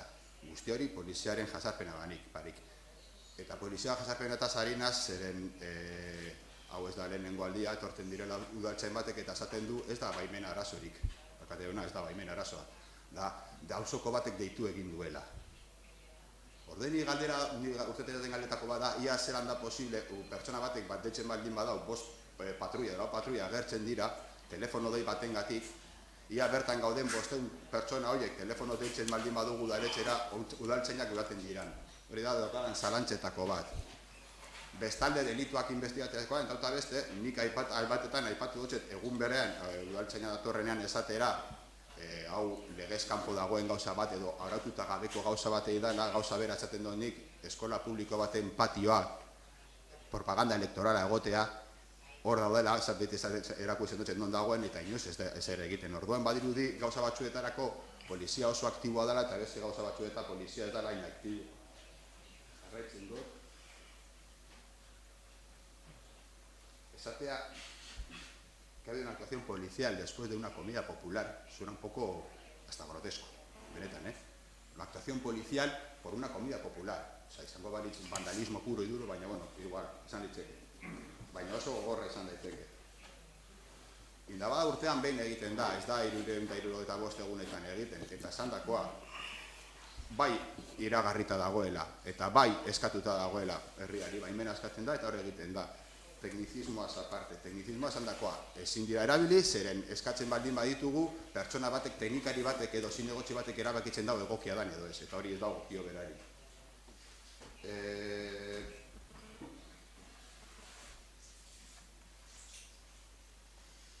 Horretaz, joan, bereziki, hori izan nahi duena. Eta gero apunte txiki bat azken bolan, azkeneko hitzetan entzun duten gauza bat, zure eskerrean dagoen pertsonak esan du, berak ez duela... Ez hori ez, mesedez, ezkezin du erantzun, mesedez, alkateari zuzendu... Zuri egiten ditu galdera. Bai, hori da. Zure ondoan, zure eskerrandeko zure pertsona batek esan du Podemoseko ordezkariari, gukeko ordezkariari, ez duela Bilduren mozio bat onartu, Bilduruk aurkeztu zuelako, eta berak postu bat daukalako. Uste hori esan duela, sino beteo gortiko igual ez da oso ondo entzuten eta agian erraten naz, baina hori esan duela uste dut, eta nik uste nuen postu hori zala herriari on egitea, ez alderdeari on egitea. Dia puntu horiek. Nik errespetatu egiten duzuen zure gogoetak, baina nik uste gauzak zuk esaten duzuen, baina askoz ere simpleagoak direla. Hemen ez dago autogestiaren kontrako estrategiarik, hemen ez dago, hori mamuak dira, horiek mamuak dira. Bai, ikusten dut, esan duzu, ez duzue onartzen jendeak bere antolatzea, bere gauzak antolatzea, bere gauzak garatzea, ez duzue horrelako zerbait esan duzu, ez baldin badut txarto entzuten. Ez dakit, baina ez dakit dakizun, baina autogestioaren aldeko beste ekimen batekin ari gera lanean, hain zuzen ere Errekagan, Enromon, egokituko dugun ekipamentu batetan kokatzeko. Normaltasun guztiez. Eurekin ari gera, elkarrizketan, akordiotara llegatzen, azken batean pabelloi horiek momentu batean erabiltzeko aukera zabaltzeko. Autogestioa da, Erromoko gaztetzea zitzeiten ari naiz. Non da problema? Orduan, nik uste dut batzutan aurre iritsi asko ditugula buruan, eta mamu asko ditugula buruan. Ez, jasarpena ez, nik, begira, nik gauza bat, niri hausokide batek deitzen baldin badu, udaltzen gora esaten baldin badu, 500 pertsona daude hemen bazkaltzen, eta poliziak begiatzen badu eta ez dago baimenik, gu udal bezala arduratu egiten gara. Pertsona kopuru hori bateratua egotea ekimen bat egiten, baimenik gabe, neurririk gabe, supervisiorek gabe, hortan, ez dago, mesedez, honekin emaitzen dugu, hortan, hombre, okiduz aukera, erantzateko nahi izan duzuna. Bai, hombre, nik,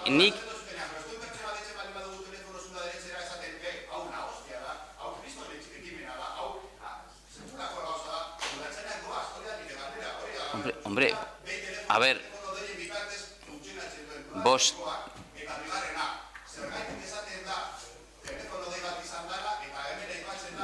nik errespetatu dizut zure hitzaldian. Hombre, nik ulertu iten zaitut zutan jartzen zarela, erantzokoteko herrikitan, baina nik entzun zaitut igual zu berberarekin eta aguantainaz. Bueno, horregaitik. Orduan, gauza simpleagoa dira. Gauza da, horrelako ekimen, jendetsu den ekimen bat antolatzeko momentuan udalak arduratu egiten dela.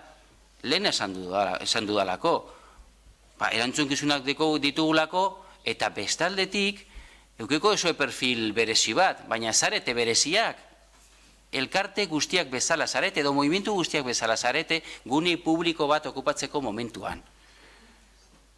Orduan aplikatzen dugu normaltasun guztia. Ez baldin badago baimenik, jun behar eta identifikatu nortzuk diren, baimenik gabe ekimen bat garatzen ari diren pertsonak. Eta ez dela normala da, identifikatzeko momentuan, identifikazioa ukatzea.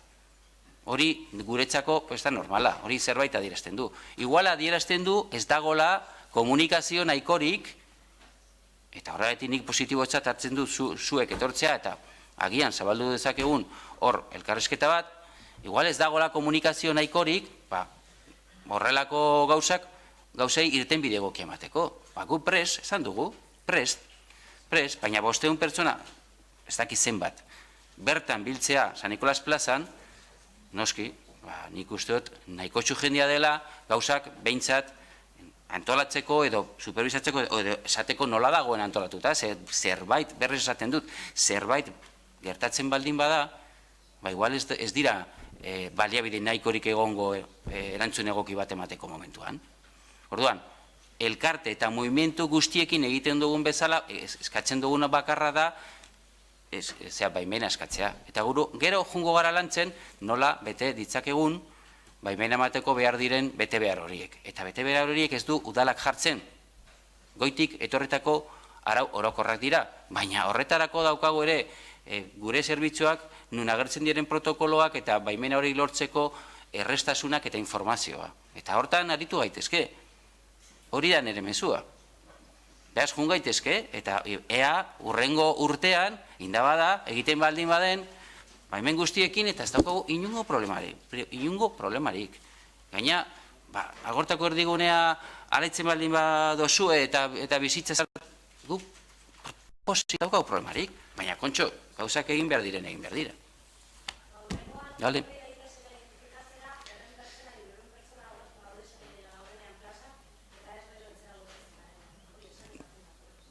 Bueno, gauza asko agian hobetu egin beharko dira denen aldetik. Jun gaitezen, egiten. Bueno, ni Manuel naiz, eta, landere lehen galdera bat ez duzune erantzun. Ni nahi nuke mesedez erantzuna jasotzea. Batez egitzetea ari garenean, getxostarron eskubide inguruan. Pertsona batzuk izan dira jarraituak, izan dira mehatxatuak, nik uste dut horren inguruan azalpenak eman behar dira. Mesedez azalpenak eman.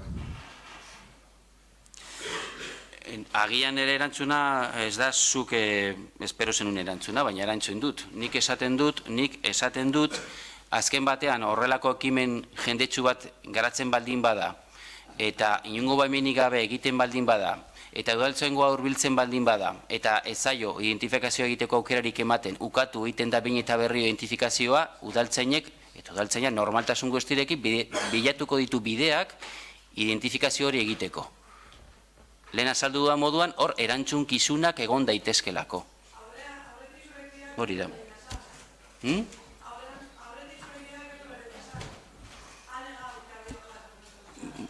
Zuek aipatu dezakezu edo jarri dezakezu nahi duzuen izena. Guk esaten duguna da gertatu indena. Jarri nahi duzuen izena. Baina nik bai esaten dizuet,